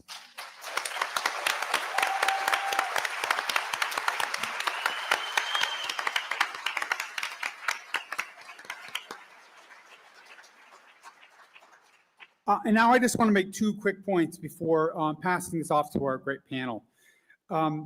People will recall the United Automobile Workers, the UAW, during their historic stand-up strike last year, made a call for a general strike on May 1st of 2028. Now, if building a successful general strike were as easy as an international union picking a date on a calendar, then I suspect there would have been more of them up to this point. But really, it's not. And yet, this call by the UAW is important, if for nothing else, because it reminds us that workers have both the interest and the power to actually shut down our entire system. They're going to try to shut do a down our general system in a strike. general strike. They're going to try to do a general strike. If we simply stopped using the brain and muscle that makes all the wheels turn in the society. And that may not be a strategy, but at least it's a clear vision of how we can defeat rising authoritarianism in this country. If you look around the world, where you've seen coups and martial law in South Korea, workers were at the heart of that, stopping that. And whether it was in Tunisia or apartheid South Africa or Greece or in Brazil, workers taking action, industrial action, and shutting down production and making society stop has been crucial in defeating rising authoritarianism. And it might just be that we need this strategy, that we need this tool before May 1st of 2028. That's when they're going to do the general strike, Which brings me to 2028. my second point. Just today, the big ugly bill, Donald Trump's signature social policy measure, was passed. The big ugly bill. That bill will bring massive cuts to Medicaid and nutrition programs like SNAP, as well as terminating clean energy credits and many other government spending programs that help working class people. And they're doing that in order to fund, among other things, $46 billion for border wall construction, $45 billion in immigrant detention facilities, new ones, I should say, and another $30 billion to staff up ICE. This Because they also need that time planet adds to do it approximately well. $3.4 trillion to the deficit, according to the CBO. Now, find my notes, sorry. Now, the other thing about this bill is that it strongly implies that they're going to be able to pass the 2025 Rescission Act, which will ratify and make legal all the illegal cuts which Trump and Doge already did. And I point this out to say that there's been a strategy to try to fill up the courts and to stop Trump's attacks on our living standards, on federal workers, on people of color, on DEI and other civil rights initiatives, on higher education, and in area after area by going to court and trying to say that these cuts did not follow proper procedures and are in fact illegal. But guess what? They're going to go back retroactively and make them legal. They're going to bless them with a vote in Congress. They have the votes to do it, and what today's vote showed is that that follows logically from what happened today. Now, I say this to provide a dose of reality. It's not a pretty picture. Their forces right now are confident and are greater than the forces that we have. We have seen big mass mobilizations. On April 5th, which was called Hands Off, there were over 2,000 demonstrations across the country. In those demonstrations, they had a very low level of politics, though. And they said it was simply hands off. That's all you had to do to participate in those demonstrations was to say, I'm against what's going on, hands off. That and a lawsuit strategy is what they pursued.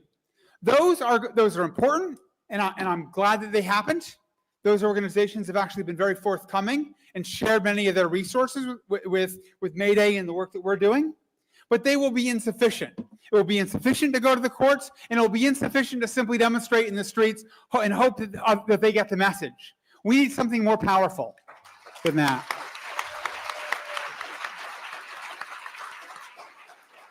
And that's essentially what we've been trying to do with the May 1st Coalition, Mayday Strong, which is to put forward the prospect. But many workers in this country are not in unions.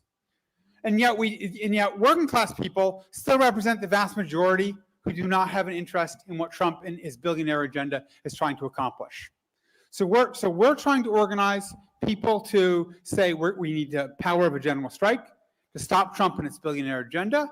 And we have to form a working coalition and coordinate to talk politics, to plan, to run campaigns, to get together, to begin to build the connections that will allow us to take this fight to the next level and stop Trump and stop the other billionaires and bring forward a better society. And that's what we're fighting for.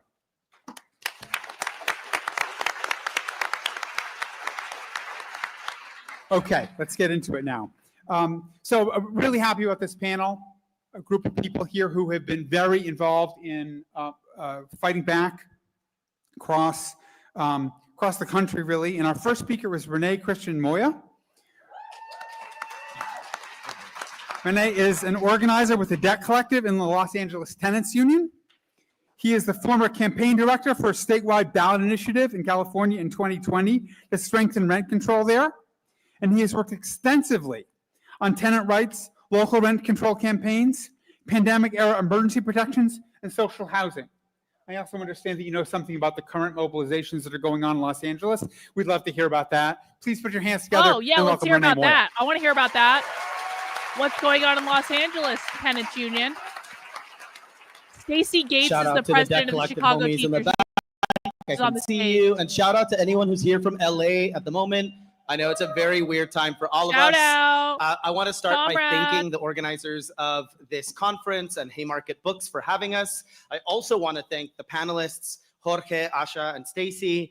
I also want to apologize in advance because I only knew I was going to be on this panel about 36 hours ago. I was in Minneapolis with my partner, and then we scrambled to get here. We got here about an hour and a half ago, I think. We drove from Minneapolis in a 7-hour car ride. So my remarks are a little scattered.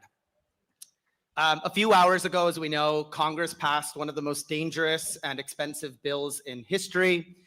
This bill will strip healthcare and food from some of the neediest in our communities, and it marks a decisive leap forward towards the creation of a police state. We should be very clear about that, with the apparatus of terror seeing a dramatic increase in its funding. But I want to talk about LA because it's my home, and to be frank, because I wish I wasn't actually here this evening. I haven't wanted to be anywhere but my native California for really since January. In part because I kind of understood that with storm clouds gathering that things were going to get really bad, and I wanted to just be closer to home. But also because I know that a lot of the very vulnerable people that I organize with are going to be very much in danger. This vulnerability was violently brought out into the open on June 6th On that day, a series of brutal, massive, and spectacular raids occurred across LA County, from the downtown garment district to a Home Depot in Westlake. In fact, the first of many, many raids that we've seen at Home Depots and Costco's across the county. The initial raids threatened parents who were attending elementary, secondary, and high school graduations. What you saw throughout the day, in fact, was essentially a day of terror for parents as they scrambled to get out of the schools as quickly as possible. With, I should say, shout out to the UTLA organizers, UTLA members who shut in parents and prevented ICE from coming into these schools. Yeah, she is. Chicago Teachers Union. A day of celebration. A day of celebration ended up like a day of panic and sorrow for a lot of folks. I think a lot of us were frankly initially caught flat-footed by the response, mostly because we didn't really realize that the sheer number, essentially, of federal agents and the different types of agencies that were going to be brought to bear in these raids. We have ICE, yes, but we've also seen the FBI, ATF, the Department of Homeland Security Investigations, and the Border Patrol, among others. And of course, after the first few days of protests that we saw in LA, especially in downtown, we saw the mobilization of the National Guard taken away from the governor's power and the Marines joining the fray. But we've known that this moment was coming, and we've been preparing for it. Really, the community fight back started the very next day, I would say, on June 7th. What we saw was rapid response networks lighting up across the city, and in Paramount, California, where the community took matters into their own hands. Their ranks swollen by spontaneous anger in a city where over 80% of the residents of Paramount are Hispanic. Over many hours, I think it was something like 8 hours or more, well into the night, federal agents were pinned down by angry demonstrators.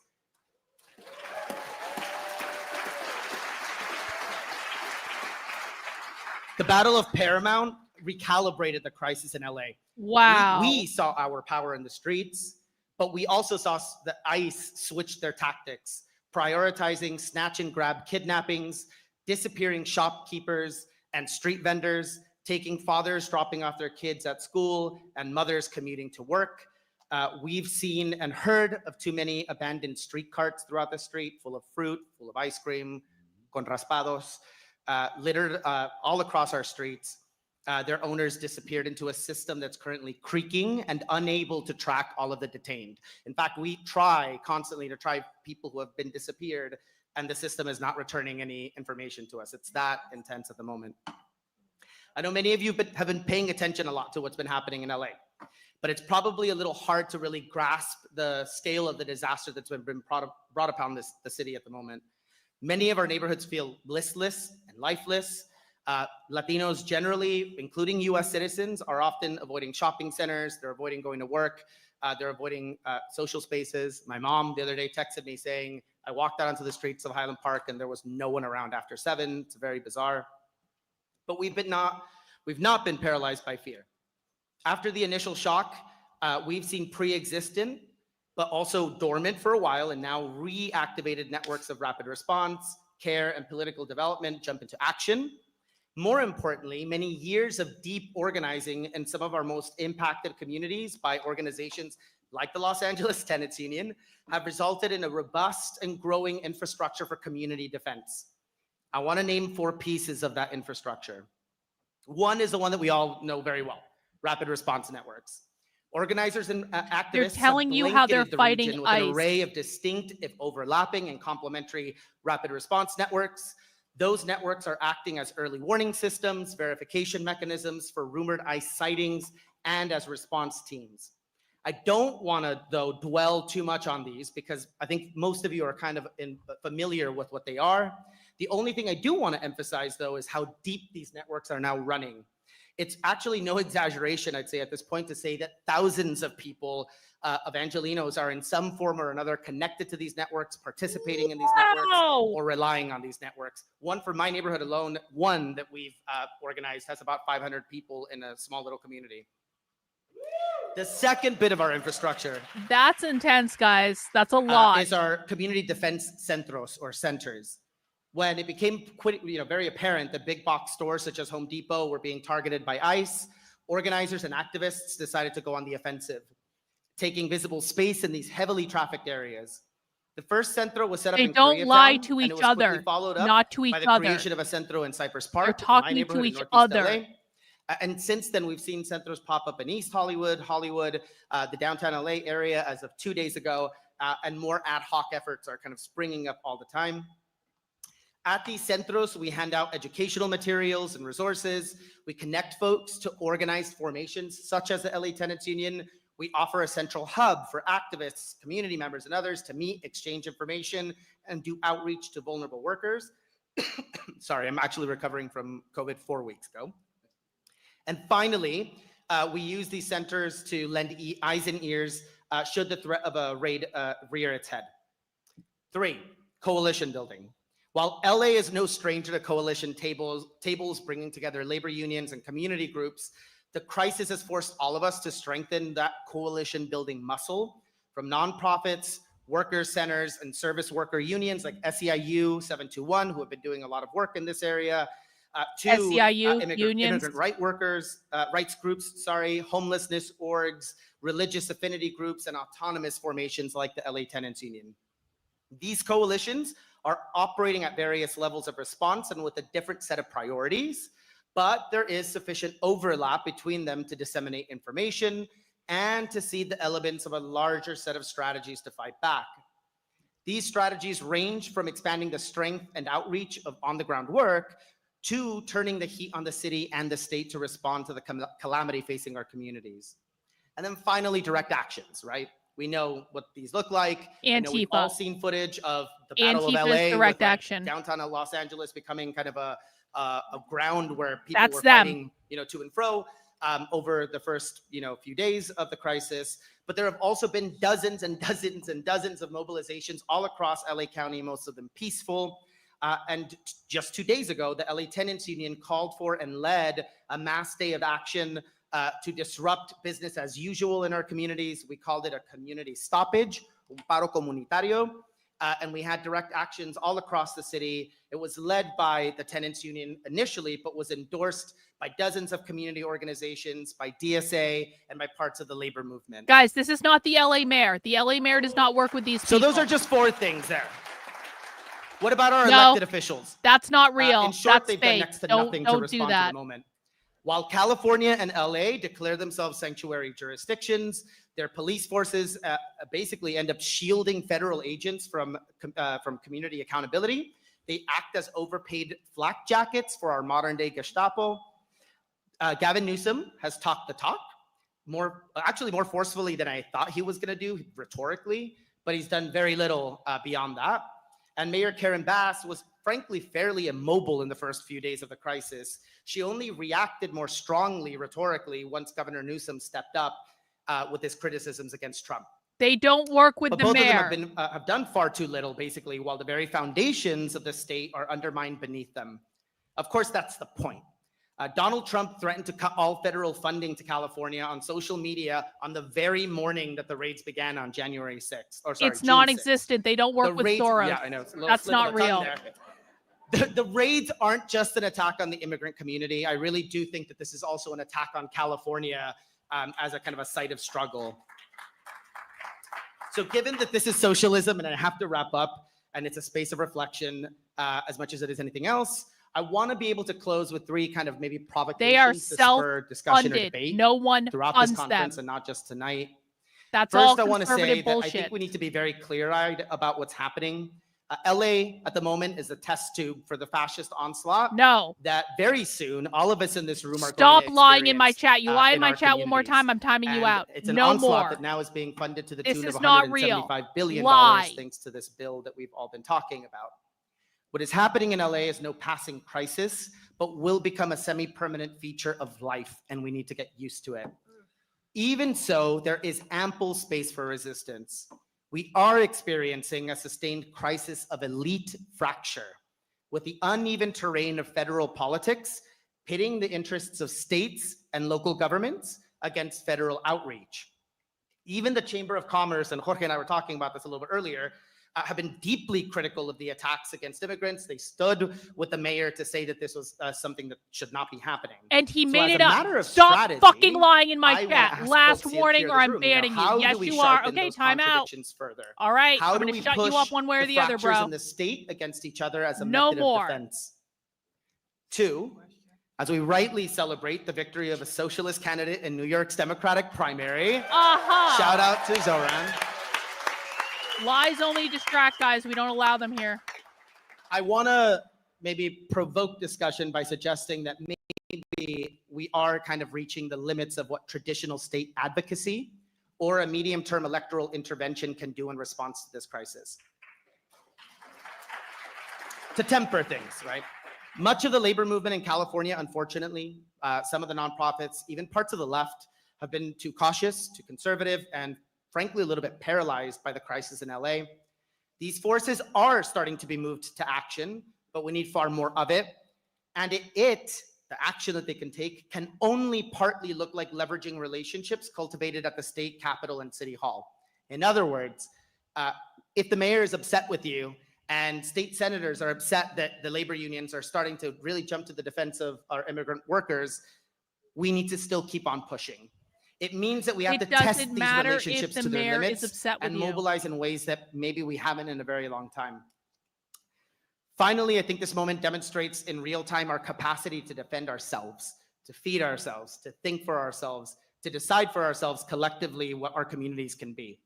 Not just despite state absence, we're used to that in this country, but also in response to active state terror on a scale that we haven't seen in many, many years. I would argue, I would call it the politics of the commune, rearing its head once again. We saw hints of it in LA in 2020, but I think we're sharper, more organized, and more politically prepared than we were 5 years ago.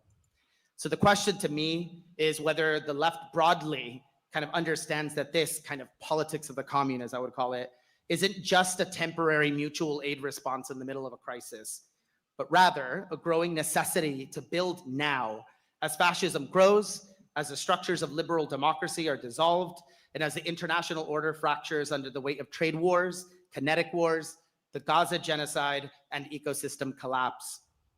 The communist strategy and horizon, this, I think, is where the attention of the left must turn at this point, averting our gaze at least partly from the halls of power. In other words, not just making demands of the state, but asking what we can be doing for ourselves as well.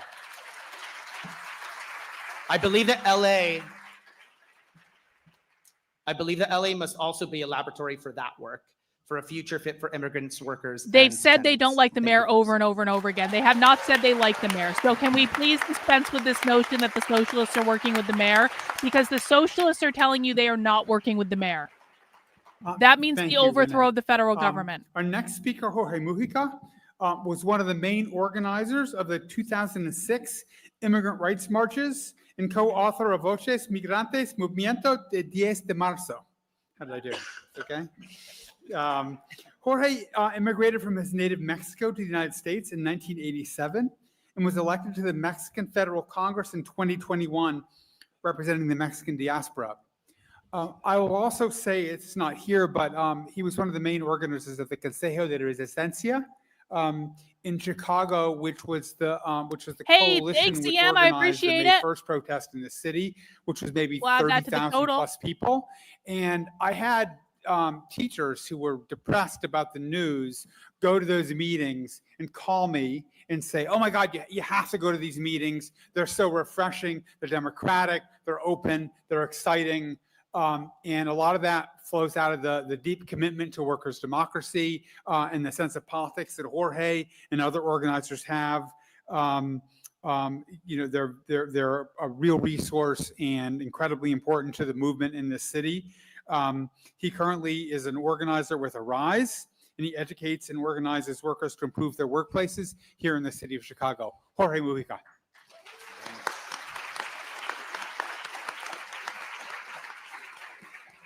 Buenas noches, everybody.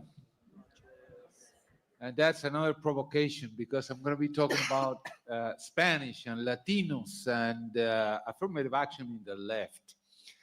But let me start by following on René's guidance here. You know, what he delivered is a pretty good picture of what's going on in my community.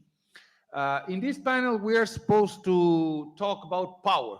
Do we have the power to shut down Donald Trump politics and actions and activities and illegalities and etc.?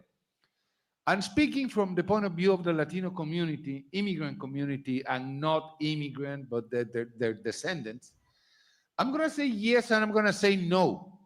Traditionally, in the left, we say power to the workers. Yeah, the workers have all the power. But no, because it's one thing who you are, and another thing what you do. And we are the essential workers. We were talking about, and we are wearing masks because 5 years ago, we were called the essential workers. We were the heroes. We were the ones working, who never stopped working, who died in the workplace, you know, because of bad practices by employers who wouldn't protect us. From the fields, the crops, transporting food to the supermarkets, shelving that food, restaurants who never closed down, to the door of those working from home. We were the essentials. And we were essentials exactly because without us, the economy would be paralyzed. That's why we were the essentials. So we have that possible power, possible, but we are not organized. And we don't exercise that possibility. And that's a long tradition and it's a design. We speak Spanish. I mean, I'm Latino. Of course, we speak 126 languages, but mostly Latinos. Yeah. We speak Spanish. Good spot. That's a foreign Make language America here. Mexico again We is can't what the talk, hat says. And the left many times can't talk to us. I'm really surprised, and I'm glad that we have translators here today, and that we have immigrant panelists. So, but we are a very disenfranchised population. We come here without knowing the law. We come here without knowing the regime. We come here without knowing the dynamics of anything. And then, on purpose, we are kept separate. We are the others. We are aliens. That's a very funny thing. You know, back in 1793, when the first immigration law was passed in the United States, mostly to prevent some immigration, the concept of alien was created. At that time, it just meant someone from some other land. But nowadays, alien means non-human. Alien means, you know, the Star Wars, 3 antennae and 6 eyes, and that's non-human. And now we are coming back to the tradition of talking about aliens, aliens, aliens all the time. That's the discourse. And we are the aliens. We are the others. We are the different ones. We are the non-humans in this society, in this moment. What happens if an immigrant has a problem in the workplace nowadays, today? He loses his job. But more than that, if your lived immigration gets to that experience doesn't workplace, mean shit. that Either immigrant listen and loses learn or get his the fuck family, out. I'm not going to tell you his again. home, Your lived his experience land, means nothing. everything That is he's something worked a for in the leftist last would 5, say. 10, 15, 20, 25, 30, or 35 years. Because that's what we have. We have a population that is getting older and is incredibly afraid of doing anything. There's no chance to get legal. No chance. There's absolutely no possibility in this immigration law to become legalized, to get papers. There's no chance to do it legally, so we have to do it illegally. We're really forced to come here illegally and make America Mexico I can again. get picked up by immigration if I talk back to my employer. Good. Go deport And that him. leads Why us isn't someone trying to to deport even him more right now? He can get picked up by disenfranchisement. immigration. Yeah. Go deport this Yes. guy. Our community He's wearing a hat that is says in "Make fear. America Mexico Not in panic, again." I should say, at least here in Chicago. Deport him. Because, going back to what Rene was saying, when on November 5th we learned about the results of the election, there were two possible trends. We start doing rapid response teams, or we start preventing arrests and preventing detentions. And the second one is the one we choose. Rapid response is too late. Maybe rapid, but it's way too late. When somebody is already detained and put in deportation proceedings, it's going to take you thousands of dollars, attorneys, and maybe weeks and months, and even maybe years for each individual. So what we decided to do, it was to educate everybody, starting with our members, but going to the community, widespread. We put together a package of documents, the family preparedness plan, what documents you have to put in a shoebox to have them, ready at any moment. And then we did not give them one rights card. We gave them 10. To each one of the people we trained, we gave them your rights card. I'm a naturalized citizen, and I have my rights card here, right there.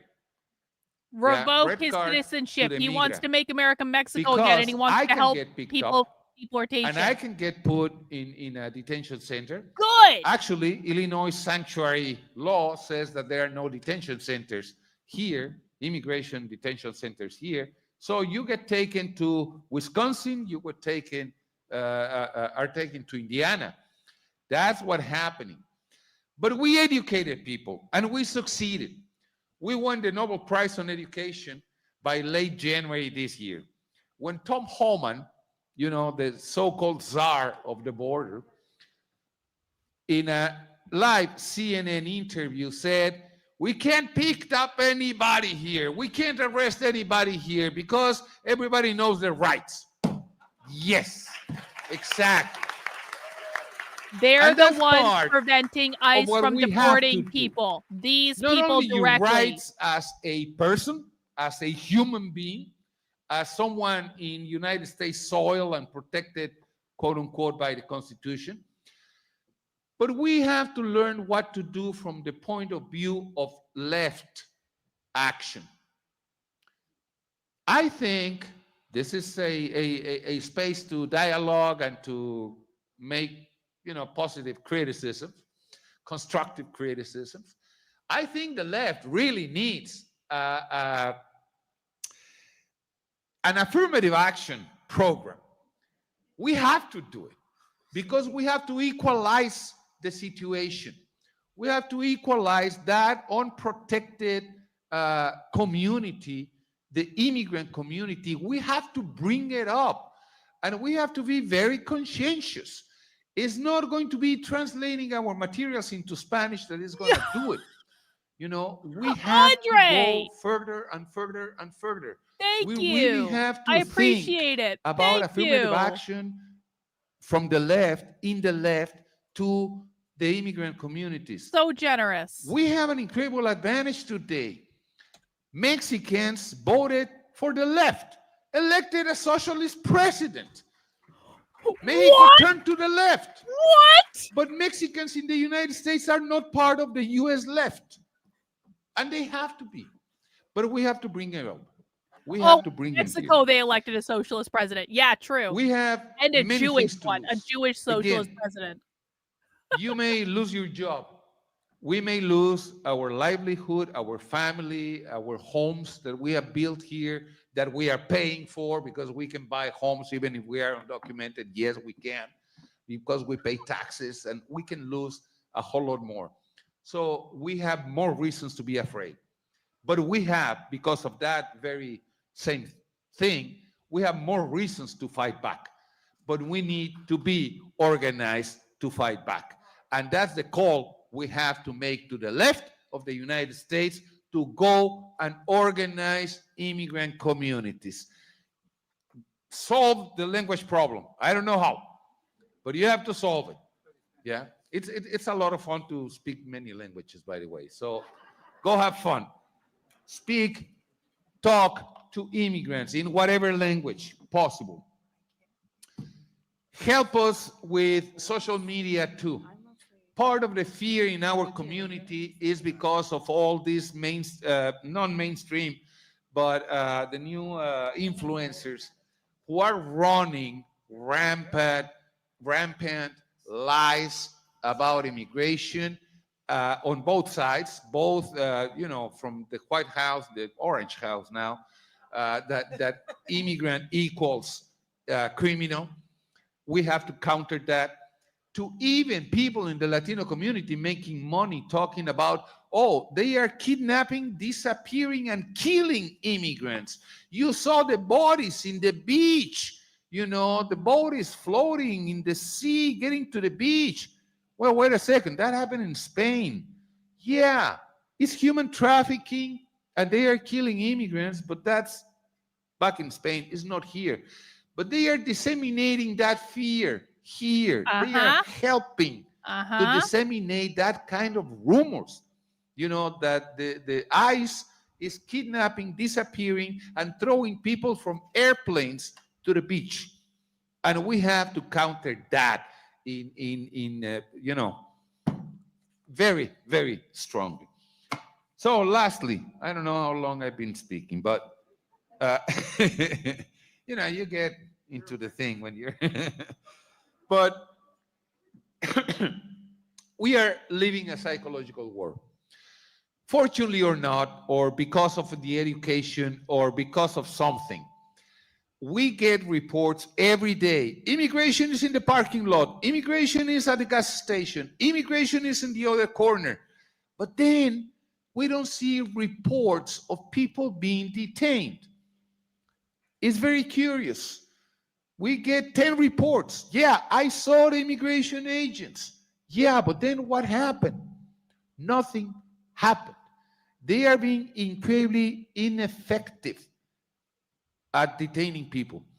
I posted a video just yesterday of an immigration agent getting to a home, and the security camera of this house grabbed the whole thing. One of them standing on the sidewalk, whining, the other one and walking start up the stairs, listening. and he tries, the I'm not going to lock keep on the warning you, door. bro. Nobody responds. There's nothing. The door's locked, obviously. And so he just turns back, takes a picture to one side, takes a picture to the other side, and goes back to the sidewalk, and the two of them leave. They couldn't arrest anybody. But the report we get is that, oh, immigration is right there in that corner. And that's psychological war. They are doing that on purpose. Yeah, they are disseminating all this information in purpose, because the more fearful you are, the more disenfranchised you are again. But what is the attack against us? Deportation, obviously. Obviously, they are reminding us that we don't have public defenders. If you get detained by immigration, you're going to have to spend $15,000 to $25,000. Who's got that money to spend it right now, right away? Nobody raise your hand. They are threatening to denaturalize immigrants. Yeah. Because we may represent a danger to national security. I do. They can denaturalize me anytime. Yeah, I would believe their argument. But most of our people don't. But that's a threat. Negating citizenship. You know the result of the Supreme Court decision. That's going to be incredibly funny. Illinois is going to grow like crazy because kids born here in the state of Illinois will have the right to U.S. citizenship. But kids born in Indiana won't have it. They won't be citizens. That's it. It's that easy. 22 states, your kid is born here, it's going to be a citizen. The other states, your kid is not going to be a citizen. That's the decision of the Supreme Court 3 days ago. So I expect an influx of Latino moms coming to the state of Illinois and other good states. Anchor babies have in their Illinois. And by the way, that's some fantastic news. This year, 2025, is going to be the first year in the history of the United States where more than 1 million babies are going to be born from Latino mothers and fathers. 1 million. And that's the reason, and that's why the explanation of why there is this war against immigrants. Because obviously that represents a big, big danger to Donald Trump and to Stephen Miller and to Tom Homan and all of those guys over there. We have to be conscientious of that. Yeah, in 20 years, 25 years, I'm not going to be here in 25 years maybe, but you will, many of you. The United States is not going to be a majority white country anymore. And that's what they are trying, to combat right now. And that's what we have to fight against. So to finish, we need to organize the Latino communities and all other immigrant communities because we have to be ready by May Day 2028. That's the challenge. May Day 2028. That is the goal. Okay. That's their general strike. May Day 2028. Thank you, Jorge. Our next speaker, Asha Ransby-Sporn, is an organizer and campaigner and writer. She's written for Hammer and Hope, In These Times, Southside Weekly, and other publications. You can check her on Instagram. She's based in Chicago. She was a co-founder of BYP 100, the Black Youth Project 100, which was a leading Black youth organization in Chicago in the 2010s. And has been a leader in a number of winning issue-based political campaigns, from institutional divestment. Thank you, Andre. I appreciate you. From the private prison industry to campaigns that seek to block corporate tax breaks. She's also played an important role in several election campaigns, including the election campaign of Mayor Johnson and other progressive elected officials, including our elected school board, which was a win of the movement here. Asha has served on the steering committee for the Uncommitted National Movement and co-led the Not Another Bomb campaign to push for arms embargo on the state of Israel based on their attacks in Gaza. Asha is an important thinker and ally in our movement, and please put your hands together and welcome Asha Ransby-Sporn.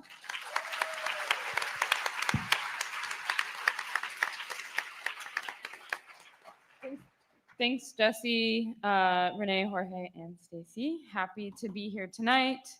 So our framing here in the charge is to speak to what does it look like to organize against and under this billionaire right-wing government takeover that we are living in.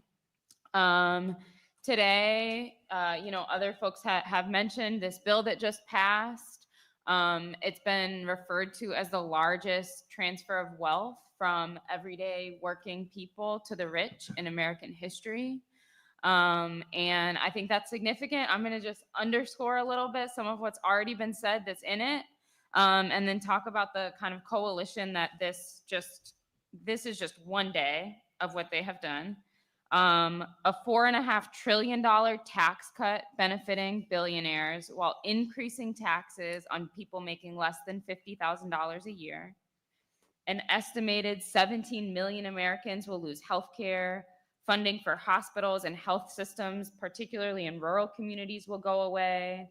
Those who do stay on Medicaid will pay more out of pocket in our already profit-driven and expensive healthcare system.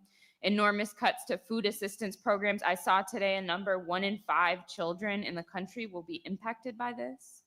And just back to the healthcare systems, right? 1 in 3 Black adults in the United States rely on Medicaid in some form or another for their healthcare. So that's who we're talking about being impacted by this. Rollback on tax credits meant to incentivize the evolution of clean energy. So massive setbacks to our climate movement. Massively increased funding for ICE detention centers and a border wall, more money for the military and weapons that have been enabling not only the war on Gaza, but US funded militarism around the world.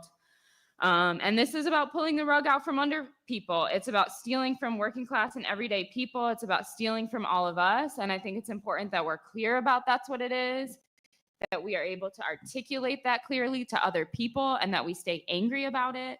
And it's stealing in order to enrich the already mind-bogglingly wealthy and corporations in this country. People will feel this impact And it's on us to be ready to organize those people. We're talking about cuts that are going to impact so many of us, disproportionately impacting Black Americans, impacting children, and impacting a lot of people that did vote for Trump. And I think we need to be ready to maybe pull those people in too.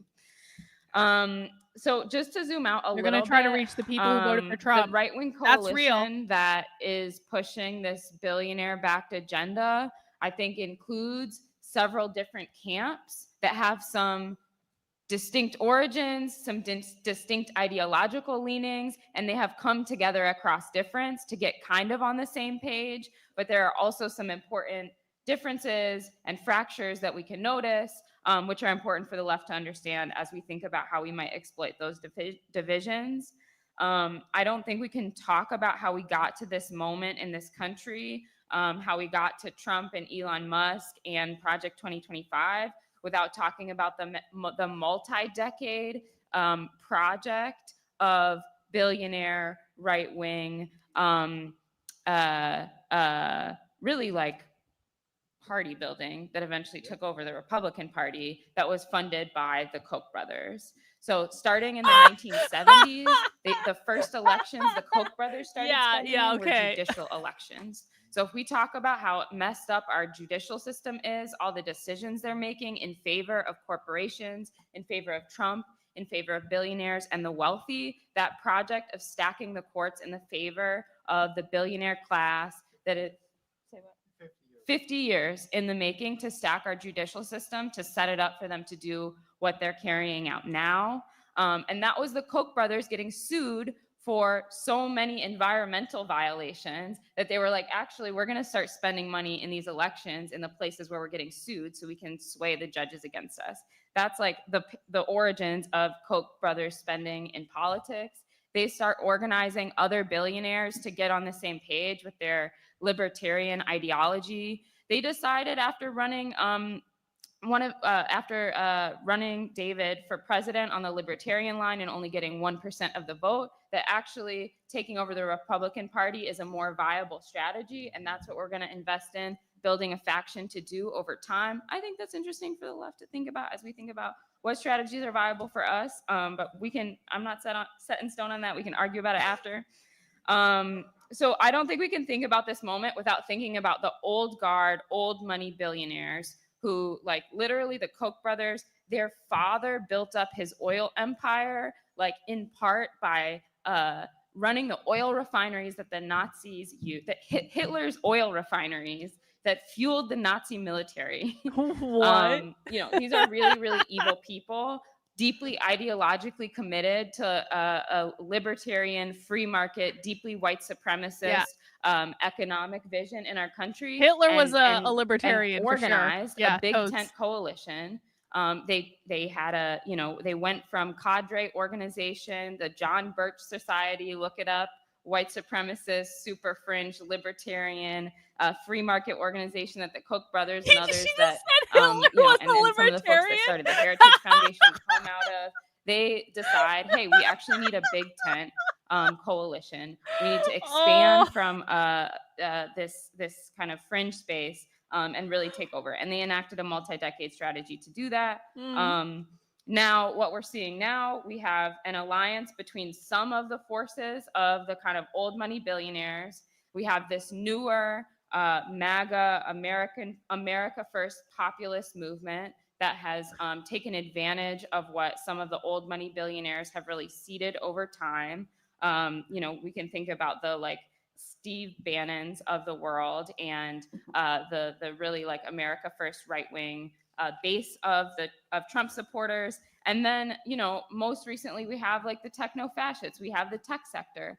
And I think what we did see in the 2024 election was a battle between Democratic and Republican Party elites over who was going to win politically. The tech sector, which is in so many ways a future of our economy, and the Democrats lost in ways that are enormously consequential. And there's fissures there, right? We all saw Trump and Elon Musk arguing on Twitter. There are massive divisions within these camps on issues like immigration, and even about how they approach the economy, about how they think about race, how they think about identity, and all of that. So I'm not getting into all of the specifics here, but that's like a little taste of some of the players that make up this right-wing coalition that are enacting this agenda, that, you know, play a part in carrying out the Project 2025 vision, that play a part in, you know, passing a billionaire bill like this. And they're not always on the same page. And it's like useful for us to think about who the different players in their coalition are, what are their shared interests, which are like deregulating capitalism, pulling the rug out from under us, and doing so for their own profit and gain. That's their shared material interest. Now, on a bunch of other things, they have different ideologies, different imperatives, and all of that, and we can think about how to exploit them. Now, I do think that on the left, we could do a little better at resisting some of the like, they're all the sameism. Like, we do also have opposition and enemies in power in the Democratic Party, and they do represent something different and distinct. And I, you know, I would say for the most part are not in that coalition that I just described. And so, you know, we can also think about folks in the Democratic Party establishment who played their part in that multi-decade where the compromise really was neoliberalism as a guiding economic policy in this country. And that's to say, we're not going to totally pull the rug out from under people, but we're going to like mostly pull the rug out from under people. We're not going to like completely eliminate, you know, any type of healthcare system, but we're going to privatize it, make a lot of money off it, and steal a lot of public resources in the process. And so those are the people that have sold us out and like kept some of, you know, the worst tendencies of that right-wing coalition at bay, and are like absolutely not to be trusted with our liberation or to lead any type of big tent coalition to make things better, or even just to go up against these and, you know, fight for anything. So I think it's useful to name those two distinct camps. I think, you know, we can sufficiently say that like neoliberalism as the guiding economic policy in this country has been contested and upended, and we should see ourselves as now in a contested space for what that new guiding policy is going to be. And I would say we're in a place where, for more people than ever, it is clear that the corporate establishment status quo leadership of the Democratic Party, like I said, cannot be trusted to lead. And so on, you know, the like liberal to left side of things, I think that we are absolutely in a battle for who gets to lead a big tent coalition.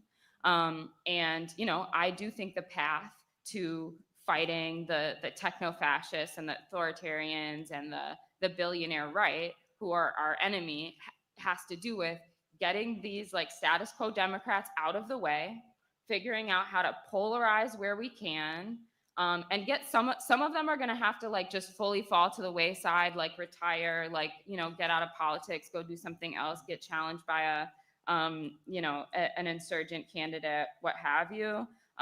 You know, stop spending money in politics. And some of them are going to have to get behind us. But anyway, I think big tent coalition is important as we're thinking about this. I think we do need some of the people who exist within the Democratic Party. I do think we need liberals, and I think the left should be fighting to be the people who are not a junior partner in that coalition, but are actually leading that coalition. Okay. How long have I been talking? Okay. All right, I'll be quick now. I have 5 things. So one, I think this moment calls on us, everyday people, leftists, whatever, especially socialists, to get really sharp and clear about the role of government and public resources and what our politics are around those things.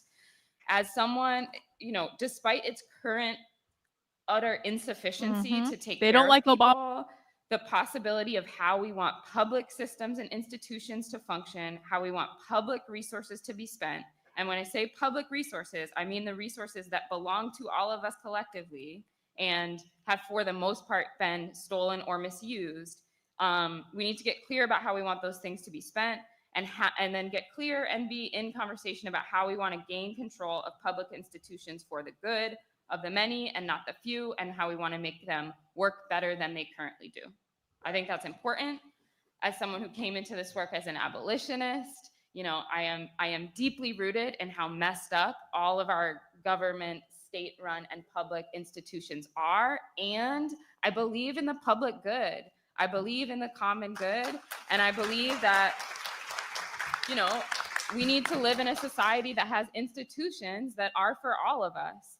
And I don't think we get there by building just from scratch. I think we get there by taking hold of what we have in the world as is and reshaping it for the better. I think we also do this. We also engage in this fight by not hedging, not being vague or like transcendent about our own power or lack thereof.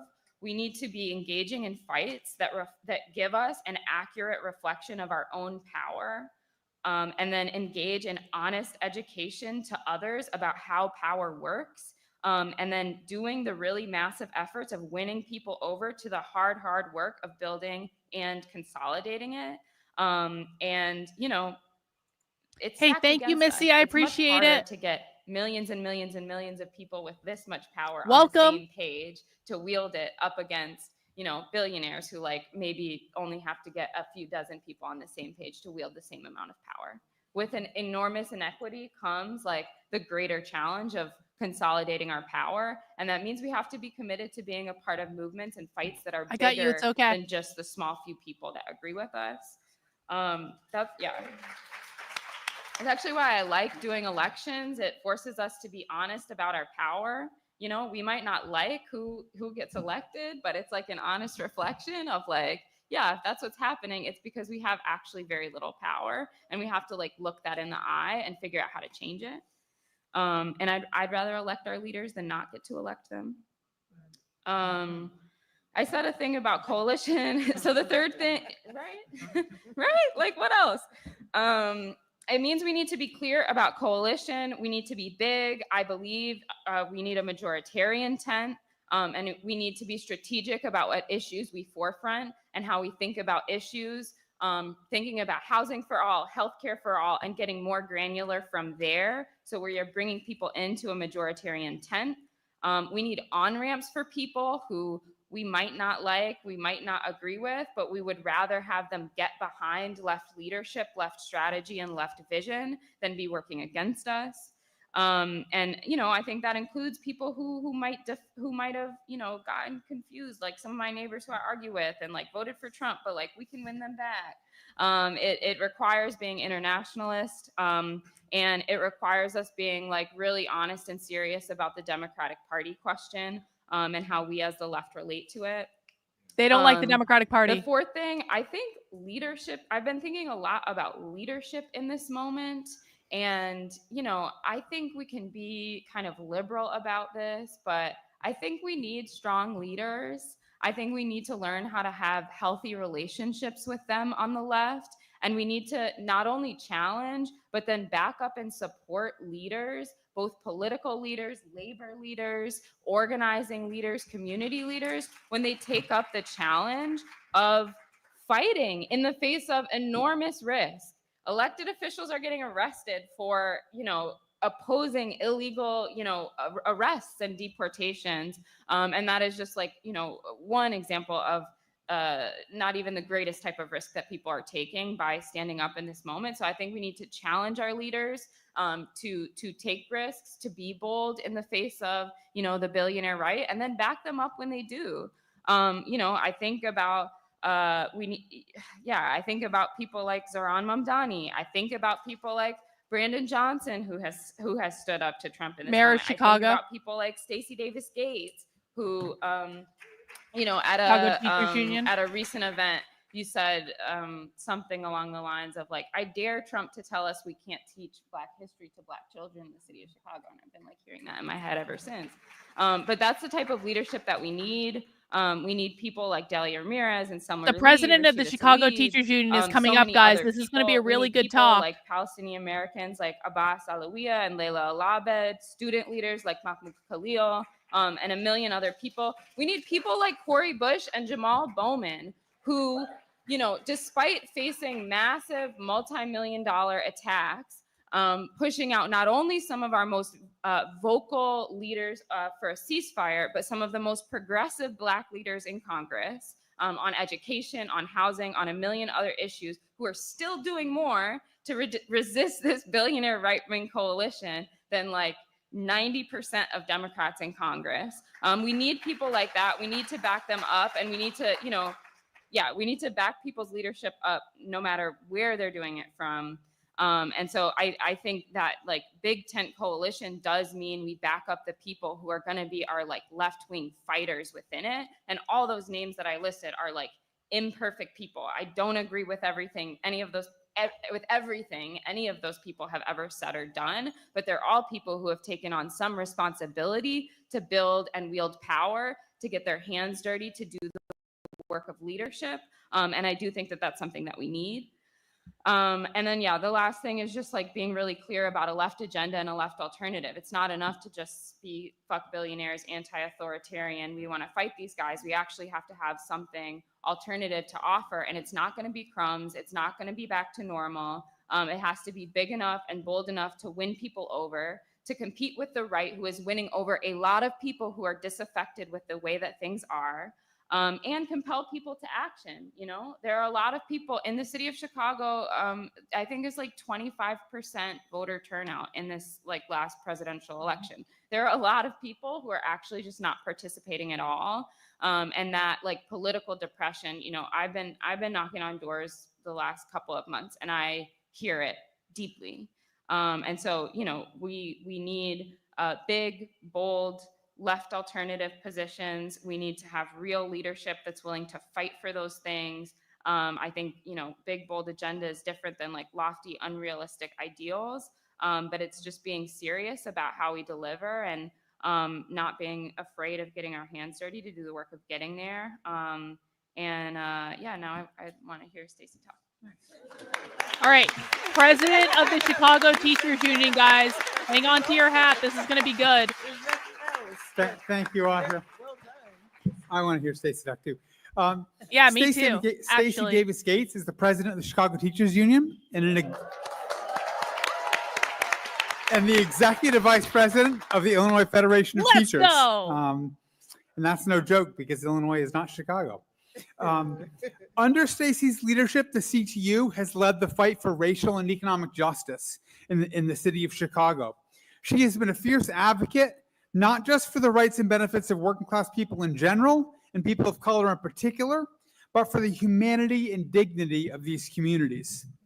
And she has insisted on confronting the power structure in every arena, from downstate politics to the collective bargaining table, to city politics and more.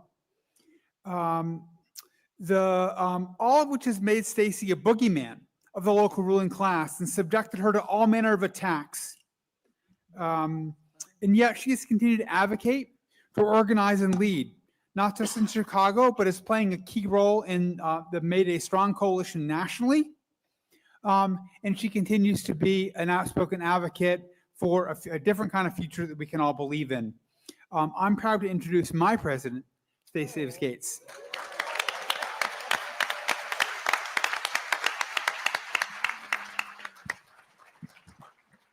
See, I usually say that about him and Karen, so he got me first. Thank you, Jesse. That was very, very nice.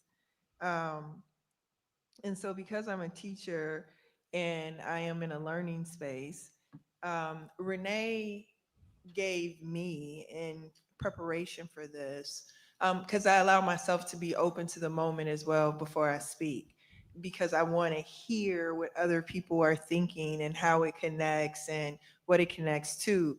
So there were things that I am supposed to say, and there are things that I am compelled to say, listening to this community on the stage.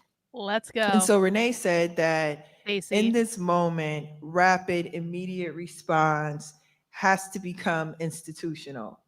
That's what I got from you.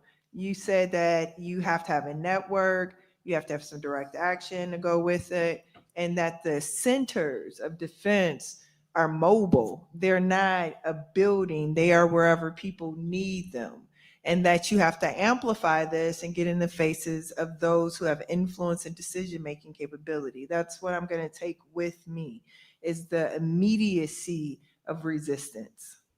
And then Jorge said, if this room doesn't become more trilingual, right? If this room doesn't become more diverse, then we're gonna lose. That's what I heard. I heard that we have to figure out how to get Latinx leaders and immigrant rights leaders into more people's faces, to have a discussion, to polarize, and to reimagine with them. Like, give them an opportunity to see themselves in their own liberation and how powerful that can be. That's what you gave us, right?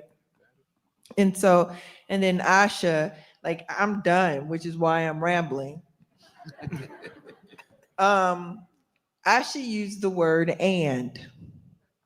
In a world where people say only or. See, some people got caught up in what the challenge of her words are. You know, people hear Democrats and they just get pissed off. Yeah, I do. Quit playing. We just hear Democrats and we get pissed off. They're right? just like And Republicans. sometimes your ears shut down or you get a little warm inside. God bless you. She said liberal. I was like, ooh. They're just like Republicans. Listen up. It is fucking hard. Y'all better learn how to laugh and find joy in little things. Because Lord have mercy, they trying to kill all of us.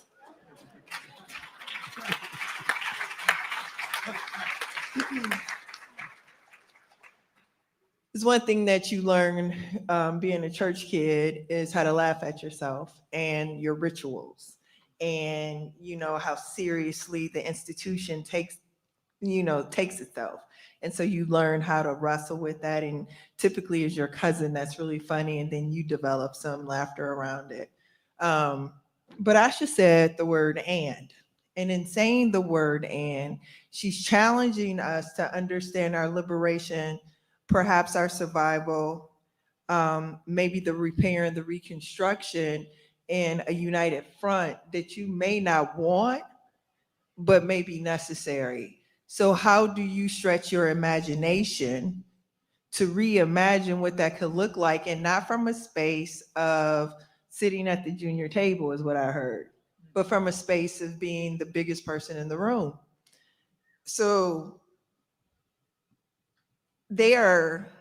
Renee, Jorge, Asha have taken upon themselves to provide us with some ideas of how we put the component parts together to form our resistance, our repair, our reimagination of what's possible and what's necessary, and then reconstruction. That's what I heard. And if that's what I'm hearing, that's what the work or the charge has to be in the discussions that you have all weekend. You have to become more clear about what it's going to take in a moment that you've never experienced and only read about, kinda. Because the Black mother on the south side of Chicago ain't writing books right now. Really, she's not, because she's busy doing too much. So even the interpretation of what you think you got in your history lessons, even with the best professors and teachers, shout out CTU, I see you in the house. Oh, there are other you still didn't CTU get members the real there? story. You got the story of those who were able to How many write, socialists are teaching or in who Chicago? had power in what was written. And they had some privilege, because you know what it is today. So what I'm telling you right now is that you got to become clearer about what the stakes are, not All from right, your Rebel vantage Yell. point, because somehow you can afford this hotel room, but from the vantage point of your cousins and your cousins' cousins. Because if you don't, then this united front that Asha is putting forward as a consideration, you're going to miss the opportunity, because you're going to think that you have some space and privilege. we adjust as human beings, and we've adjusted so well until you don't even know what's happening. Like, yo, people going to the beach tomorrow, they celebrating and fireworks. Ain't no damn America. And the way in which it was created. There isn't. This bill destroys any idea of a person having their dignity and their humanity. There ain't no America? It rips away at it. And let me tell you why. The public good comes from enslaved Africans. President the public Chicago good comes from the struggle of Union. enslaved Africans who left their plantations in a general strike that broke the back of the Confederacy and enabled this country to reconnect.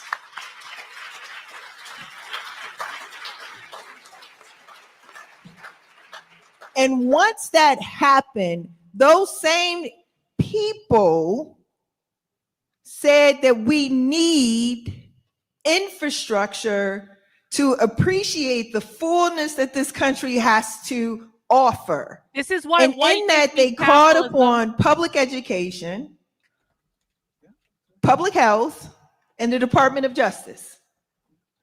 This was brought forward by people who had nothing.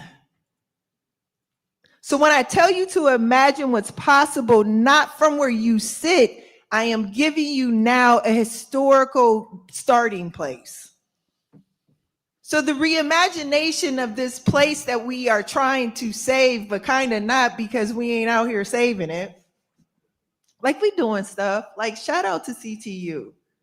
And I'm gonna talk about that in a minute as a motto as well. Oh, good. But I want to ground this in the fact that what is possible, because how do you leave a plantation as an enslaved being, an African who is generations even away from the continent at this point, after suffering the trauma of, I think, what did they say, 14 million got on the boats and only 12 million made it over? So the trauma of 2 million people dying in that passage. And then on top of that, the indignity and the humanity of the practice of enslavement. And then you still have the presence of mind to believe that you can be big enough, bold enough, that you have inalienable rights as well. So we have no excuse is the point. Because from that emancipation, you get lawmakers scrambling to catch up, right? Lincoln didn't just say, let's do this is the right thing to do. Lincoln was compelled to do it because it was already being done. And you make other people make decisions when you make a decision. When organized people make decisions, other people have to react to those decisions.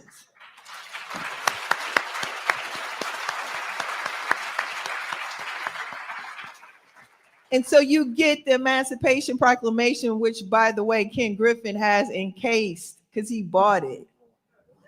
Yeah, Google it. No, really. Billionaires flying to the moon for 10 minutes and the other ones buying liberatory documents that they should never have their hands on.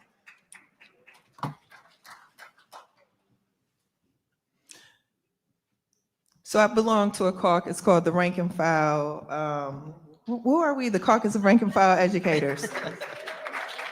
That means socialist, rank and file, socialist, worker, proletariat, oppressed, blah, blah, blah. And that caucus believed that education in Chicago, public education, could be better, and that it was the interest of the workers in the Chicago public schools and workers throughout Chicago to stage a organizing attempt to make public really public in Chicago public schools.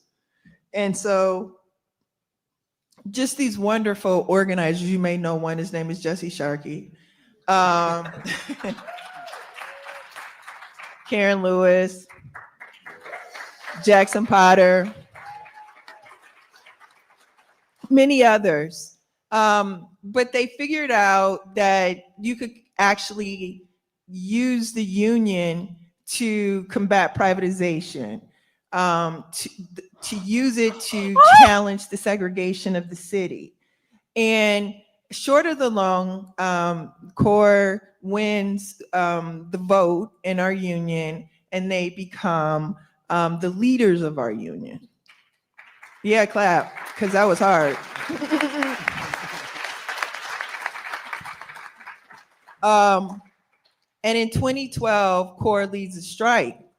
And in that strike, what we begin to grapple with is the collective bargaining process as a means to securing the common good beyond the public school, but connected to the public school.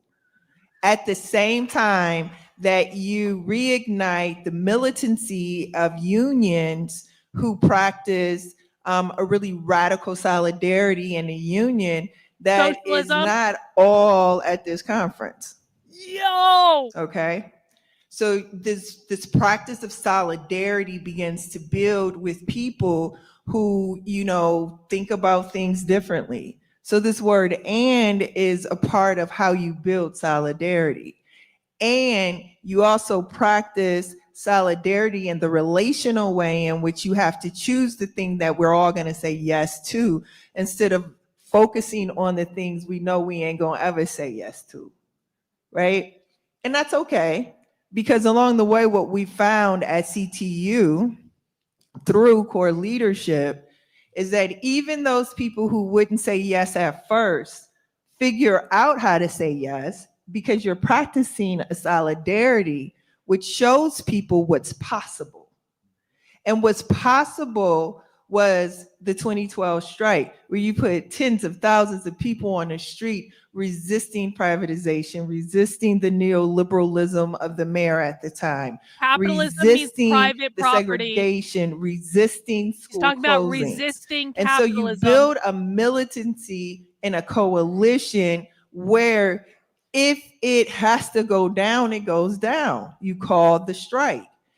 Consequently, from the 2012 strike, in 2023, when Philadelphia students were being sent home because it was too hot in their facilities, our kids were in their facilities because in 2012, Karen Lewis said, well, we're going to need some air conditioning.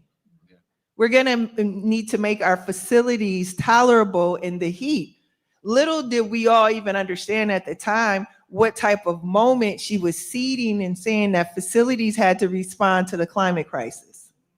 And so now in 2025, we have a whole portion of our contract that is laying out how the district responds to the climate crisis.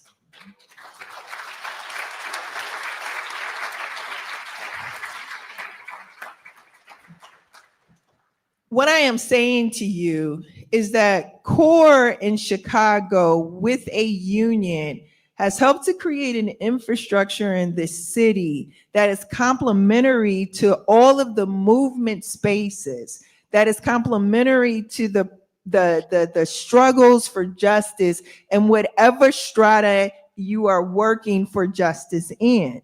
Because the union is the catch basin. We will have members that are a part of this struggle or a part of this struggle or a part of that struggle or no struggle at all, but maybe a part of a congregation or maybe a part of a mosque or maybe a part of a temple, right? And so all of these people are coming together to stake claim to the public good, because they believe that public education is a common good that has to be protected. But because they're teachers, paraprofessionals, and clinicians, they understand that that public good can't be the only one that is resourced, that is supported, that is intact. And so the common good has to also extend to making sure that our young people have housing. We practice a militancy that people only see in the strike, and you should, because that matters. I told you why it matters. It gave us the 13th, the 14th, and the 15th Amendments. It gave us the United States of America that could beget a civil rights movement, right? It is important to understand that that came from a general strike. So that is a patriotic duty. Shout out to IPI who's gonna have this up on a clip tomorrow.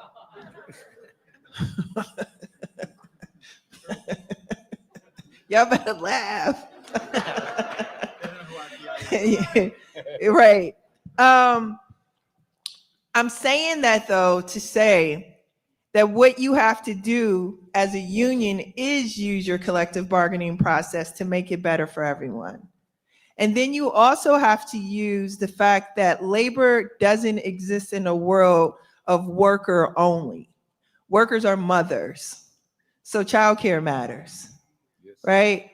Workers have parents that are seniors, so Medicare matters. Workers live in neighborhoods where the foreclosure rate was just terrible, and so they have vacancy all around them. Workers live in neighborhoods that do not have neighborhood schools for their children to attend. Workers give you the best run at reimagining, repairing, and then reconstructing the space that we're in. They do.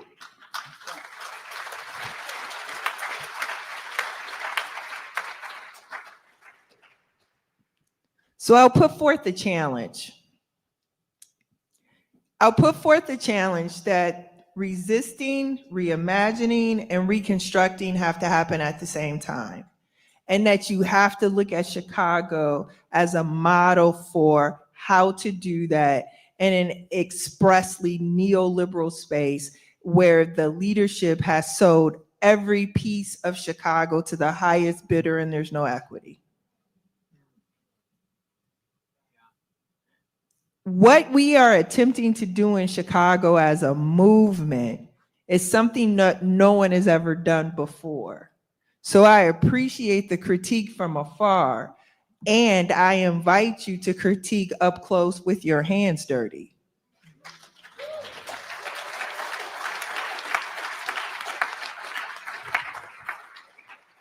Because there's no way you can get this right. Not in the configuration in which it exists currently, because it exists because neoliberals built it to exist in austerity and service to those who already have and more abundantly. It's not built for the thing that it needs to be built for. And it can't give us the immediacy right now, which is why you also need your collective bargaining agreement, which is why you also need all the ands that Asha gave us. That you have to do the ands.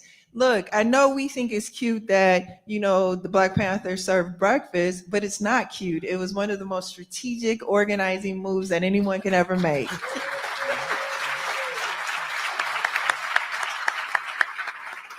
Feed people, sustain people who need it.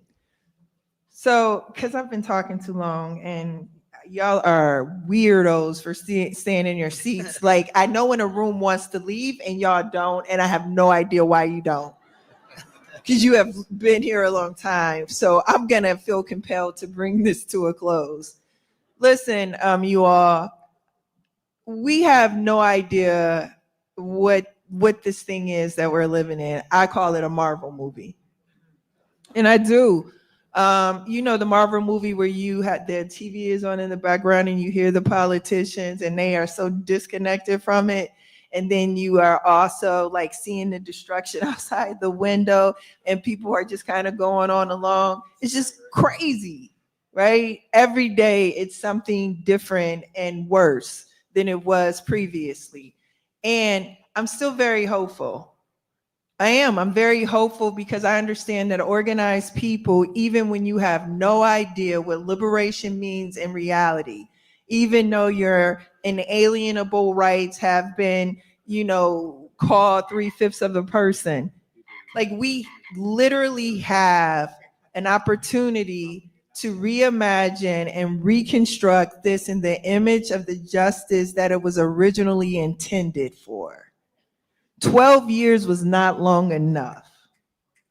We do have the benefit of generational wisdom and understanding.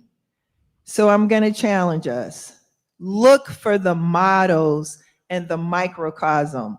Look for them and figure out how to organize with those models in the places where you exist, because the local stuff does matter. Number 2, create the organizing capacity to talk to the people who are not here. Asha told you, most people ain't even participating.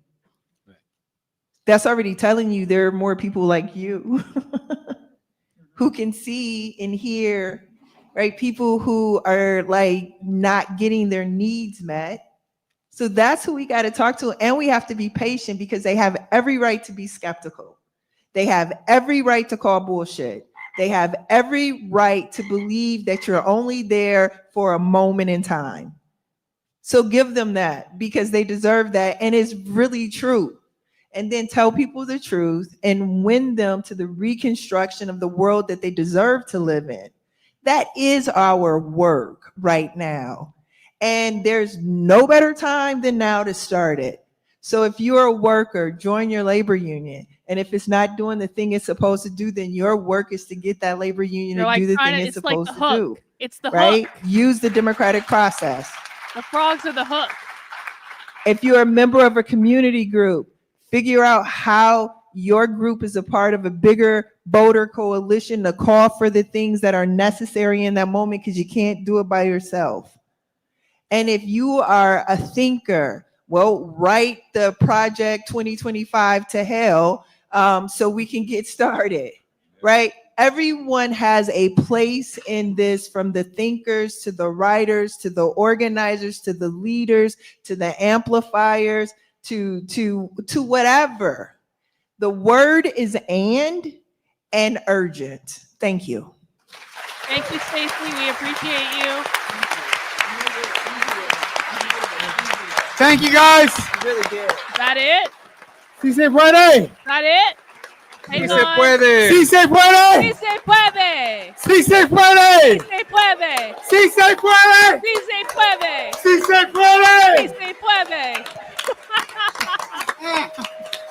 Have a great conference out there, everyone. Good night. Good stuff. I like the way you're talking about the history and the public good. Wow. Wow.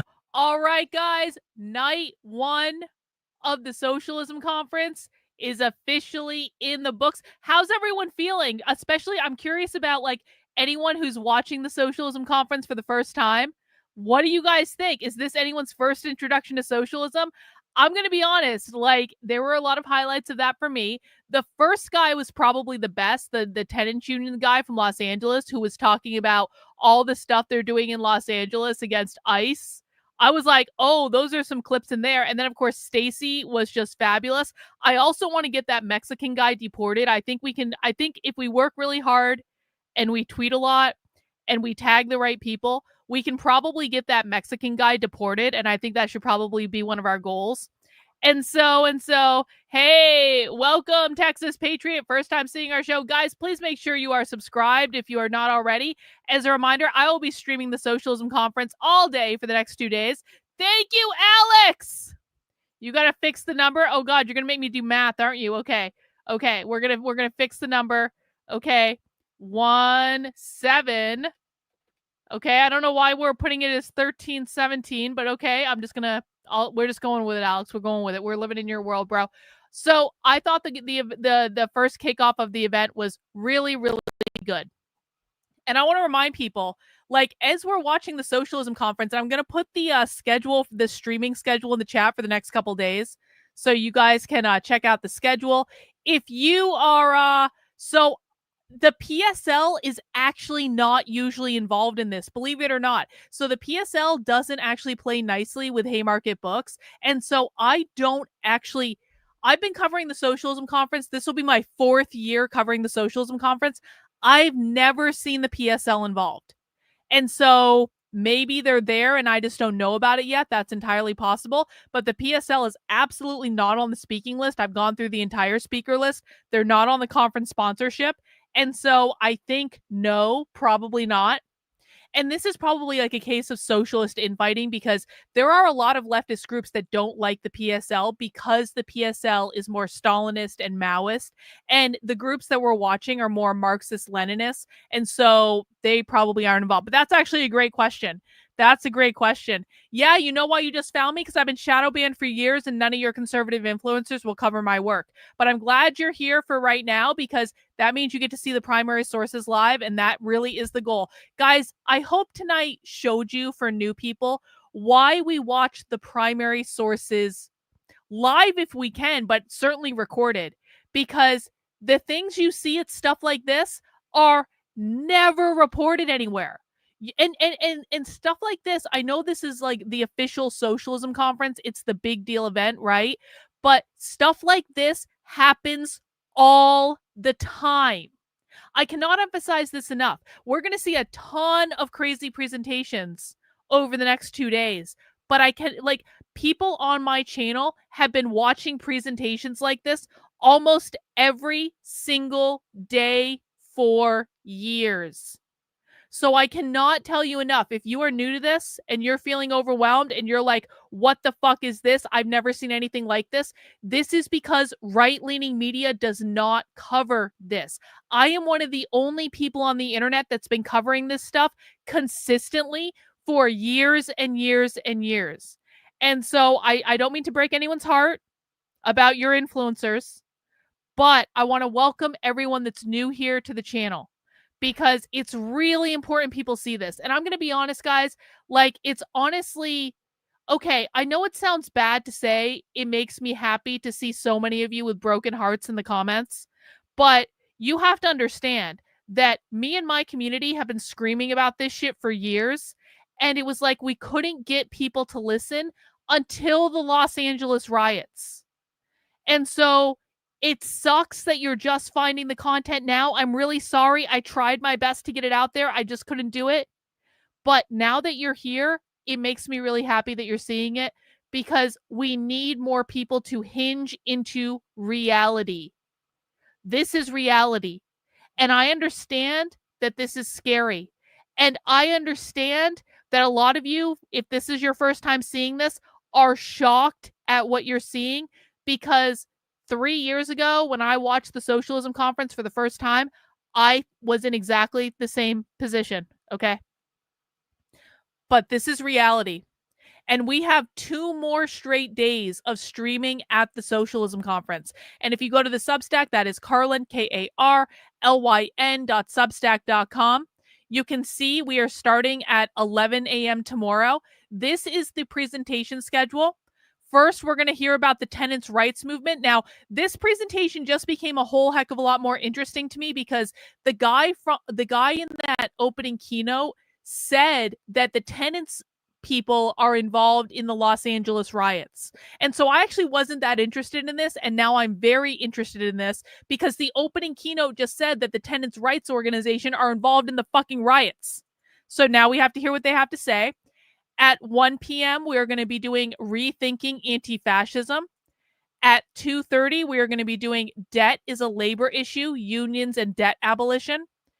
At 4 p.m. Eastern, we're going to be doing Labor and the Struggle for Higher Education, so what they're doing to organize in the colleges. At 6 p.m. tomorrow, we're going to be doing Gender, Sexuality, Reproduction in the State. This is going to be a good one about transing people and abortion and all that stuff.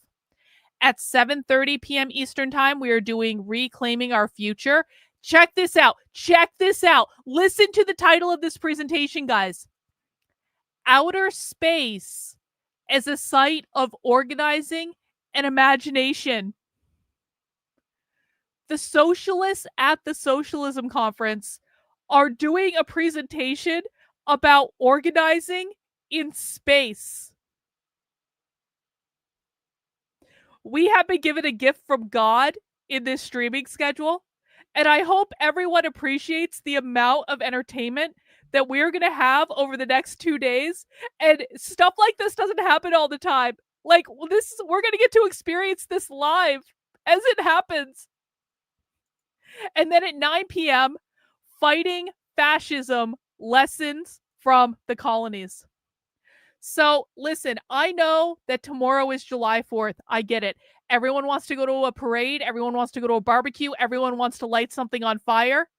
But you need to understand that we are never gifted opportunities like this to watch this much socialism content live. And this is just a really great lineup. And we're going to hear them say so much crazy shit tomorrow. And if you thought you were shocked tonight, guys, we watched one presentation tonight. We watched one. We're watching 1, 2, 3, 4, 5, 6, 7 presentations tomorrow. Okay? So everyone needs to cancel their plans. You're staying home. You can buy alcohol. You can get food and snacks and weed and whatever you need. But you're staying home tomorrow to watch socialism, okay? Does everyone understand how important this is? I'm just saying. And then on Saturday, we're going to start at 11 a.m. and we're going all the way till 9:30 at night, and we'll talk about Saturday's schedule tomorrow. You don't need to worry about it right now.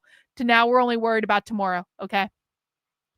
So that is what we do on my show, guys. Now, I want to remind people that if you are new to my work, the very best place to start is over on my Substack. That is Karlyn, Karlyn.substack.com. I'm trying to get 100 new supporters on Substack this weekend. We've already met the super chat goal, and I might actually raise the super chat goal tomorrow just to be sassy. But like, what I would really like, guys, is the very best place to support my work is on Substack. It's $8 a month, $80 a year. I am able to do this stuff where I'm showing you real receipts because normal people like you fund me to do it. I don't get any political donations. I don't work for any organizations. I am 100% grassroots funded. My literal only job is to show up and to tell you the truth and to show you the receipts. And that is what I do over on my Substack. Now, we do have an event coming up in a couple weeks for people who are completely new to my work. Sign up for this webinar. People have been asking me, Karlyn, is there like a crash course that I can do? Is there like an intro guide? Because this is really overwhelming. Okay, I don't have a great intro guide right now, but come to this webinar in 2 weeks. It's totally free. Share it with your friends. I will break down the very best clips and I will show you all the good stuff. Okay. But sign up for that webinar. It's totally free. It's called Re-Education, an Anti-Communist Introduction to the Far Left. And that is coming up. And I just want to make you aware of it. And if you appreciate the work I do, make sure you sign up as a supporter on the Substack. I would love to hit 100 new supporters over the next few days because, I mean, I think I'm showing you some of the best content on the internet. I don't mean to pat myself on the back, but I think I'm showing you the best content on the internet, and it's all real.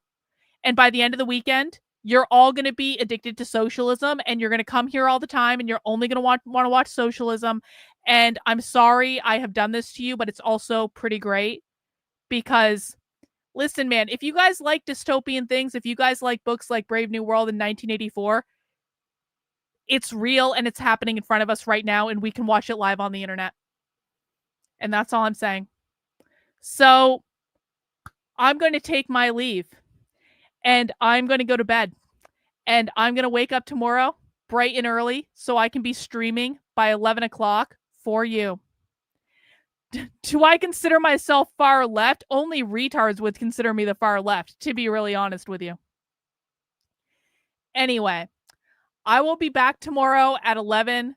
Thank you. Oh, no, that's not what I wanted to do. Nope, don't mind that. Thank you, everyone who sent in the super chats. Special shout out to Andre, who sent in by far the most super chats of anyone. I really appreciate all the support, guys. And thank you for letting me do this. This is really cool. I get to cover socialism on the internet, and we're going to do it for 2 straight days. All right, guys, have a good night. I'll see you tomorrow. Take care. We'll see you soon. Bye.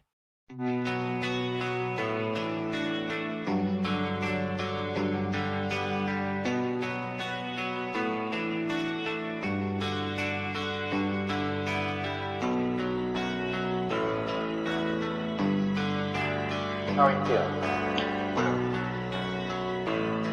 How long have you been here? 3 months, May 17th. And what brought you? That's difficult to answer.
people has eventually resulted in your being here in the hospital.